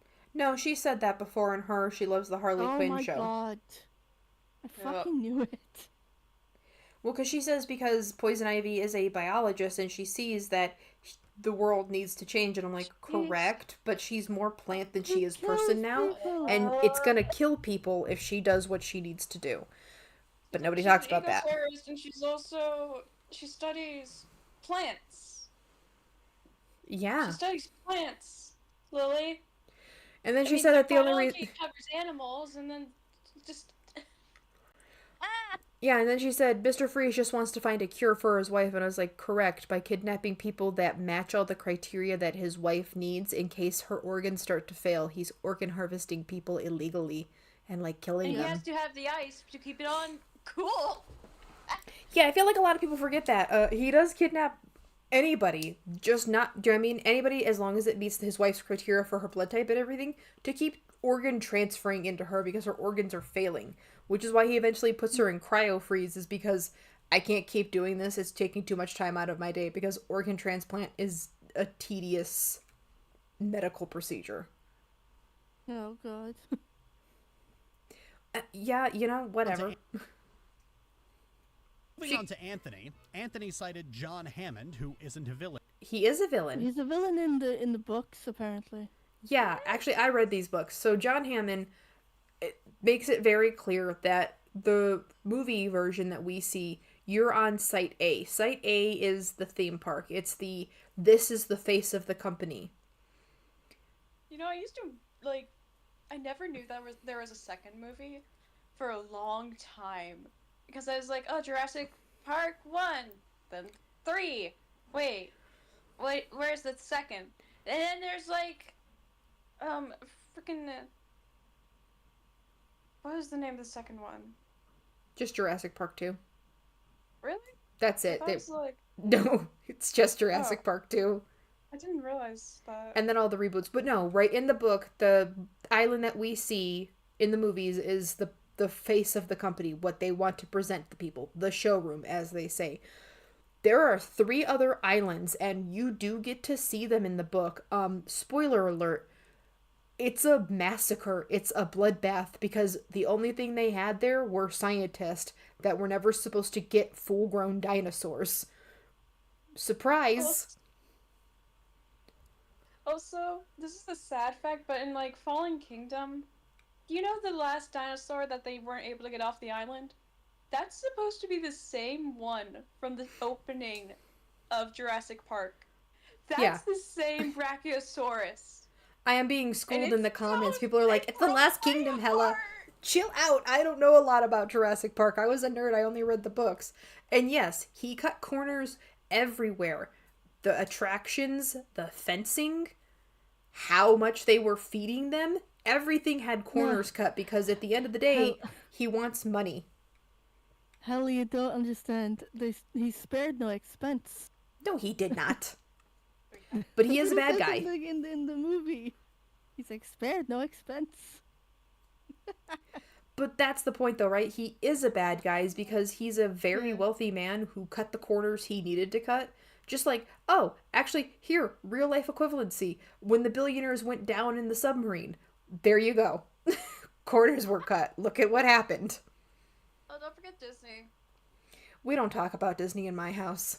Every time I want to go there just so I can watch the dragon catch on fire. That brings me joy. Let's keep going. We're nearly done. Yeah, we're almost done. Magneto, who is the exact poster child for boiling kittens in lava. Walter Peck. Magneto literally decides that if you are not a mutant, you are the problem, and he'll kill you. He's a mutant supremacist. Right. Here's the funny part, though, right? Because I think a lot of people don't know this. In one of the comic lines, because he's got a lot of kids other than Pietro and the Scarlet Witch, he has a kid who turns out to not have any mutant powers, and the kid is constantly telling him, Dad, I love you, but I'm never gonna get them. Magneto is doing Olympic-grade mental gymnastics to justify why their child is, like, just a late bloomer. And finally, it takes Xavier telling him, it's like, your daughter, I think it was a girl, don't quote me on that, is human, 100%. She has no powers. She's growing up on an island full of mutants, and she loves them, but she doesn't have powers. She doesn't fit in the world you want to create. And I was like, what a nice way of saying you'd kill her if she was anybody else. Amazing. Is that from the comics or from the new show? That's in the comics. Again, I don't remember if it was a boy or a girl. It's like, I feel like it would make more sense because he seems to have more daughters than boys. It's like he's a girl dad by happenstance of that's all his swimmers are. But yeah, Magneto is a villain because if he had his way, there would be no people. He'd kill them because he assumes the worst.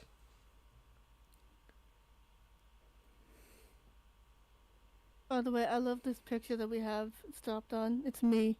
This is me right now. This is Walter Peck. I don't know who Walter Peck is. Neither do I. Whose only role as a villain is being a government regulator during the Reagan years. Watch that film again, you'll notice a very capitalist bent to it. N, who never makes a point because everything he believes ends up being the deluded ramblings and still to Lily, shut the fuck up! Shut the fuck up! We found Breeze. We found Breeze Tism. I want that YouTube. It's so cute. Well, also, if we take Pokemon Black and White at face value, which we should, and N grew up in a cult, which he did, and his worldview is completely warped, which it is, then it is, my opinion, which is the correct one in this instance, my homeboy is on that struggle bus to realize you're cracked. Sorry, I know what I said. Magneto is meant to show how, minorities shouldn't go to extremes to revolt against their oppressors. If Magneto was a person of color, Lily would say he isn't a villain. Yeah, that's true. She would.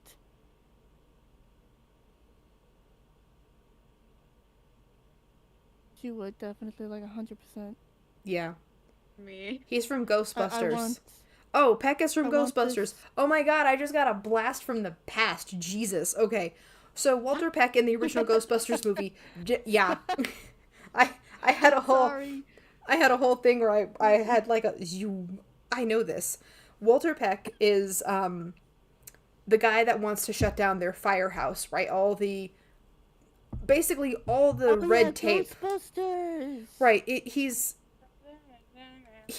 like, he's not a government regulator. He's just, this is not up to code, so I can't let you do it, right? A bunch of government red tape. He's a villain by happenstance of, he's following the rules a little too to the letter. Do you know what I'm talking about? Those anal retentive people that are like, it says here on Wednesdays at 4:30 in the afternoon that you must submit a triplicate. Yeah, it's like he's taking it to an extreme. He is a bad guy because he's taking it too far, like way too far, and he's getting enjoyment out of it. But like, yeah, he's still a bad guy. Like, ease up. Yeah. She's still okay on the top. Lily? Go! Oh, sorry. Go Bree, go Bree.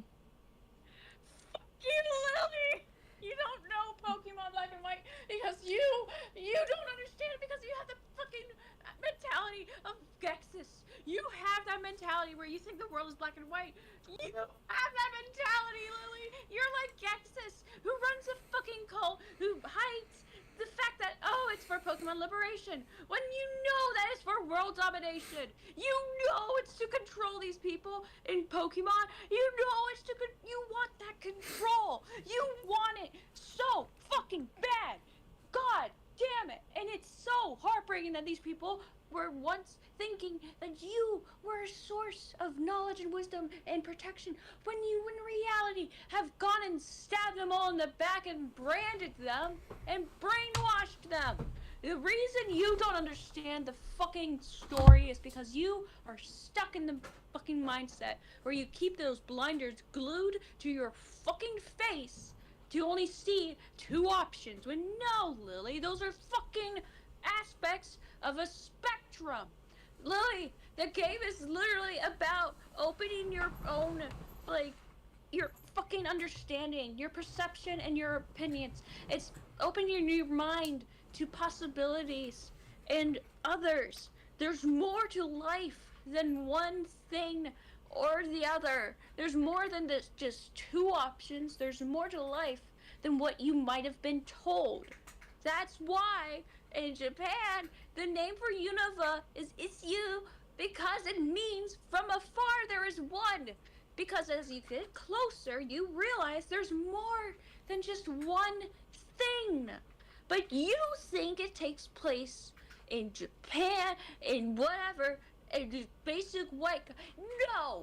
No, there is diversity. There's not just white guys. There's not just blacks. There's Native Americans. There's Asians.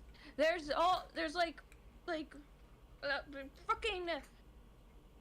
fucking Texans. There's all kinds of people and Pokemon in there. And this game was a celebration of Pokemon being so beloved. Because after the 4th generation, they were about to cancel the games, and then they realized, oh shit, they like it, especially in the US. So Gen 5 was a reboot, a way to kind of restart.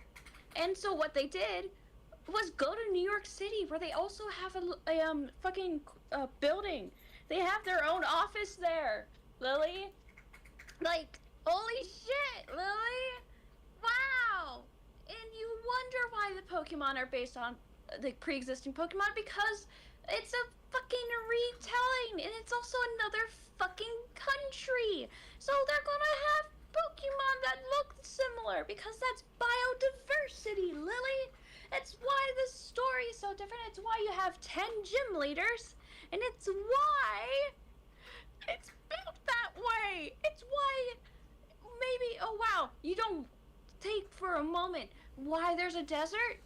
Well, Lily, if you've been to New York City once, you would know, based on the map, that's where the Twin Towers were. That's where it was. That's supposed to be representative of like fucking just that area. That's where it's supposed to be. And you don't get it, Lily. And you don't like N because he's a victim. Unlike you, who is an abuser, I don't give two fucks whatever you say. I don't believe for an instance that you're a victim. I don't believe that. I don't believe that at all. Because how you tell these stories shows so much more of who you are. The way you tell them is so precise and distinct to that from the perspective of someone who has hurt others, that you, Lily, are capable of hurting people and having hurt people before, and the way you talk about these kinds of people is so telling to who you are. And that is a fucking monster. You are the kind of person who would hurt N, who would keep hurting him. And the fact that you don't even realize that there are dialogue options, that your character does talk, because you are the protagonist in the game, you are in that role, and just because you say yes and no doesn't mean that you can't imagine what you would say as the trainer interacting with these characters. That's what the games are meant to do. You know why they don't really include voice acting in the games? Because you're supposed to imagine their voices based on how they talk. You have to use your imagination. That's the fun part. Imagination. Roleplay. That's why it's a roleplay game, Lily. Why can't you understand that? Maybe you're too busy doing erotic roleplay with people who aren't wanting to. Maybe you should respect your wife's orientation. You know, asexual, and having been a fucking victim. You know, the woman you trauma bonded with and made her think that you're a victim as well. You cheated on Lizzie with. The woman you lied to for I don't even know how long. The woman you groomed to be with you, and the woman you probably hit when she was visiting you. That you kept inside your mildew and mold infested house for probably a week or a weekend during Christmas.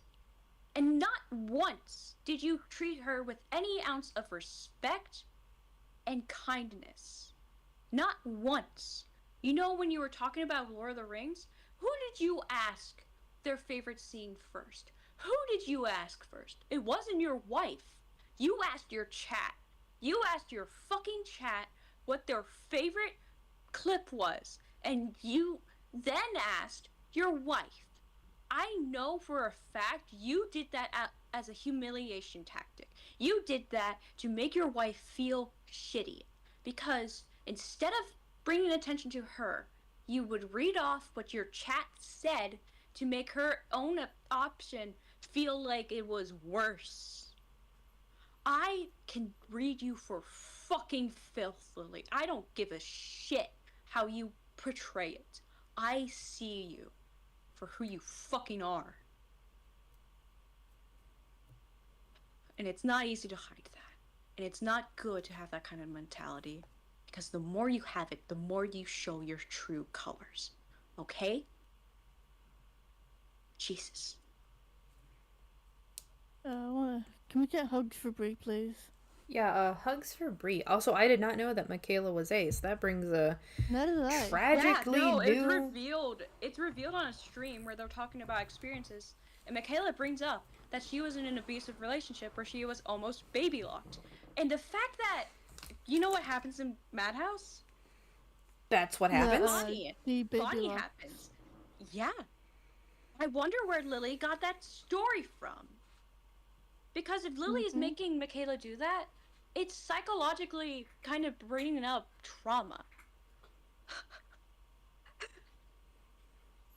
You okay? I think Brie is laughing before she cries. Oh, I thought you were crying. Sorry. I was worried. Okay, now I'm also worried. No, let her cook. I think her brain is cooked. Yeah. I think it's Imhotep from he what is it? Literally fucking kills people to take their organs to refill his organ jars to become a person. Like, it's done out of a misguided attempt for love, but it's still, you know, evil. Listen, the bar is murder, right? You have to not cross that bar to not be a bad guy in this situation. We have yet to not meet that bar, so Imhotep is a bad guy.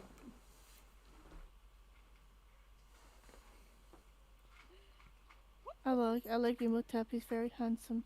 Imhotep, whose only motivation is reviving his lover, and the evil comes from the fact that he must kill to get it. Okay. Hey, look, it's Pokemon. Oh, wow. I vaguely remember this movie. The little girl... I remember it. Is a bad guy, not in the way that she kills people, but she kidnaps a lot of people, and... She kidnaps Ash's mom. I have a photographic memory of this movie, because this is one of my favorite movies. So, go off, Brie. Story! The story of this is Molly is a little girl whose father was a researcher, trying to find the runes of Alf. He got lost. It's alluded to the fact that he possibly died.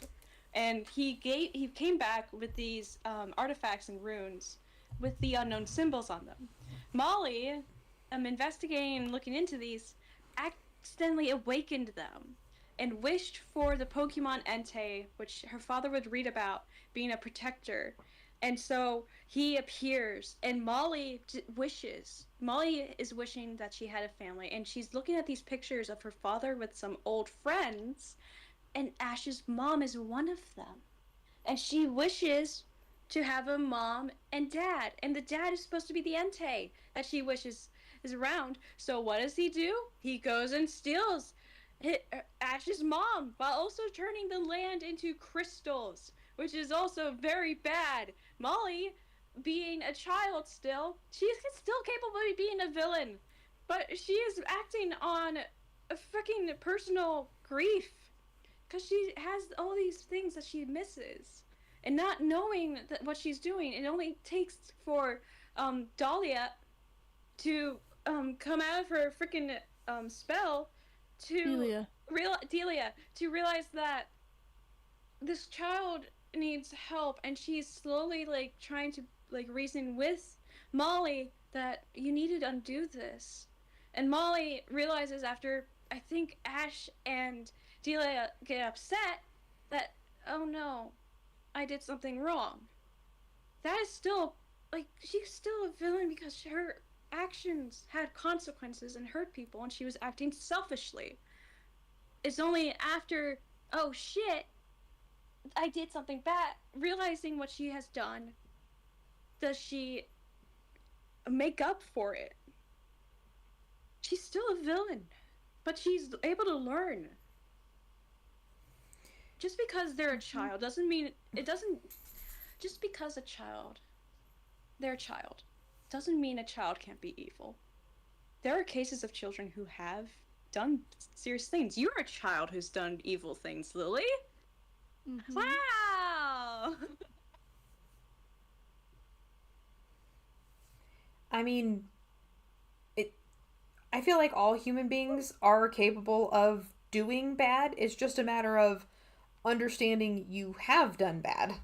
Did you know that there were two kids, two boys who kidnapped a younger boy and killed him? Yeah. They lured him and killed him near train tracks, and then left him. I remember that.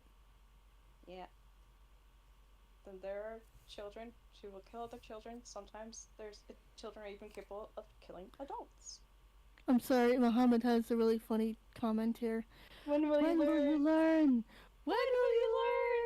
That your actions have consequences? How many times are we gonna have to teach you this lesson, old man?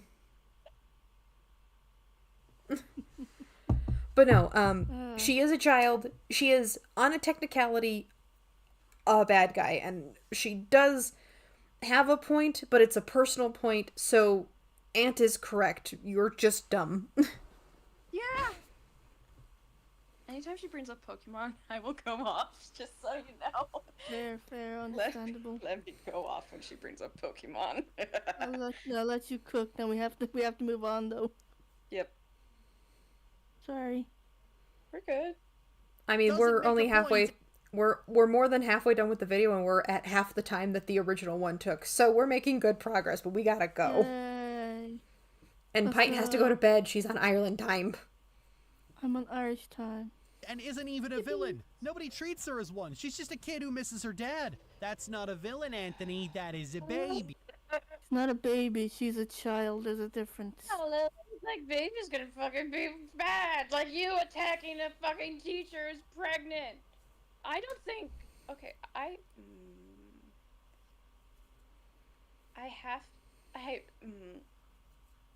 in the middle of believing and not believing Lily was abused by a teacher. I am out in the middle based on her actions as a child and her anger issues. I believe full-heartedly she attacked. And if she did attack, if the teacher was defending themselves, yeah. And then also if Lily's parents got involved, they would probably be like, they assaulted first, being that kind of parent.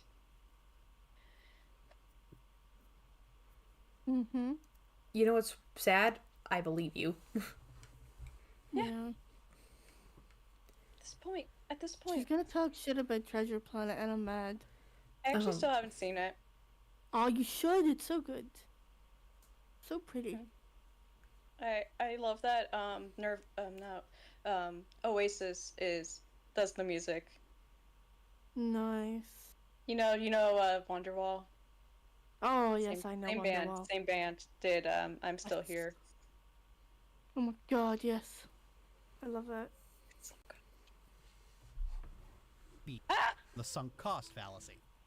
That is his point. The sunk cost Lily, fallacy. You don't know what fallacies are. You don't know what fallacies are. You've always do these fucking fallacies, Lily. Shut the fuck up. Also, just as a quick aside here, he's a pirate. No shit, he's the bad guy. It doesn't matter what his reasoning for being a pirate is. He kills people. I don't know if Lily remembers this. He tries to kill Jim. Yeah, and he kills the first mate of the cat captain, whose name I'm blanking on. Yeah. He's a bad guy because he's a pirate. He pillages, he plunders, he has no pity in his heart, and he murders people. Looking for the treasure is one of those, yeah, I would assume that you're doing that too. What are we talking about?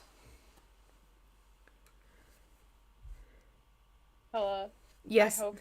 I really want to see you do an edit of just all my moments where I've exploded at Lily. It's just gonna be titled Goblin Ranting. No, it's just Gobbo with the steel chair.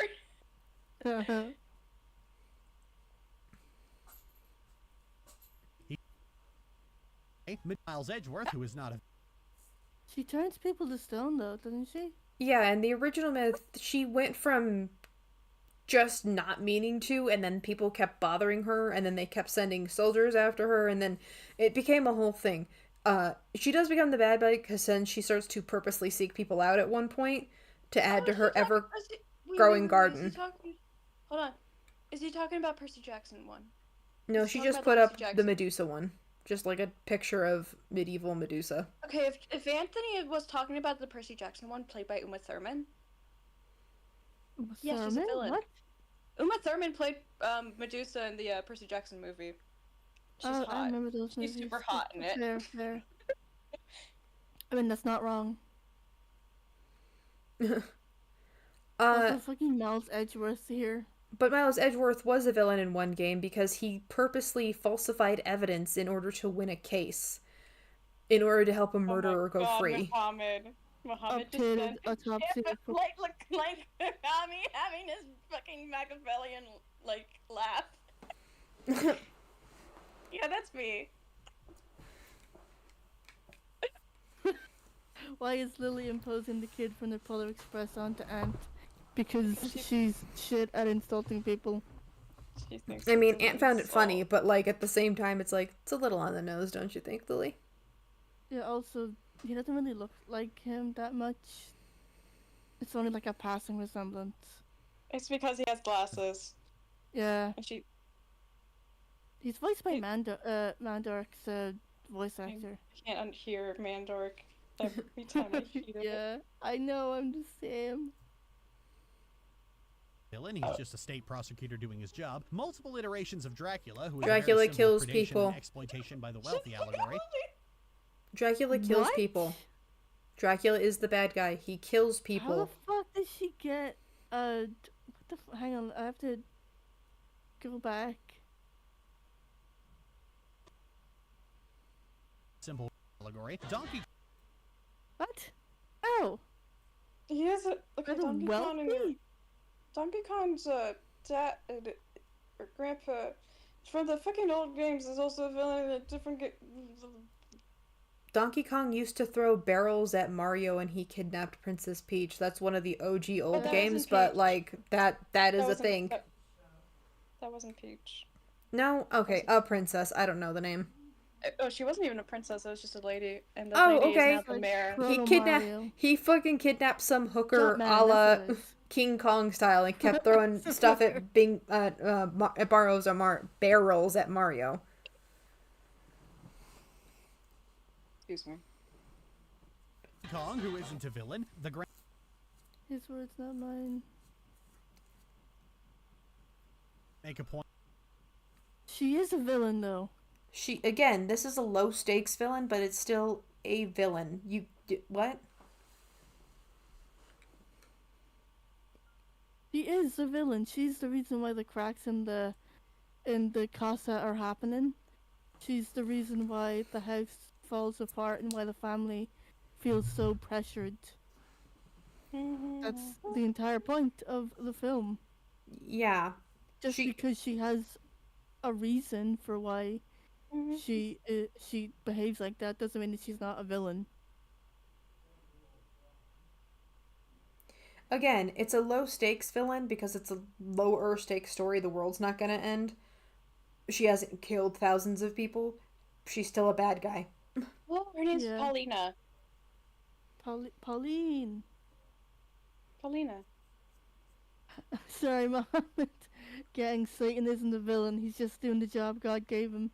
I mean, that might be true, but that's really funny.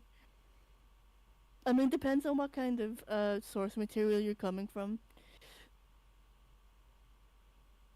Yeah, no, she's the lady who Mario would save. Paulina. She's also a baddie. I like Pauline. Point and is the one who learns in the end. King Kong and Godzilla, who are animals, John.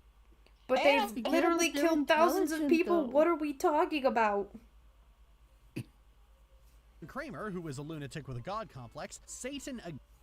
Okay, so John Kramer. I love John Kramer. He has a point. And he killed people. Yeah, he literally, the only reason he started on this whole crusade about learning to appreciate your life is because he was diagnosed too late for brain cancer. And so he's actively dying throughout all of the Saw films until he does die. And so he basically goes into this big tirade about how people don't they like squander their lives because he has this epiphany of, you know, my time is running out. What have I been doing with my life? And also, what have other people been doing with their lives? And he sort of internalizes that fear, that existential fear, into murder. And it is murder. Yeah, I'm gonna just say this. If anything of this is murder... sorry. Yeah, if it's murder, yes, they are the bad guy. Moving on. Also, I love John Kramer. The dude was in his fucking 80s when he did the most recent Saw film, and he looked really good. What the actual fuck?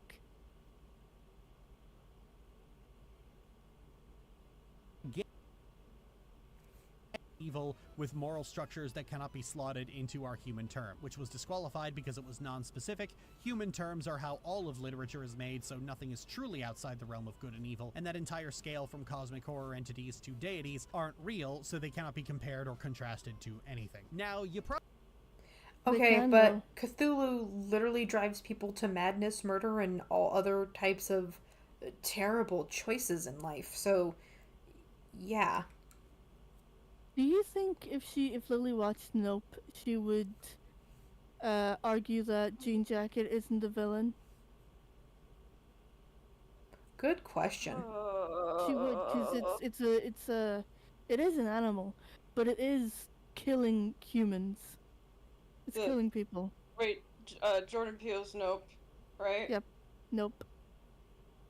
I like the movie that also has an Akira slide that Jordan Peele was so fucking giddy about. He's a fucking otaku. I love him. She would hate him just because of that, him being an otaku. Oh yeah, the point she made applied to the diamonds, but no, the diamonds are Nazis. Therefore, they're Nazis. Therefore, they're irredeemable monsters, and Rebecca Sugar is a Nazi sympathizer for writing them that way, even though she's not the only writer on the team. Anyway, Mass Effect. Yeah. Probably noticed halfway through, but it's clear that these two men grossly misunderstood what having a point means. They clearly read this as sympathetic motivation. Why the fuck is she showing Mass Effect when she's talking about this? Like, because she runs out of things to do and she doesn't want to show off her ugly ass art. It's not even hers, it's Michaela's. Well. And that's not what it means. To have a... Also, it skeeves me out that her shepherd is black. Because I know how Lily is with black people. Wait, is her shepherd? Yeah, that's her shepherd. Okay, I'll take your word for it. I mean, she doesn't have, like, any like, YouTuber down at the bottom, so it's either hers or she stole the footage. Oh, well, you know what? That's fine. She steals everything else. Yeah. It's a correct or valid idea. To say someone has a point is to concede that they are right. This was something easily looked up, but wasn't as far as these two were concerned. And yes, these two spend their day harassing other people for their media takes because they disagree with them. And when... Nah, actually, Ant is currently working on getting his book a cover, because it's actually being published. Well done, Ant. Good job. And I'm going to read it. And I'm not sure what Krim does. Krim does YouTube. Krim does Krim does Krim. Krim is a very good YouTuber, and he's actually stepped away from talking about Lily because he does not want to deal with her shit anymore. And honestly, I don't blame him. Yeah, it's just Lily and all of her sycophants, which is a word. No, her cult. We can't call them a cult. They don't drink Kool-Aid. They barely eat soup. Okay, that's the Jonestown cult. I mean Anthill. No, not Anthill. They were also near Canada. No, were they in Canada? They might have been in Canada. I forget.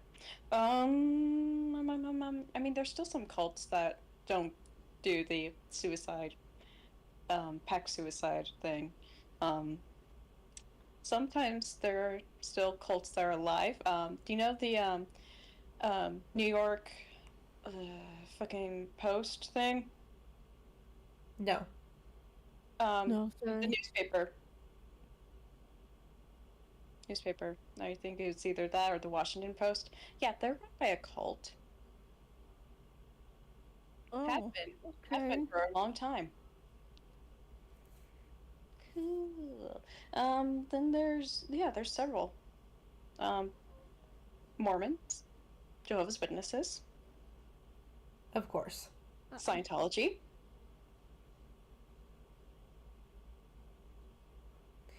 All the worst ones. Got it. Okay. Yeah. See you, Muhammad. Bye. Bye. Enjoy Dragon Ball.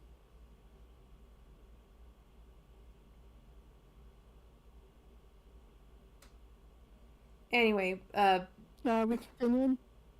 Yes, Sorry. almost done. We gotta get through it. We can do this. They do, or they get other people to do it for them. And they do that because they don't actually know what they're doing. Well, and looking you through their don't list know. of villains, their media diet is made up primarily of schlock anime and cartoons, comic books, That's and action you. movies. And You don't even read. Really, your favorite anime is Hamtaro. Shut the fuck up, sit the fuck down.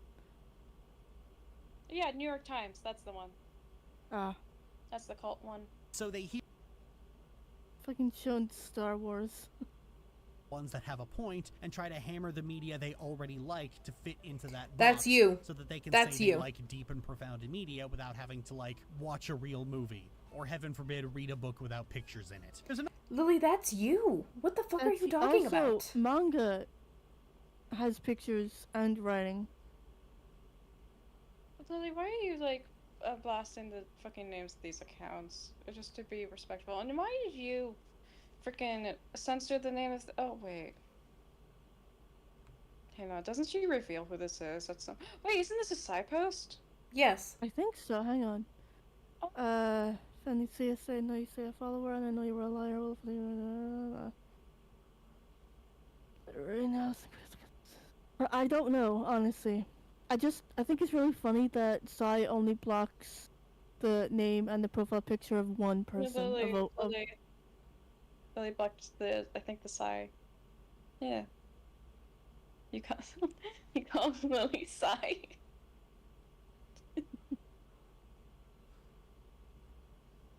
Anyways. Yeah, we're nearly there. Another creator whose bread and butter is harassing other people over their takes on Oh yeah, so it is Sai. Yeah. and up. Literacy and critical thinking is dead, but when she has to actually oh, it's Sai talking about Utena stuff. Yes. actually make her own takes, she was incapable of recognizing the sexual assault the main villain does You to the multiple weren't. characters. She literally says it's statutory. Yes. Also, things can be consensual, but also rape if it's statutory. Like, like a teenager, like a 16-year-old can consent to sex with a 30-year-old. Doesn't mean that it's not rape. Yeah. because while they can consent, they can say yes, they don't have the maturity to really understand what that decision means. Which is what happens with Utena and Akio. Akio. Yeah. Sorry, what were you saying?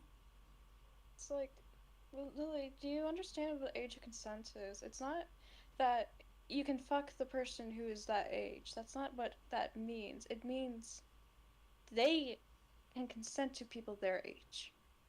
That's what that means. They cannot consent with someone who is above their age because they don't understand or are mature enough or they're fully cognitively aware of what they're doing.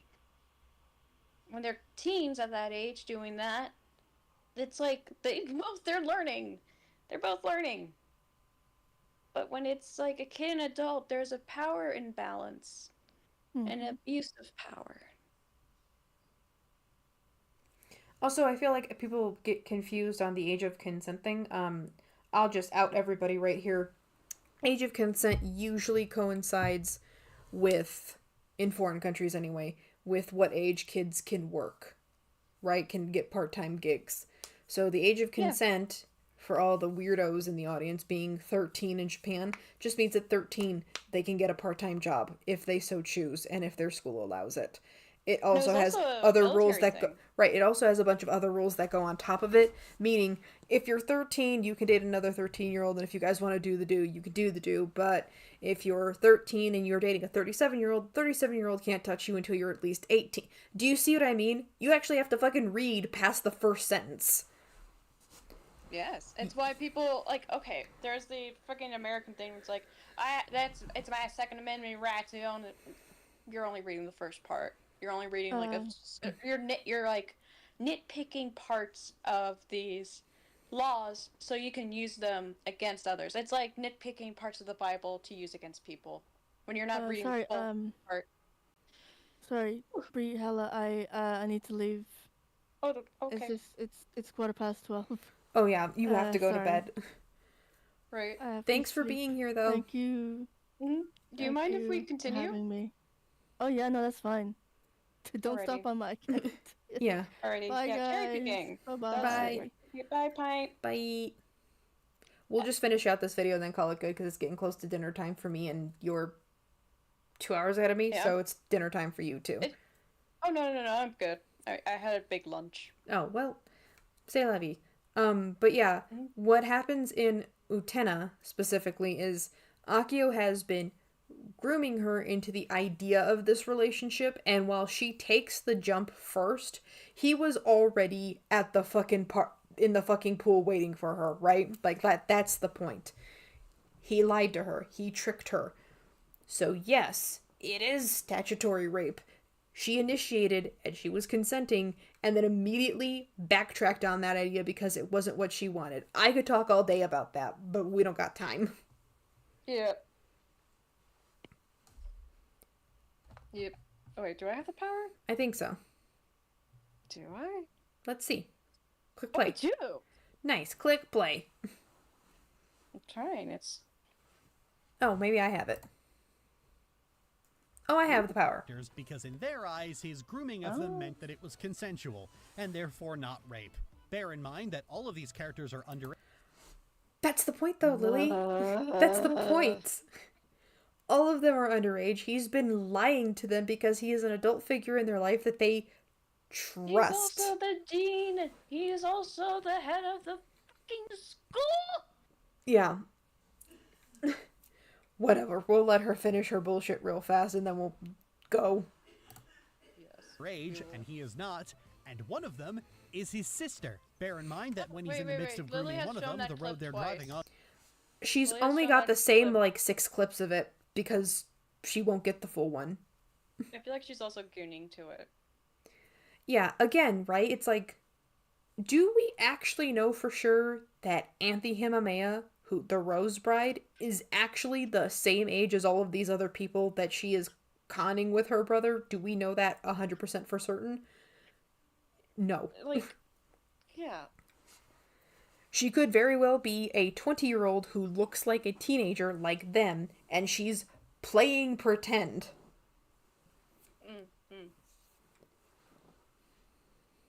We don't, right? Like, that's the whole point. We don't know what Anthe and Akio are. We really don't, because they're orchestrating all of this. We don't know if Anthe is literally the same age as him, because they might be twins, question mark, maybe, unsure. Do you see what I mean? It's too much subjection on stuff that we can't get an answer to, because it wasn't important to be told the answer to it. Yeah. Blech. Literally says stop repeatedly. There's a point. Wait a minute, now you know what it says, but before it was untranslatable? Pick a struggle. Yeah! Really? I knew that was in here somewhere, but I didn't know where. Wait, also, didn't she repeat that same line, too? No. I sworn she said it earlier. No, she said the title, the words are untranslatable on screen, and I'm like, yeah, if it's a fan dub, most things get missed, but an official dub is translated. Haha. Yes. She can't move because her foot is broken, and the villain takes that opportunity to assault her. Utena's a show with a... First of all, her ankle was sprained, not her foot was broken. And... Learn your injuries, Lily. And he gets close enough at the halfway marker. He does push her down, right? I'm not gonna bullshit semantics on that. To indicate what he wanted. At any point, she could have pulled away from that or said anything, and she didn't. Again, I am not saying that it's not statutory rape. I am saying he gaslit and conned this girl so hard, she didn't know what she was agreeing to. Plus, he was playing a role by making her think that he is this chivalrous, good-intended intentions person, too. Like, you think that, him, like, welcoming her into his home and picking her up and catching her when she falls off a horse is in good intention? No. He's tricking her. Right. Again. His horse is black! Yes. Again, right? We don't know if Anthe is the same age as everybody else, or if she is more on par with him. We know that she's playing pretend, though, because she's in on every single con that's going on. She could have at any time told Utena, yo, my brother's a weirdo, creepy guy. Don't get involved with him. What does she do? He's my big brother. I love him the most. She's in on it, right? And then she tries to kill herself. Right, because now she's gotten close to Utena, and she is like, I can't do that to someone who's actually shown me, like, care and genuinely, like, nice to me and being a friend. I don't want to hurt them. Right. The point of all of this, right, is Anthe is the singular. Are you the same age? Are you older? Unclear. What is clear is she's in on all of this. Everything from the word go, she's in on. She takes beatings because does it actually hurt you? Probably. Are you actually upset about it? Probably not. I have a feeling this has been going on so long. This has become like a job to you. It's tiring. She's also going off, like, she loved her brother, and she got so sad when he was basically, like, almost on his deathbed because the expectations on him were getting to him. So, like, she tried to defend him and got hurt in the process. And because these expectations were laid on him, he had to do the one last act, which was showing Utena Anthe after being put through all that shit. That's Dios. Dios is Anthe's brother before he lost his nobility. There is speculation on if Dios was an entirely separate brother from Akio, to which, you know, there might be merit to that. We honestly don't know. For the sake of simplicity, Akio turned into an asshole after certain events. That's the nicer way of putting it. I think it's because after his inner child died, which happens when you So in life, as you get older, you have to make sure you balance everything. And a lot of times, adults will leave out innocence and having the imagination and your inner child. They leave that out, but it's so crucial. It's a core part of who you will be as an adult. It helps you with like being able to empathize, emotions, your curiosity, your imagination, your creativity stems from the inner child. So when you leave that out, you just become a hollow, cold, bitter person. Right. And it's important to be able to structure and balance these parts of you to adulthood that include this inner child. Right. And Akio is what happens when you kill that inner child. Right. And again, Anthea's in on this. At any point, she could have told Utena, nah, girl, you gotta stop. She was helping push her towards this narrative for Utena to make a terrible decision. And she did. I'm not saying Akio did not do what he did. He did. But let's not pretend that Utena wasn't already falling head over heels for the perceived idea of this older man. And then again, too, Dios. She believed that Akio was that prince because at one point Akio was, but he isn't anymore. He's now separate from that individual, his inner child, that idea of right, be able to know what's right and wrong, being able to be good. And like that spirit, that hope, that desire for good and looking out for someone is what keeps Utena going. And it's why Anthe has that moment where she's realizing her own actions and that she feels guilt.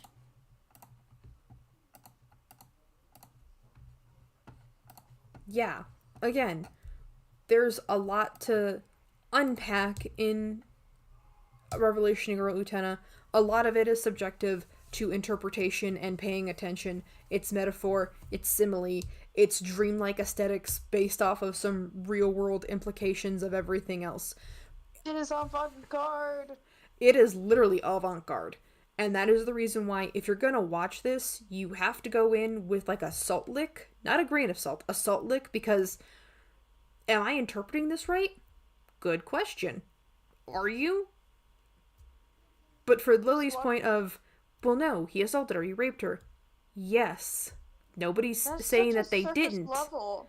But you have to read the fact that Utena also participated in this. This does not mean that she's at fault here. What happened still happened. But at any point, she could have reevaluated her situation instead of wearing rose-tinted glasses, and she didn't, and she paid the price for it. And it was terrible. You're just being weird about it. She didn't lose herself, too, after it happened. Like Akio wanted to happen. He thought by doing this, she wouldn't be the same. But she still had the fight in her. She didn't let it change her. She didn't let it weaken her. Right, and this is the interpretation that I think Lily is missing. You're reading the surface level. This happened. Yes, nobody's gonna say anything. This happened. Comma. It's also very telling. How did it happen? Like, for Lily's perspective to be just that really tells the story perspective. Well, okay, right? Like, from her, like, what she's said about her own life doesn't add up. And I remember being in a stream and she talked about how she wrote a story that was from the perspective of the sleeping abuser while the victim stood over them. And it's such a weird story perspective. Because why the fuck would a victim be standing over the abuser who's not conscious and sleeping? Because that is such a sinister image. Like, such a... That's weird. Yeah. And it's supposed to be Courtney sleeping while Lily's standing over. That's the story. Ugh. It's called Don't Move. And it's like, Lily, why are you writing this confession? I would also like to point this out, right? Because I feel like some people might misinterpret this, so I'll just say it here. This isn't rape apologia, right? What happened to Utena is what happened to me, except I did suddenly get wise in the middle before anything even happened, and then everything else happened, and I got my fucking lip busted, I think, for it. Something happened. I was bleeding out of my face somewhere. I know my nose wasn't broken. That's the only thing I can say. But do you see what I mean? It's like, there's a difference. Utena thought that this was what she really wanted. She went through with it. In the middle of it, she was like, stop, stop, stop, stop, stop, stop, stop. Because some part of her brain was like, this doesn't quite feel right, but we'll keep going. That's the point. So don't get this twisted. It also happens too with like just regular relationships where it's like, oh, I like this person and I feel safe. Wait, I don't like this. Yeah. PSA for everybody who's watching, the 6 people. Thank you for your support. You're allowed to suddenly get spooked for 0 reason in the middle of doing stuff. It's okay. It's just being human. Yeah. And if they get mad at you, don't be around that person who's like mad that you didn't want to continue. Yeah. Alright. Let's keep going. We're almost done. We got this. A lot opened up to interpretation, but this ain't even symbolism or subtext. It's straight up text. Akio being a rapist pedophile is the most basic surface level part of the story that literally nobody should be able to miss. You don't even have to have seen the show entirely to know this part. But you do need to see the show entirely to understand this part. And what we just literally had this discussion. We're not going to go back over it again, but you have to watch the whole show to get to the part we got to of, nah, fam, there's more layers. Episodes, Lily. I watched all of them, and it was great. I watched the sub. It was great. Fuck you.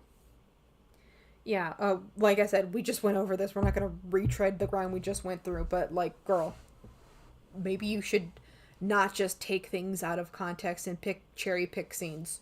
Just saying. I mean, this is the media literacy tutorial level, and she got stuck on, well, technically these 14-year-olds consented, which they can't do. So that's 3 people who love harassing others for their media literacy, having the media literacy of a dead cockroach nailed outside of a crack in the wall as a warning to the other cockroaches. And all because people did. Yeah, it's like, hello, stop. What was the knife thing? Hang on. The little cockroaches. Well, didn't Krim call Lily the cockroach of YouTube? Oh, yeah.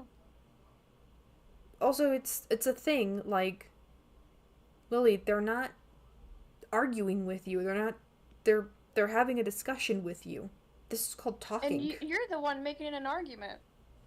No, not even an argument. You're having a fucking bitch fit. This is like when Pint, right, was like, I want to understand people's perspective of why they don't like Hasbin Hotel and Helluva Boss, because I do like it. I'm more than happy to talk about my reasoning why. And I understand my reasoning might sound shallow to somebody who really likes it, and that's fine. I know what I do and don't like, and I can't abide by it. Yeah, for me, it's just the principle. Right? Again. Just the principle of it. Well, here, right? Just hypothetical scenario. If you told me that you really liked Fluffy Unicorn Murder Show. I don't know if that's actually a show or not, but for the hypothetical. And I told you, oh, I don't like the Fluffy Unicorn Murder Show because this specific episode, blah, blah, blah, blah, blah, blah, blah. Right? That's it. Yeah. That you wouldn't argue with me if I had a really good reason or just any reason of this particular episode just rubbed me the wrong way. I had a discussion about this with, like, about Big Mouth. I like Big Mouth. I like it. 'Cause yeah, I know the visuals aren't for everyone, like, fuck that, but I like how they cover these subjects that a lot of people have gone through and probably don't even understand fully, like body positivity, for, like, women understanding that it's okay to be different and love yourself.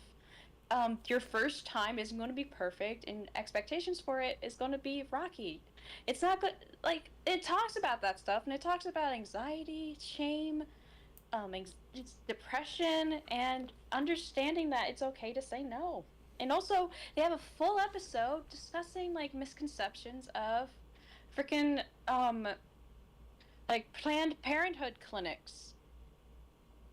It's great. Right. Like, I just don't. Also the songs. Jermaine Clement.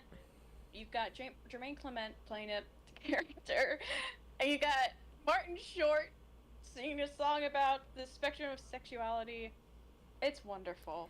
I just don't particularly like Big Mouth just because I find the way that they talk about some things a little too vulgar. I understand it is an animated show for adults. I just don't particularly like the way that they explain some things, which I understand is a me thing. Go ahead and call me a prude, no, the former I sex feel worker. But, like, that's just me, right? Because it's like, kids will find this because it's animated, so maybe we shouldn't. But again, it's okay that you really like it and I really don't, because at the end of the day, we can agree on one thing. Big Mouth is a TV show that everybody watches, and everybody will fall somewhere on this scale of do and don't like. I do hate the art style. I hate it. But I do like it when they did the Muppet stuff, like the little Muppet puppet episode. Also, Maya Rudolph. Oh. Yeah, she's Connie, and I love it when she says "bubble baths." Nice. I didn't know that. Connie is the best part of Big Mouth. Man, Maya Rudolph's expensive though. But no, basically, right, it's like, Lily, this is just people talking about, you're gonna talk about media. You're talking about something that everybody has probably seen. It's not just you, right? It's not an... Yeah, you're not the center of the universe, Lily. We get it. You're a black hole, but you're not the center. So, like, I remember very vaguely, I think I was really little. I think I saw, like, 2 episodes of Hamtaro, and I just couldn't get into it. And I know why I couldn't get into it. It was just... Do you know what I mean? Nothing was happening. Not nothing, but it was just nothing of substance was happening. So then I moved to... me with anything live action. I'm like, there's nothing happening. I don't like this. I'm going back to cartoons. Right, which is why I really got into Digimon, because it's like, wow, a lot of stuff is happening, which she also gets wrong. I couldn't get into Digimon. I was more of a Pokemon and Bakugan and Beyblade kid. Oh, I also like Beyblade. But it's the reason why it always bothers me when she talks about Digimon, is because it's like, Lily, did you know that in the original Japanese dub, the reason why Tai is so worried when she comes home from the hospital is because Kairi was born very premature with a very low-level heart defect, which is why her parents didn't want her out in the summer heat, is because it can affect her worse than other people? No? You don't know that from the English dub. You know that from the Japanese original. Yeah, and it's like, oh, she went out and almost got pneumonia because it was raining. No, there's more. There's more to it. Like, it's also the reason why she communicates with the whistle in the movie, is because it's easier for her to just blow, and it's helping strengthen her lungs and her heart. Right? Little kid logic. And it's the reason why when she's trying to blow the whistle when the big Digimon fight is happening in the middle of fucking Shibuya, of all places, I was like, how does nobody see this? Not important though, right? That's why she starts coughing so much, is because she physically can't do it. And little kids can blow into stuff for a long time.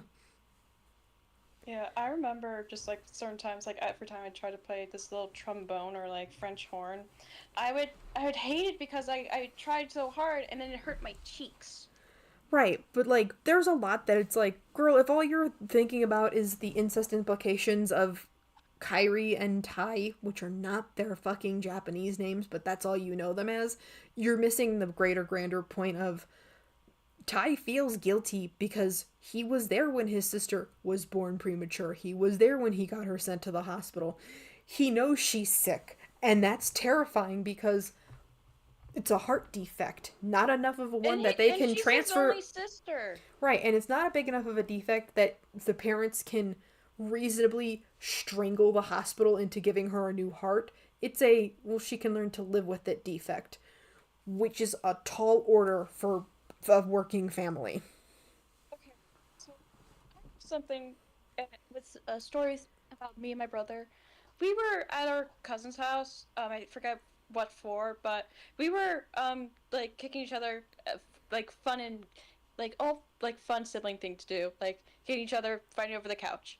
My brother accidentally in this process kicked my thumb in to where it got off the socket. The skin went over it. Ooh. And then it popped back out, and it really hurt. And my dad had rushed me to the hospital. And so when we got back, my brother was sobbing and crying and apologizing profusely over it. It's normal for siblings to worry when they accidentally hurt and cause harm to their sibling. It's a big brother thing. Well, it's also just a sibling thing, right? Well, that's like a sibling thing in general, because you're young and impressionable, and your brain at this point in time is taking a million photographs in order to know how to act as an adult person later. Action A led to action B, and the end result of both of those actions resulted in my sibling, who I've known my whole life, crying in legitimate actual pain, and I don't think that their thumb, to use your example, is supposed to hang like that, right? Mm-hmm. So Except now this time it was pushed in.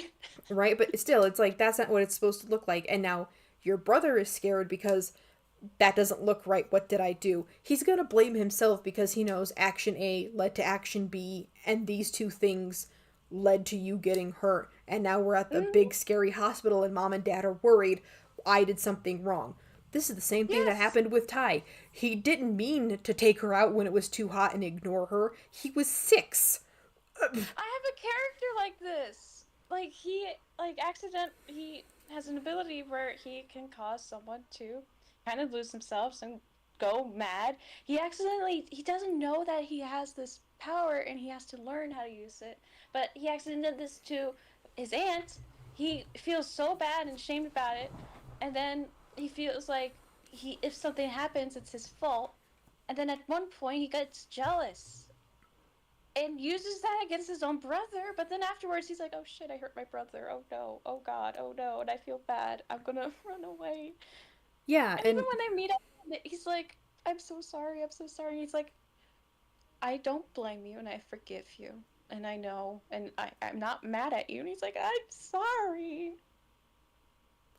Yeah, but again, it's like, Lily, read the whole room, not just what you think something is going to be. Jesus. Also the fact that she can't realize that too. Lily, you're a big sister. Your sister was the youngest. Why weren't you the one to worry? Why didn't you worry? What happened to her? One of those annals lost to time questions. Mm-hmm. Here's what we do know. Lily, you fucked up really bad, and you hurt a lot of people. And you still hurt a lot of people. Yeah, let's almost finish this video. We're so close. We're so close. We can do this, disagree with their takes. And a lot of people disagree with their takes because their takes are complete nonsense. It's easy to believe that media literacy is dead when your takes are so dense nobody in their right mind would ever agree with you. The call is coming from inside the house, as it always has done. We are not seeing a death of media literacy. What we are... Huh? Leave Robin alone, you bitch!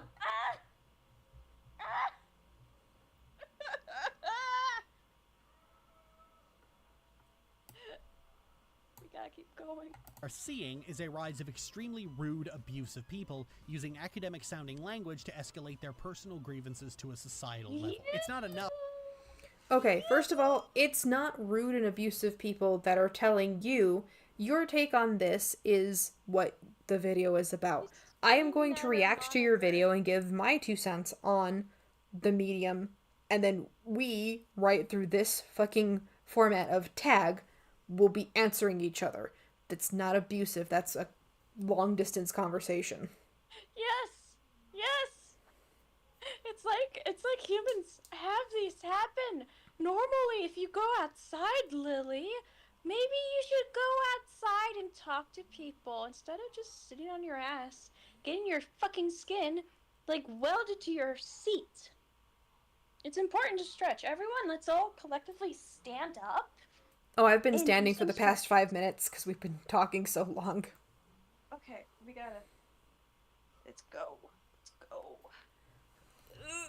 Okay. Arm stretch. Big kitty stretch. Sorry, my cat's next to me. She's stretching too. Yay, we're all stretching. But no, right? It's like, this is, like, when we eventually get around to talking with Pint about Helluva Boss and Hasbin Hotel. Full disclosure, I'm not gonna argue about stuff, because that's not the point of a conversation. I would love to hear Pint's reasoning and explanations for why she really still loves it, so that way I can explain what has made me fall off the bandwagon, right? It's a conversation. Yeah, like, okay, there are elements of... Okay, wait, we gotta finish this and then we can spur. Yeah. Alright, we're gonna keep going. Enough that people disagree with you about an anime from 1997, there must be some societal damage causing it to happen. We need to teach media literacy and critical analysis in school, except we do. It's called English class. Actually, that is not true. English class... Written expression teaches that. Right. English class is where they teach you about the classics and how to analyze works, so that way you can explain the motifs, themes, ideals, metaphors, and symbolism in an academic paper. That's English class. Written expression, which some schools will have this, written expression is basically you are learning to write, you're learning about these pieces that go over different topics, as well as different themes, and how to learn how empathy, sympathy, you're learning about these themes in writing and what they mean. And it's literacy, it's media literacy, and being able to understand and, like, identify it in life. Right. The class she's thinking of is actually history class, because history class is the one that talks to you about propaganda, how it's used, how it isn't utilized, how governments can try to close off certain areas of communication to their masses in order to corral them into a specific way of thinking. That's literary analysis and critical thinking skills. Like, there's also current events class. Yeah, social studies. Yeah. Oh, we have social studies and we also have current events, which is one thing I had, where we were look at current events happening in the world, and talk about them and analyze and discuss each parts of the articles. Right. Again, it's... Man, actually playing right now, I just heard, is the TikTok Got Banned song while we're talking about this. Like, oh, okay. What a wild current event. Anyway, but right, it's like, you have to be able to go to social studies and history class and take in that knowledge of what they're telling you, so that way you can view it in the wild. Yes. Which is not being taught in schools anymore, because now they're making them only learn very specific things instead of all of it. Which, if you have children, and if they're not learning that stuff at school, take the time to, if you still have your books from school, bring those up, teach them. Don't use PragerU, don't use certain stuff, like, actually try, like, there's certain channels online that do go over these, like, topics really well. Use that. It's great. Yeah, it's... Oof. I don't know how to say this. I have a lot of nieces and nephews, and I try really hard when I know I'm going to have them for more than a couple hours. Like, if I'm going to have them for a couple days, I try to look for things to do in my area to keep them occupied. I don't usually always try... Right, I know me. I don't usually always try to make them go for let's learn stuff. But when I do, guess where we're going? We're going to go learn stuff. Museum! Well, because the museums are really good ways to teach them stuff, because the tour guides are just gonna tell you stuff.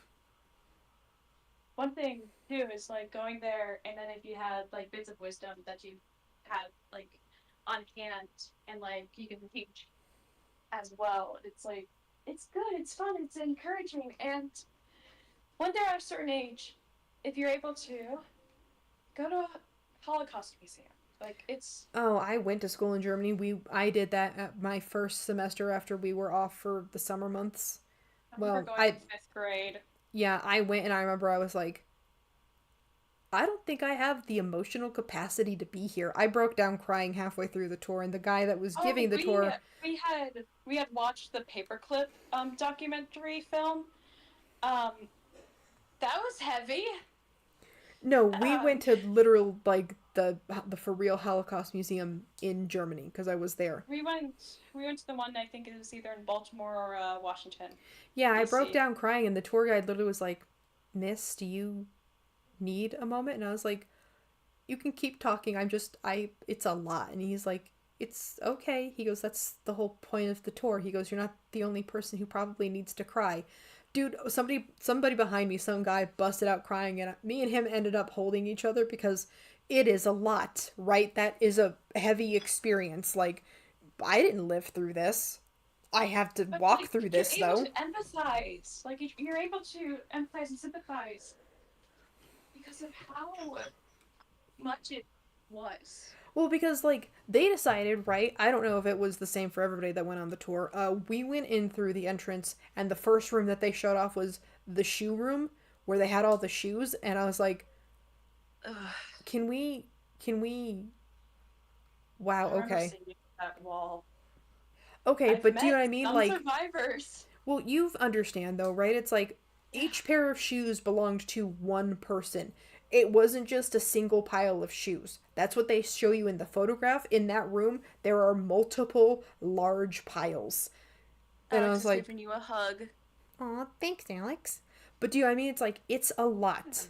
It is a lot to process mentally. But yes, Lily, they do teach literary analysis and critical thinking in schools. Or at least they used to. I don't know what they teach anymore, but I know for a fact it's not good. Also, for those who have not gone to college yet, take art history. I don't give a shit if you're not interested in it. Take it. It actually opens your eyes and mind to, like, understanding a lot more about life. Like, holy shit.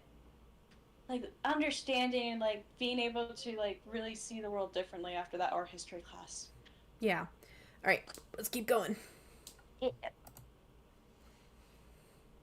Class. Maybe the subject eluded you because they use books instead of anime, but that is something we do. There's a similar version of this in the way Gen Z throws derision on Generation Alpha for having skibbity toilet syndrome, despite the fact that singing nonsense songs has been a time-honored childhood tradition since Ring Around the Rosie. Shut the fuck up! Shut the fuck up! So the reason why people are getting mad about the skibbity toilet thing is because the children are literally playing Brain Rot the Musical for even learning anything. If it's not being able to be presented to them in 6 seconds or less, their brain cannot hold on to the information long enough to retain it. That's why it's a problem. Like, you shouldn't have your kids on an iPad. I remember going out to dinner with my family, and I saw a little girl who looked maybe 8, 7, holding a cell phone. Like an iPhone, and I'm like, why the fuck does she have one? Well, that's like, I don't remember if you remember that TikTok trend where the kids were like, of course we're Gen Alpha influencers. We don't play with toys. We're Gen Alpha influencers. Of course we wear Sephora. It's like, you are not old enough to even understand what it is you're putting on your skin. Your skin is as perfect as it's ever going to be when you're this young. What are you doing? Oh my god. It's not that people have never not sung nonsense songs, right? All of us have sung nonsense songs. But the nonsense songs usually come from playing. Do you know what I mean? When you're interacting with other kids. Use make up goofy little ba-da-da-da-da sounds. I remember when the shark song was just a camp thing, and then I heard it everywhere, and I'm like, please make it stop. Make it stop. Right. The skibbity toilet thing, Lily, is not because we don't want the kids to have fun. It's because you guys can literally not hold your attention for longer than 6 seconds. There are games being made now where, well, you don't even have to have skill to do it. You just keep tapping the screen. What? You're not learning anything. That's why sometimes I'll play chess with people in Discord. I'm bad at chess. Bree over here beat me, 5, 6 times? I got close one time, but not that close. I have a win streak now. Collecting names. I'm challenging people on Anthony's server. And Anthony's like, oh, I'll play chess. And I'm like, oh boy. Oh boy. Yeah, but... Alright, we're almost there. We're so close. is the song that doesn't end. Yes, it goes on and on, my Please land me out of it. And Irreverent Gary's mod videos are older than most of you. But instead of just saying, God, I'm so sick of hearing... Okay, Lily, those fucking Gmod videos, they have a term, they have a name. They're called machinimas. Fucking educate yourself, bitch. Oh, hey, Courtney's back. Hi, Courtney. Yeah, we're almost to the point of being done with this video. We've been mean. I have ranted and raved so many times. It was fun. We've been extra mean to your sister because we don't care. I have gone feral. Man, I forgot what she was saying because she just talks about nothing for so long. What? You damn kids, get off my digital lawn. You get off my lawn, Lily. You get the fuck off my digital lawn. I guess so. Whatever. We're almost my Second there. Amendment right. We're almost there. So close. The annoying toilet song, it has to be escalated to, the tablets are melting children's brains because I don't understand what they're saying. I used to be with it.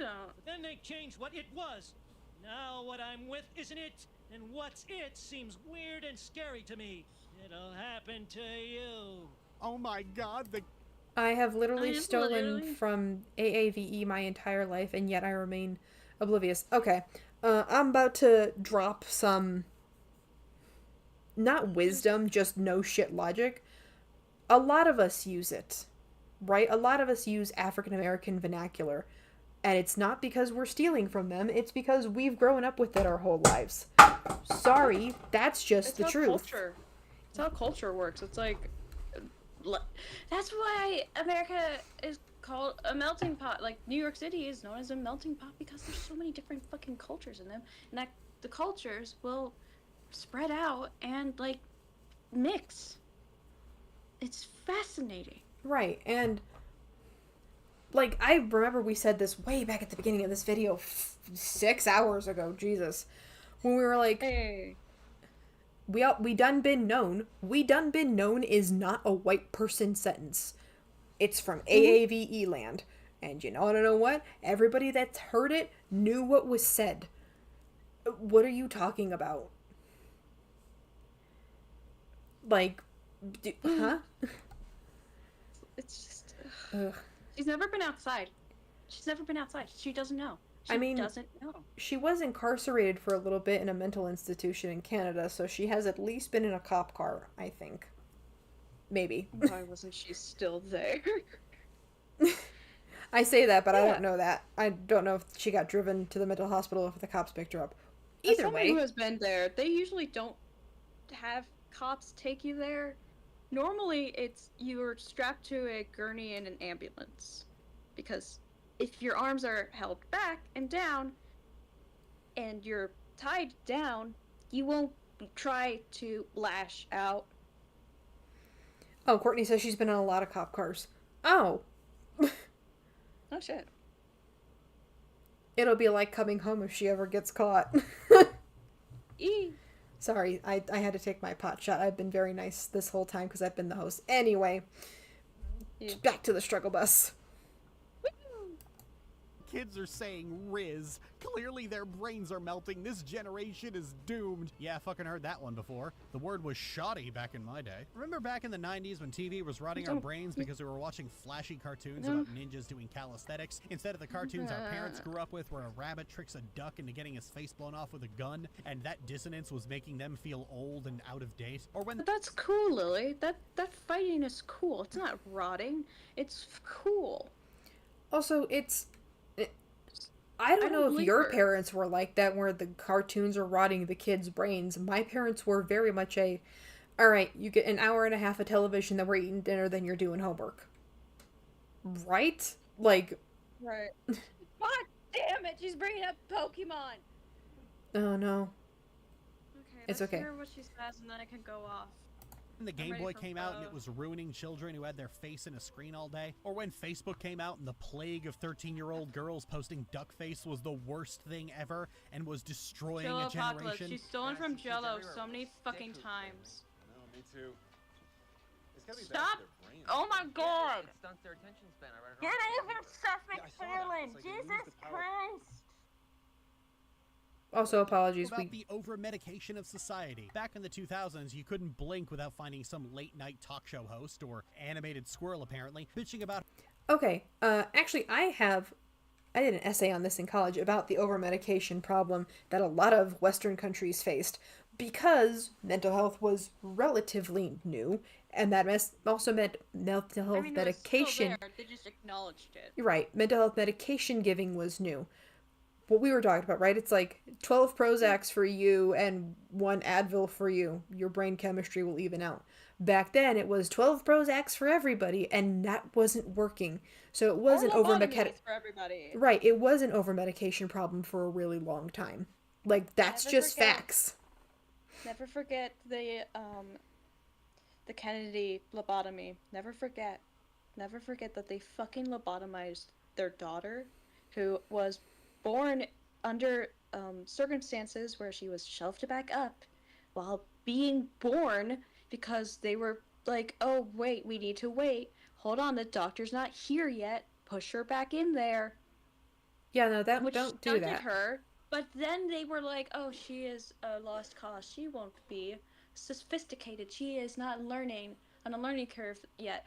But then she turned around and was actually more sociable, more like friendly and charismatic than anyone in her family other than her sisters. She was like able to learn the customs and just the like fucking etiquette and like stuff when it came to meeting the British royal family. And this made the parents so mad. Well, like, they were like, why is our would-be retarded daughter being better than our normal children? Well, that's the point, though, right? Like, again, they lobotomized her, abandoned her for 40 years. That's terrible. But again, right? It's like, Lily, the over-medication problem was a thing. A lot of people got over-medicated. My parents, because they were morticians, a lot of cases before I was born would come in from drug overdoses from the prescription medications they were taking, because too many high-level prescriptions makes you not only highly dependent on them, but an addict of them. So you keep having to take more and more, and then we have a brand new problem. Like, what are you talking about?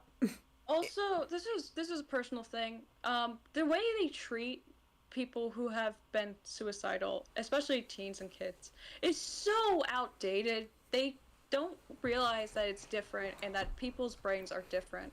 The backgrounds are different.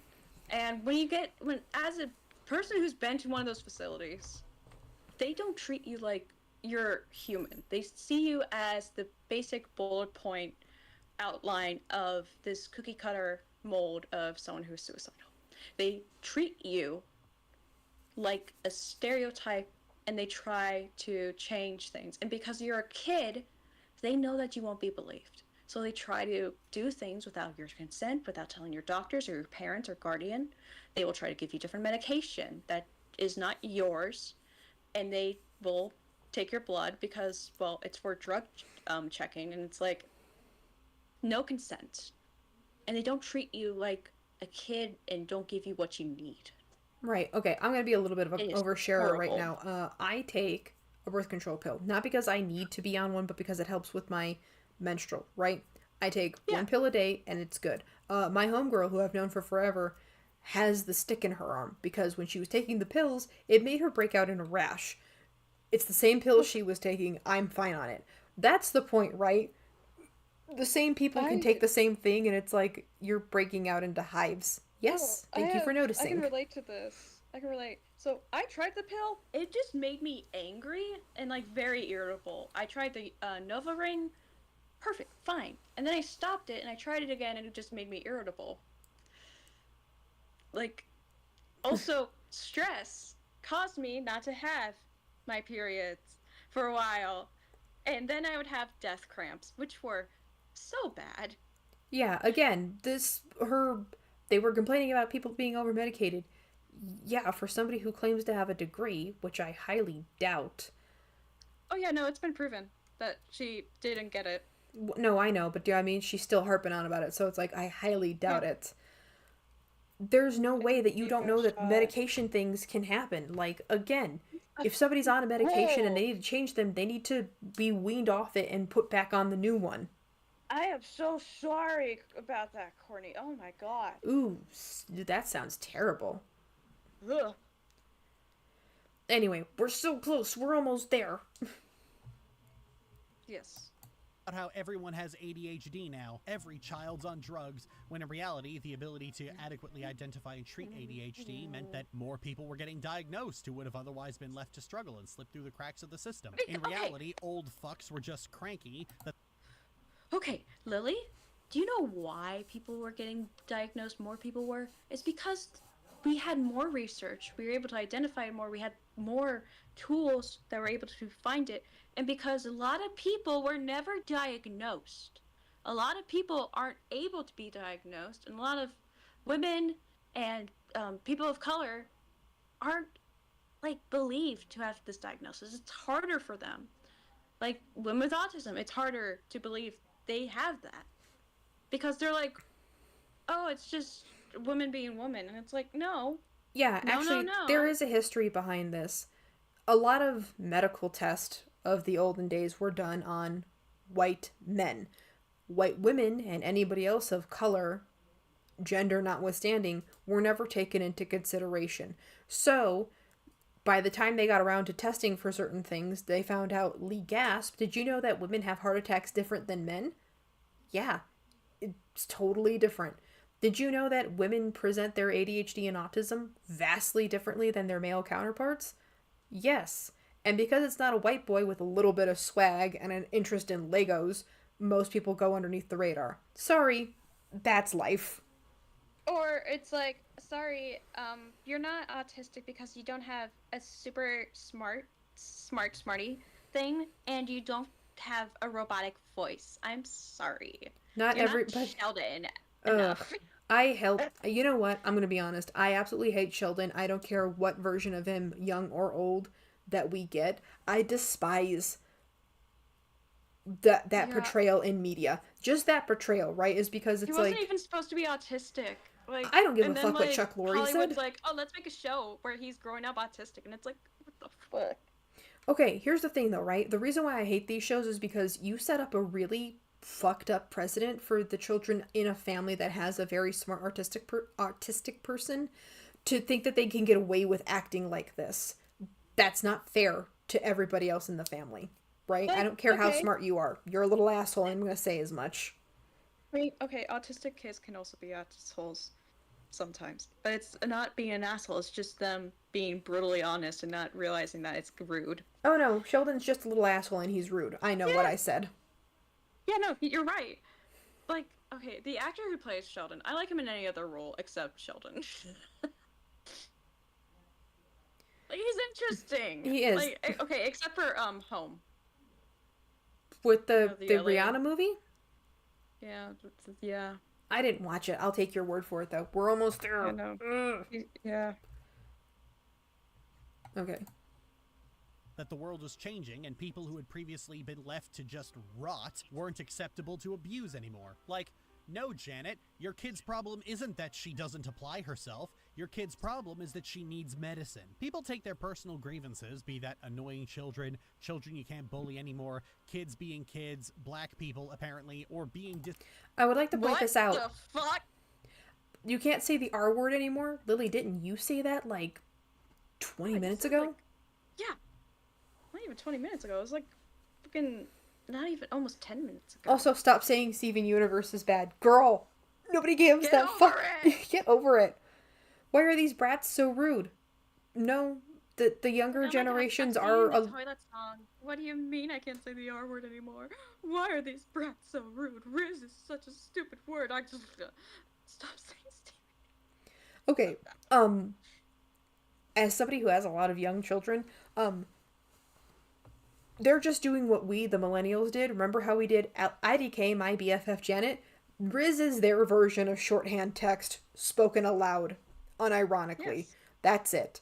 And emoticons are hieroglyphics. Pretty much. I still don't understand emojis. I look at stuff and go, I'm old, tell me what you said. I just think certain emojis are neat. They added a jellyfish. That's really pretty. Yeah, either way though, right? It's like, girl, this sounds like a lot of stuff about you. I have a feeling one of your neighbors screamed at you to stop singing the fucking toilet song at max volume at 2 a.m. The skibbity, yeah, she talked about the skibbity toilet. I've never even heard this fucking song, and I'm not inclined to go pretend to care about it. Don't watch it. It's so soul-suckingly brain-rotting. Yeah, like, I'm good. I already have a game where I get to pretend to be collecting money from water mains. I don't know. It's a stupid game I play on the background of my phone when I'm doing other stuff, because it dings when it needs me to... solitaire. Yeah. Alright, we'll keep going. We got this. Disagreed with on the bird app for the brain damaged, and spin that into a culture that's ruining society. This is what the death of media literacy... What did she say? Kids being kids, black people, apparently, or being disagreed with on the bird app for the brain damaged, and spin that into a culture that's ruining... Skibbity toilet syndrome, over-medicated children, Gen Alpha's respect problem, brain rot words, the death of media literacy. You said this fucking... brain rot and skibbity are the same fucking thing. Over-medicated, like, okay, motherfucker. Again, right? The over-medication problem is getting better, but it can still be a thing, right? Like, dude, why are you on so many medications that do the same thing? I think you need to get a different doctor to reevaluate you, right? Yes. Like, if you're on 10 medications for a heart problem and it's not helping with whatever the fuck you got going on, you need to talk to somebody else. You need the second, third, and fourth opinion at this point. Right, we mentioned this earlier, but it wasn't picked up. Hold on, we were talking about different medications. I'll be right back. I gotta pee really bad. Okay. Earlier we were talking about different medications. We were disclosing that stuff and what they help us with. I brought up a medication I take for impulsivity and somewhat of anger and such, which is a lithium pill, which certain dosages of lithium do help with regulating impulsivity and Sorry, I believe anger. I had to let my cat in. She was scratching at the door to come back inside. And also, I'm on different medications to help with anxiety and depression, as well as my ADHD. I'm also on certain allergy meds, as well as a iron supplement, because I would get fatigue suddenly, and I realized I didn't have enough iron in my system. I also have was once a weak antidepressant that helps me with sleeping. Wow, okay. I also on iron medication, but I'm anemic, so... Yeah, just... this is basically... It sounds like this is stuff that's personally bothering you from, like, 10 years ago. Let it go. Yeah, but, like, your frickin' favorite sister incest film. Do what she says. Or the mod. Dude, I hate the mod. I finally had to... I had to ask somebody who had played it, like, is it okay? And they said no. I mean, no, I was talking about Frozen. Oh, I never took it. At one point she shipped Elsa and Anna. Dude, I'm sorry. When people tell me that they ship that, I'm just like, you guys need serious help. Like, for real. Because that's not how I took it. I took it as two people who hadn't talked since they were, like, 6. And I mean talking in a real way, not just saying hi to each other or, like, what's up at dinner. Like, actual for real talking since they were, like, 6. And also isolation. Yeah.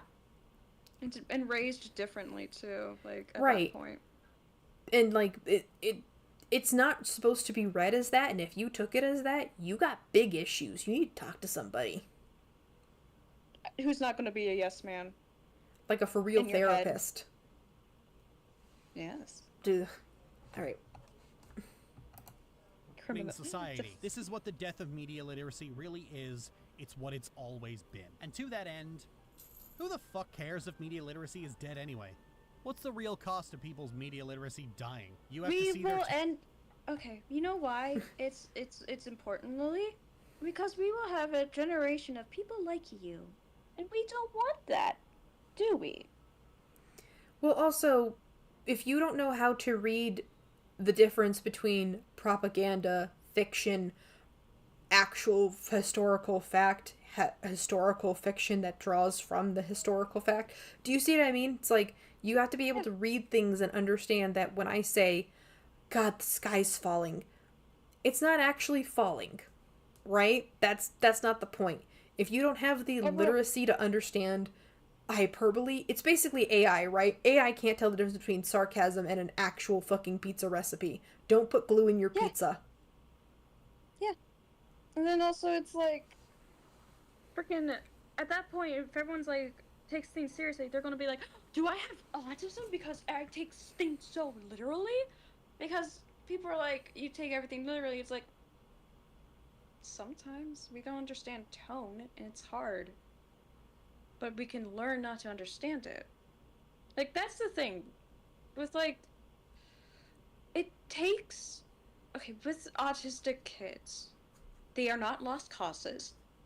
Never treat them like that. It is not a lost cause. You did not do anything wrong. It's okay. It's fine. Just be there for them. Help them. Don't think that you can't do it. Because you can. And it takes working hard and finding the right people, getting the right help, and resources. Like speech therapy, equine therapy, it really helps. Certain gymnastics is great. Just find something that will help them become an amazing person. It will take time. It might not happen immediately, but it takes time, and it takes patience and love. So much love.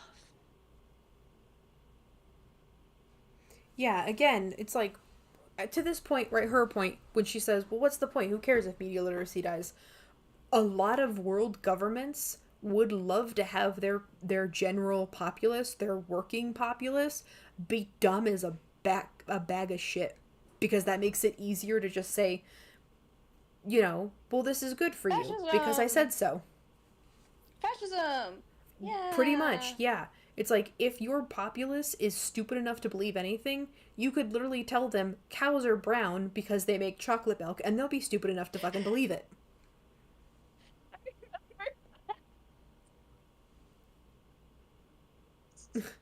I know that's a bad example, but like, no, that's what it is. Like, where's this brown chocolate milk come from? Oh, it comes from brown cows. Which is something you say sarcastically to like 6-year-olds, and then they realize brown cows are just brown because they're born brown. Yes, good job. Yeah, we got the joke. Ugh. You got this. Takes I on am your holding feed? your hand. I'm sorry. That's on you if you get so angry about that. I'm a YouTuber. I have to see awful takes in my feed every goddamn day. Just this morning, I had to read through a 10-paragraph essay on how an entire human history of art and literature peaked with some 20-season show about... Oh, hey, One Piece! I had to read through that I would love you to cover art history. I would love you to do that. Because then I can rip you a new one. I can rip you apart and just analyze the scene later if you do that. Because I love covering that shit. I like it. I like learning about history, science, English, writing. I like learning about human culture, human experience. Like, yes, One Piece actually does have a lot of literary motifs, and it does draw on several classic elements and, like, old as shit books. Like, sorry, if you pay attention, that's what happens, because one of them is Don Quixote. Luffy is Don Quixote. How the fuck are you winning this? You shouldn't win this fight. Well, that's not the point. I can try. That's the point, though, right? I only got to so far in the fucking manga, and then I think I got all the way through season 1 of the original anime and never went back. But even I know, Luffy is Don Quixote. It's not supposed to work. I do like the visual art references they pull from, like...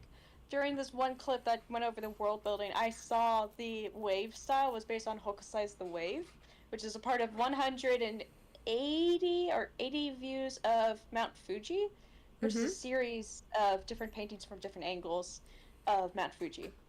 Yeah, if nobody has been to Japan, you guys should totally go. It's a very pretty country. If you have allergies, don't go in spring. Never go in spring. Go maybe, I think was March? Like, early March because it would still be cold enough and it would still be like calm, right? Yeah, I was only there from holy fuck my allergies to holy shit it's hot, I'm leaving. I would love to go during the winter or like fall. Sounds just... Yeah, I know when I say that people are thinking teehee and ha-has, but it's like I was there for 10 months. I left in December, so it's like take that how you will. I went through most of the seasons. It's still pretty. Lucky. Anyway, but she's wrong, right? It's like, yeah, a real fan of One Piece could literally prattle on for hours and hours and hours about it. I could prattle on for hours about fucking, I tried to get Pint and Wokodora were trying to get me into it, and I was like, how many chapters are there? And then someone told me, and I'm like, and then Pint was like, no, don't tell her how many there are. That's how you get people away. Again, right? I only went up to chapter, I think, 420 or 470, one of the two, and then I stopped because I just didn't have time anymore. So, right? It's like, it's okay that I didn't finish it. I still liked what I did read. That's all. But Lily needs to fucking read anything that's not incest bait. Yeah, she will try to find it. Like, I'm half tempted to fake my name, write an incest book where the person that started it gets fucking arrested because their sibling conned them into it, just to see if she'd read it. Yeah. I'm not going to. I have standards. Yeah. Also, I wouldn't be able to write that kind of a book because I'd be constantly like, and then she hit him with a shoe because he pissed her off. I would rather write monster romance, thank you very much, and interpersonal relationships. Yeah. Alright, we're almost there. We can do this. We can do this. We can do it. I'm holding your hand, Hella. Us together, holding hands through the forest. Holding hands through the forest. If we hold hands, the birds can't take both of us. What? Yeah. Wait, the birds are on my side. What are you talking about?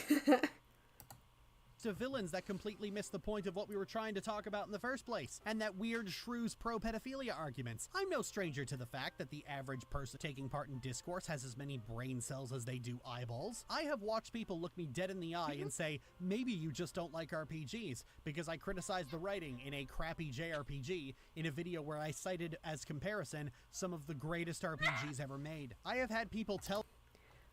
But that's not... How do I say this without being mean? Pokemon is a wildly different breed of JRPG than Kingdom Hearts, Mass Effect, Final Fantasy.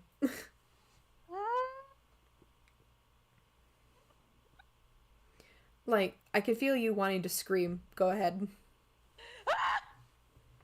Go through that fucking video!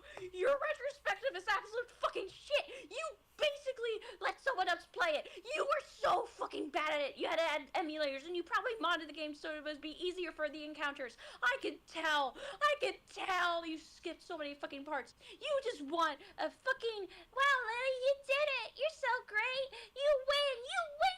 And then I remember hearing that you were talking about if you were a game developer on the fucking Game Freak, you would make it so like fucking type advantages wouldn't work. Well, guess what, Lily? The fucking type advantages are based on basic fucking elements. They're based on common fucking sense and science and like fucking physics. Do you know why the fucking grass and fire and stuff like that works? Because it's natural cycle of life. What happens? Why is fire stronger against grass?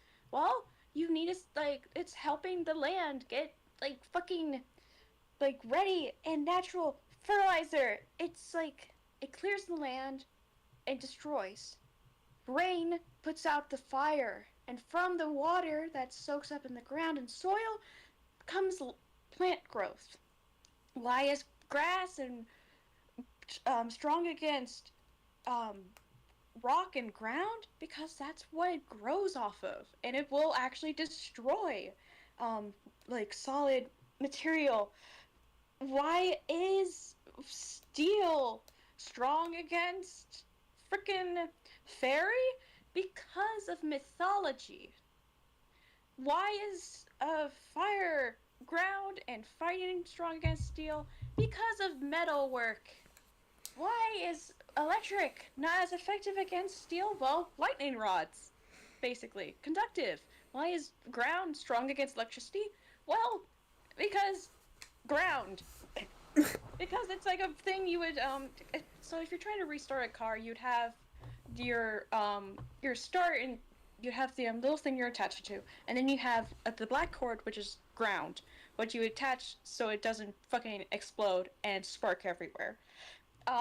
With Pokemon, with your retrospective, you didn't understand a basic fucking thing. You ignored the basic aspects of the game mechanics. You lied about when you learn what the new Gen 9 battle gimmick was.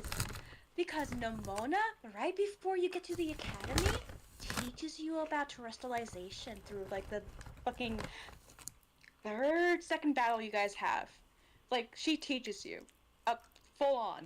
Like, shows you what it's like. And it's like, God damn it, Nemona, why are you showing me this when I don't even have it?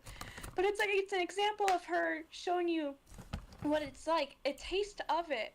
Also, you get Nemona fucking wrong. You call her Jock Emoen because you have a fucking weird fetish for it, and you think that she is socially inept and she is awkward. Well, guess what, Lily? Her character makes sense. After what happened with Team Star being bullied and all that shit, when you meet Nemona, she is a student council president. She is also she is so high energy. She is very hyperactive, and she loves battling. She's so passionate about it. She likes learning strategy. She works with her Pokemon. She has such a strong bond with them, and she switches out teams all the time, especially when she meets new people, because she wants to see what they're like. And for years, Nemona has never had someone beat her. She wants a rival. She wants someone who can actually best her or meet her on her level. So when you move in, she's kind of thinking you're not going to meet her. That's why the camera angles for the battles is always down looking up.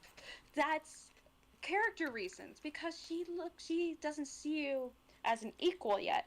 She is looking down at you. So by the time you have your final battle with her, when you defeat her, she sees you as an equal. And after battles afterwards, when you face her, it's always like eye level, because she now sees you as an equal. And that is amazing storytelling. Penny is from Galar, which, yeah, you can learn that from the DLC. She is bullied, and she's also very, like, introverted. She's so scared of, like, messing up with her friends that she formed after all of them got bullied horrendously. They formed a group to, like, fight back, but it got out of hand, and they're in danger of being expelled from the school. They're at risk of that. And all these kids are probably neurodivergent, so, like, it's interesting. Like, it is full-on fact that they are, okay? It is fact. Like, Penny, with her friends, she's never met them face-to-face, and she's so scared of hurting them and stuff. She wants this plan to try and break off the group, to save them. And so when you learn who she is, she's Cassiopeia. Fun fact, Cassiopeia is a freaking star system, and all of the bases are named after the different stars in that constellation. That's a cool thing. So, like, after you beat her and you're, like, at the school again, guess who shows up? Her friends. And they were like, they're so accepting. They're like, we forgive you. And it's like, it's okay. You don't have to do all this stuff. It's like, it's fine. We will understand. And also, I think she has a very close bond with Giacomo, because she keeps calling him Momo. And it's so cute. I think they're very close, and I love that. She's someone who is, like, she's so smart and intelligent, but she's so scared of opening up. She's so scared of, like, messing up and interact with her interactions. Arvin, great character. He, sadly, with both games, he has lost both his parents, and the only family members he has is his Mabostiv, who sadly got injured, and he was able to get out with the bike of your choice, depending on your game. And he just wants to save his one family member. He wants to make sure they're okay because he doesn't want to lose someone else again. And as you're traveling with him, he's getting to know you and trusting you. And he's really seeing you as just not only a friend, but family. It's found family. It's such a good story, and in the DLCs, it's explored even better. Lily, you lied so much in that video. You lied so much about the story, and you lied about how you got the fucking Cerulege. You didn't even explain that fucking Pokemon's gimmick at all, because Cerulege is not from Scarlet. It's from fucking Violet. You would know that if you fucking explained it. You know what it is in fucking Scarlet? Armarouge. Fucking bitch. Ah! Jesus. Your whole video is so fucking wrong. You had no idea what you're talking about. Your fucking inability to understand abilities, natures, fucking stats, IVs, EVs, which is something I've been getting into recently. I had never thought of it before until now. Like, holy fucking shit, I could probably beat you. Lily, do you know how many times, like, when I was a kid playing Pokemon Platinum, I beat the league 8 times. 8 times. Because as a kid, I heard a rumor, and I was determined to prove it, see if it was true. Okay? I was never afraid of Cynthia. I was like, oh, hey, it's her again. You didn't even talk about the fucking resort house in the fucking game. It's the fucking post-game. You can get a fucking luxury resort. It's like, what the fuck? Lily! You just kept retelling bullet points. I did my own retrospective, explaining the parts and elements of the games. Another thing I also explained was Gen 5. I will do this again. Gen 5 is such a good game. Why? Because by Gen 4, the games, Pokemon and Game Freak were like, okay, let's end the games here. They didn't realize how big the community and fandom was, like how big of a fan base they had. So they decided to keep going. Gen 5 is basically a reboot. It's like them kicking off again the story, like starting fresh. That's why they had so many familiar Pokemon. Like, that's why they looked like they are so familiar. Because they're based. It's just biodiversity. Because the first 4 generations all took place in Japan. It's not, it's fact. So Gen 5, in Japan the name is Isyu, which is from afar there is one. And with this, for all my homies who are from different countries, imagine for a moment you've never heard of stereotypes of America and all that. Like big old country, speaking southern, big guns, big hats, fucking Ford trucks. Doug Dimmadome, owner of the Dimdale Dimmadome. Yes, exactly. That's all you know. That's all you know. And they're all white. They're all this. And that's your whole picture. So one day, you're able to go there. And as you're getting closer, either plane or boat, as you're traveling, you meet one person. And you're talking to them, and you're like, oh, where are you from? It's like, oh, I'm from the US. And it's like, wait, really? Yeah. Why? Oh, I didn't know that. So you're starting to think, wait a minute. Maybe that's just one person, and then as you get closer, you realize it is so much more than your perceived idea of this place.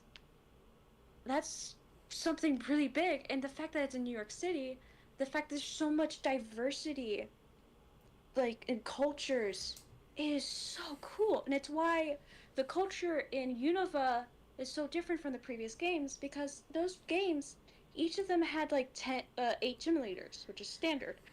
In Unova, you have 10, which is new and it's crazy. Like, holy shit. It's fun. They had different gimmicks, they had different kinds of like shows and everything. And they even had seasons, which is really cool. And just the biodiversity. Also, with N's story, he's a grown man. Starters, he's 20. He's in his 20s. I mean, and he's been you're out of raised in school a at cult. 20. He's been raised in a cult his whole life, and also with his story, he can understand Pokemon. And I will say this, for his backstory, Gexus would show him videos of Pokemon being hurt and tortured. Yeah, no, Imagine being in N's shoes where you are watching this and you can understand what they're saying. No, that's okay. Like, I don't like when my cat jumps wrong and she goes, ow. It's like... No, these are Pokemon being abused. Please don't make me go through this. I'm sorry, but... So, like, it has this idea that Pokemon need to be liberated and all that stuff, and need to be saved.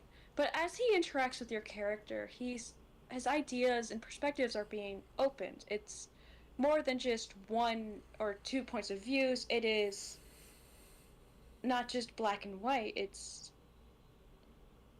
a whole it's a whole spectrum of gray that varies from light to dark.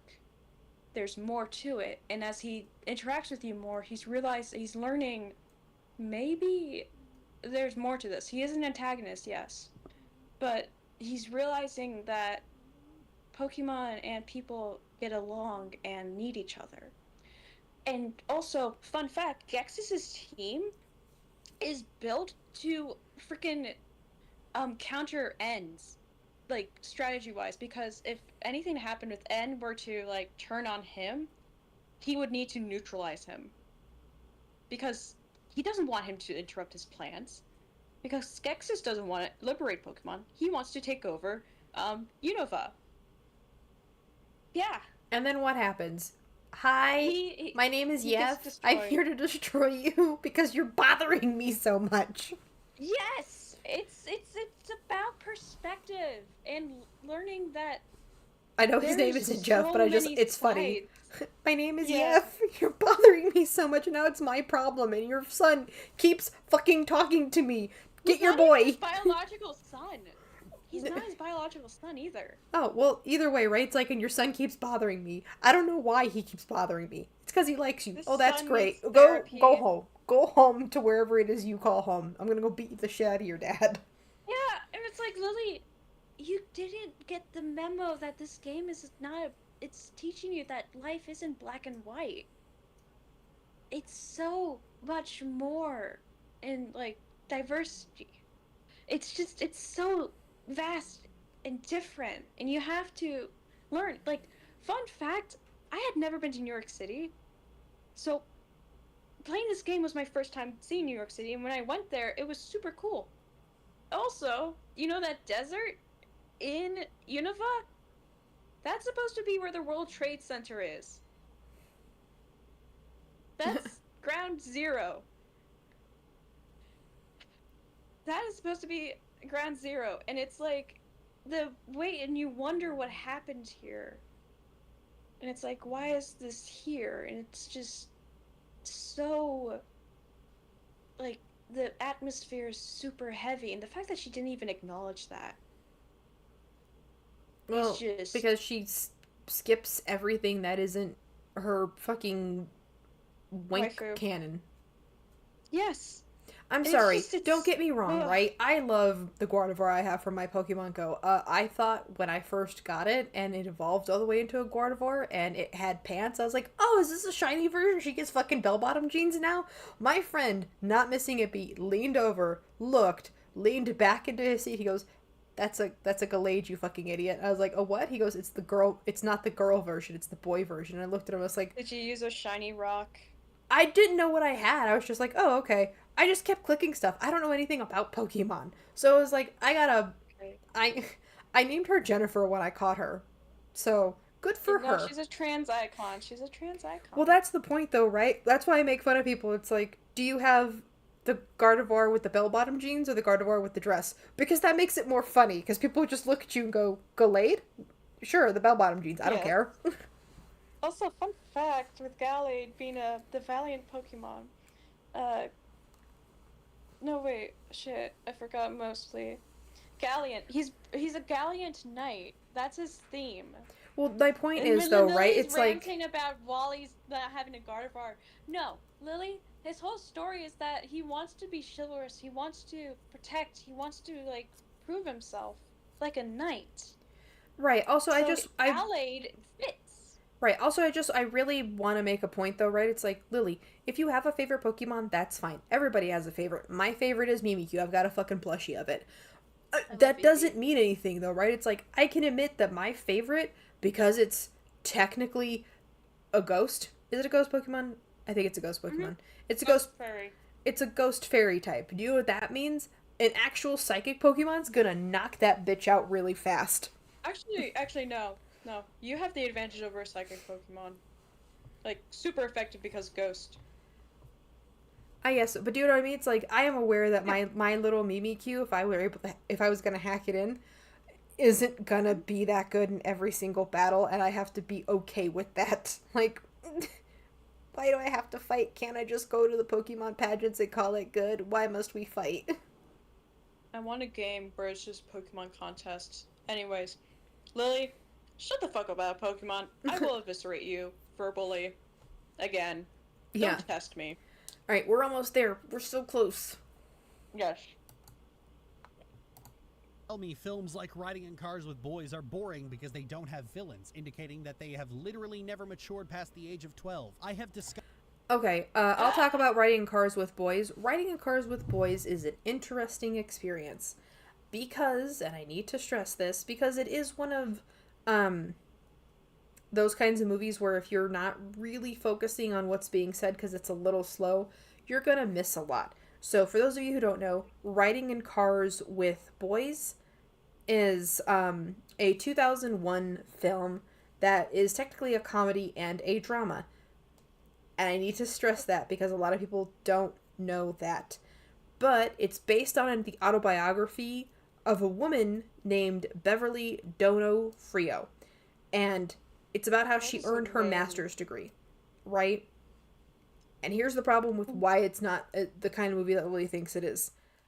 Even though Drew Barrymore, right, iconic comedy queen that she is playing a more mature role in this, the movie itself goes out of its way to tell you that Beverly, right, who she's playing, is low-key not a good person.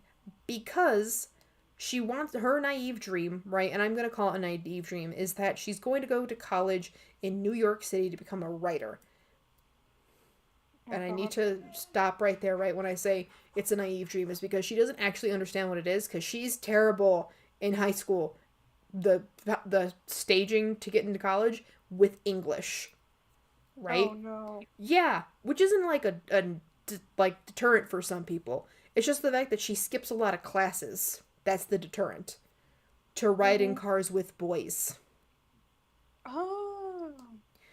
So she ends up riding with one boy religiously called Ray, and guess what happens? She befalls a pregnancy. And her... Wait a minute. What? I just realized I think BoJack might have referenced that. Yeah. Oh my god. So Ray, right, because she tells her parents, she tells him, their parents meet, blah, blah, blah. He agrees to marry her so that way the parents can get off his back. That's not what really happens, because at the reception, everyone's avoiding Bev because she's like 15 when this happens, so not good. Now, Ray tells her, why don't you just put the baby up for adoption? I don't want to be a dad. And she's like, no, I want to raise a kid. Not really understanding what raising a kid is like. So she ends up getting married to a different boy because all of her friends are getting married at this time and have kids, right? That's their dream. So she wants to be able to have both. Spoiler alert. Her mother tells her point blank, if you have this kid, I'm not helping you. Guess what happens? What? She doesn't get help. So now she low-key resents her child for being born when it's like, you had several options handed to you that could have avoided this, but you said no. And that's it. That's the whole movie. You're not supposed to feel sad for Beverly. It's one of those, you caused all your own fucking problems. Am I supposed to feel bad for you? Yeah. Now, it is an autobiography, right? So some things are sugar-coated. But it's whatever. discussed anime on this channel, which means having to deal with weebs and all the bullshit therein. At a certain point, it stops bothering you. It becomes expected. When covering the discourse around Hasbin Hotel and how a lot of people thought that the depiction of sexual abuse was fetishistic, hearing people jump to that wasn't even surprising. People lashed. Okay, but but it is kind of low-key fetishistic. Like, yeah, but it's like, okay, I think the way they depicted it, it's interesting because it's supposed to feel like, oh, it's glamorous, it's this, it's what you think is, it's like, but this is what Angel is seeing while drugged. And so when he's sober, he's scared and doesn't know what to do. And like the voice break when he's singing Poison at the end, he's fully sober and he's realizing, I fucked up and I don't want to be here. It's fascinating. It's just so... Ugh. Yeah, like, sorry, I understand why some people jumped to the fetishistic thing and then blew it extremely out of proportion, right? I understand why. Of flashy colors. It's because they think, oh, flashy colors, it's supposed to be good and glamorous. Right. No! And I also understand why some people I understand why people did and didn't like it. I just think that it's like, I'm sorry, the Angel Dust episode, which is what this is, wasn't set up good enough. I didn't give a fuck about Angel up until this point, and then having a whole episode of him learning how to not be a shitty person was one of those, this is happening 6 episodes out of the 8. I kind of truly don't care. I just needed just a few writers who knew what they were doing. God. I just... Again, I will say this. I think, full-heartedly, there were writers and storyboard artists and animators who were fans of her. And this happens with fans. When you're working with someone you idolize, you're afraid to make them mad. You don't want to make them mad because you're working with them. If you make them upset, they might get mad at you and hate you. You don't want that. So you're going to keep agreeing with them, saying yes, and telling them that, oh, it's a great idea, it's great, it's fine, yes, let's do it. When you know deep down, it's like, or you might not even realize it's bad. Well, okay. Again, we'll save this for when we talk to Pint about it later. Because we could talk... There is someone who's rewriting it. I know, I think she's doing a really good job because she's trying to keep in line with the original to a point. And as well as biblically accurate. It's like, yes. Yeah, it's like, listen, we'll talk about this with Pint. Yes. Shout reflexively at works that make them uncomfortable all the time. It doesn't really matter. Give them a couple of months, they'll have thought about it a little bit more. I think there's this fear in some people that this kind of discourse might sanitize media, because that's another paranoia of these people. And first of all, media is already sanitized, and it's not because of imaginary Puritans. It's because pursuit of profit means trying to hit the largest possible audience, and the streaming ghetto has killed niche audiences. It's capitalism. Wait, Lily, why'd you call it a ghetto? Lily? Shut the fuck up. Why can't you shut the fuck up? Well, also, it's not so much a... okay. I understand with Netflix, right, who cancels everything that so much it doesn't do amazing on its first episode, right? I understand why that would be aggravating. They're too impatient with, like, fucking reviews, and they're waiting on Rotten Tomatoes, man. Fuck Rotten Tomatoes, those things are bought. They fucking buy fucking reviews and, like, critiques. That's why you can't trust them. You have to rely on the audience and fan base reception. Like, the moment they get, like, so much attention and people are, like, excitedly talking and, like, theorizing, that means you did good. That means you did great. When you get people excited, that should be your tell that, okay, we should keep this up. We should keep going. You don't wait a few months and base your things on numbers and analytics. Fuck that shit. Fuck that shit. Look at the people who are excited. Focus on them. If they like it, and they are engaging with it, that's good. Something I like about Glitch, this is what a lot of studios and a lot of writers and producers and people who want to make something should always do. Have a lawyer and make them meet you. Don't meet them all like halfway, or don't meet them all the way to them. Make them come to you, because they should meet you halfway, and you should be able to like talk it out first, and they should meet your requirements. Don't work for them. Don't sign immediately. Have someone look over it, and just don't let them take advantage of you. And that's what Glitch did with Netflix. Yeah, again, I understand if you're basing this off of Netflix, why you're being aggravated, why things just suddenly, it's like it only has one season. Why? Good question. I don't know why. Says fucking Hollywood fucking mentality. Yeah, some things I think, though, it's like this went on for a little too long. Maybe we should have cut this like 2 or 3 seasons ago. Anyway, we're almost there. Yep. All the way down, baby. But second of all, complaining about something doesn't equate to trying to destroy it. If people bitching on Twitter or a single YouTube video can completely and utterly destroy a piece of media's reputation, you were probably overvaluing it in the first place. In reality, people bitch on Twitter about all kinds of things that bother them, and likely only them, all the time. That's kind of the point of Twitter. Less than 4% of the global population uses Twitter. Its opinions don't matter. And never have. The death of media literacy only starts becoming a problem if other people's boneheaded, or let's be honest here, personal and subjective takes bother you so deeply in the first place. Media analysis... Yes, Lily, that's why people fucking talk about you, because it's like, I don't understand how you got it so wrong. Yeah. We only have 2 more minutes, we can do this. We can do this. Is supposed to be fun. You're supposed to be having fun coming up with ways to analyze media. If you spend all your time deconstructing other people's takes instead of making your own, well, you're a grifter.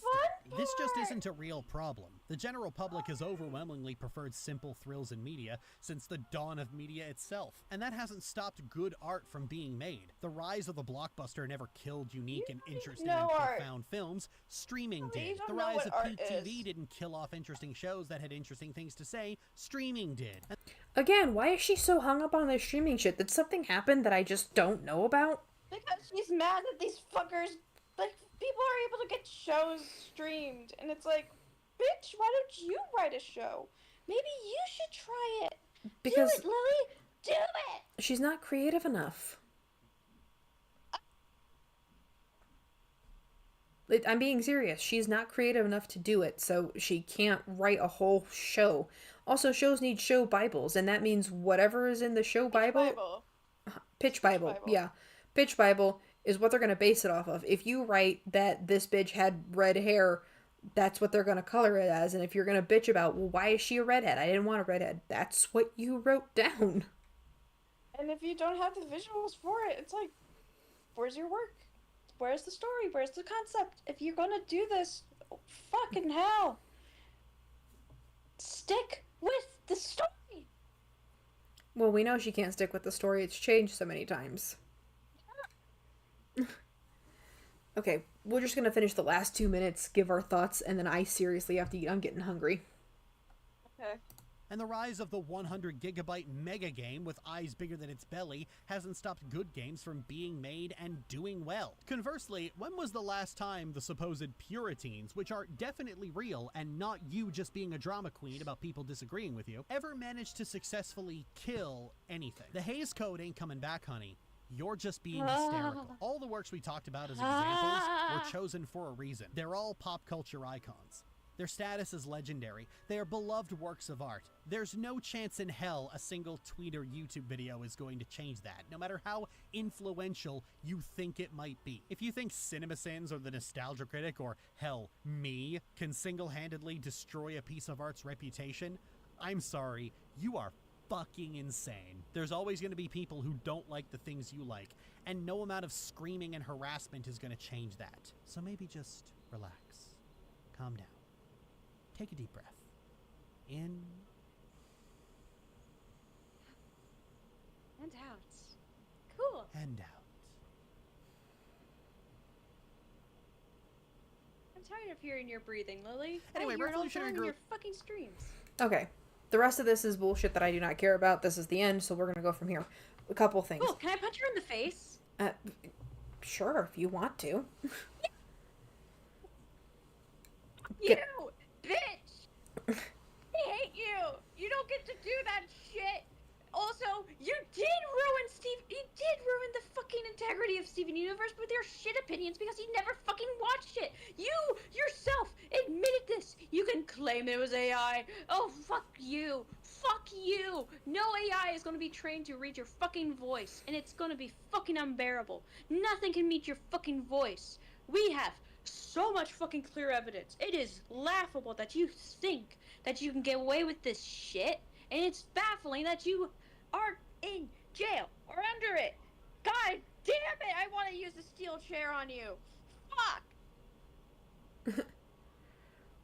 Also, all of these are literary masterpieces, and it's like, didn't you in your Utena section just say that it was a show from the 1997? So who cares about it? It wasn't even that good. Like, girl, you need to pick which lie we're sticking with. Yeah. Anyway, I wish all my death cramps on her. I wish the ones that feel like I'm being bisected and sawed in half on her. Yeah. So here's the TLDR from this piece of media, which we finished in 7 hours instead of 10. Jesus Christ. Damn.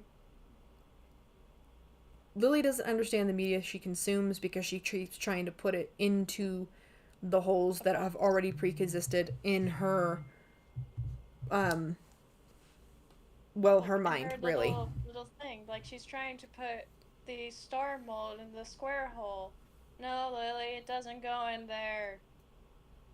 Wait, no, actually, she's trying to put all the little blocks inside their respected holes. When no, Lily, they can all fit in the square hole. Pretty much. And everything is through her... Well, everything is through her preconceived notion, right? Everything is... It's this because I said so. It's this because I said so. It's this because... What else could it possibly be? Because if it's anything else other than what she thinks it is, then no, it's not. Yeah. Also, that hat, I believe it was the communist regime, and I've seen that hat at a comic book place, and it's on a Piplup plushie, and it's so fucking cute. Comrade Piplup. I love Comrade Piplup. Yeah. I'll show you a picture. But no, she definitely doesn't understand what it is she's talking about, what it is she should be thinking about. It's very much a, girl, if you actually sat down and watched media as much as you fucking play the Imoen mod, you'd be golden. Yeah, I play with both hands, not just one. Alright, that was good. You need both hands to engage with the media, not just one or none, Lily. And Yeah. You need your fucking eyes. Yeah. So, other than her media takes, Lily has lied about a lot of things, including her degree, her credentials, and everything else. Also, Courtney? Is Courtney still here? No, I'm just saying, lied about Courtney. Just. Oh, yeah.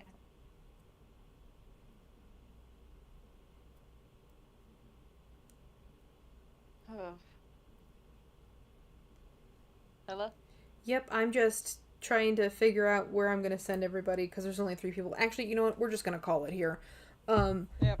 Well, this has been fun. We'll have to do this again, and if you ever want to discuss, like, writing and stuff like that, with concept art, I am always available to talk about that kind of stuff. Yeah. This is my channel. I'm known as Hella everywhere. I'm Bree, or Gabo, my channel is Mystic Blue on here, and yeah, I also go by Silly Goblin Antics. So enjoy. So thank you guys for showing up. This has been a lot of work. Yes. Okay. Bye guys. Thanks for coming. Bye.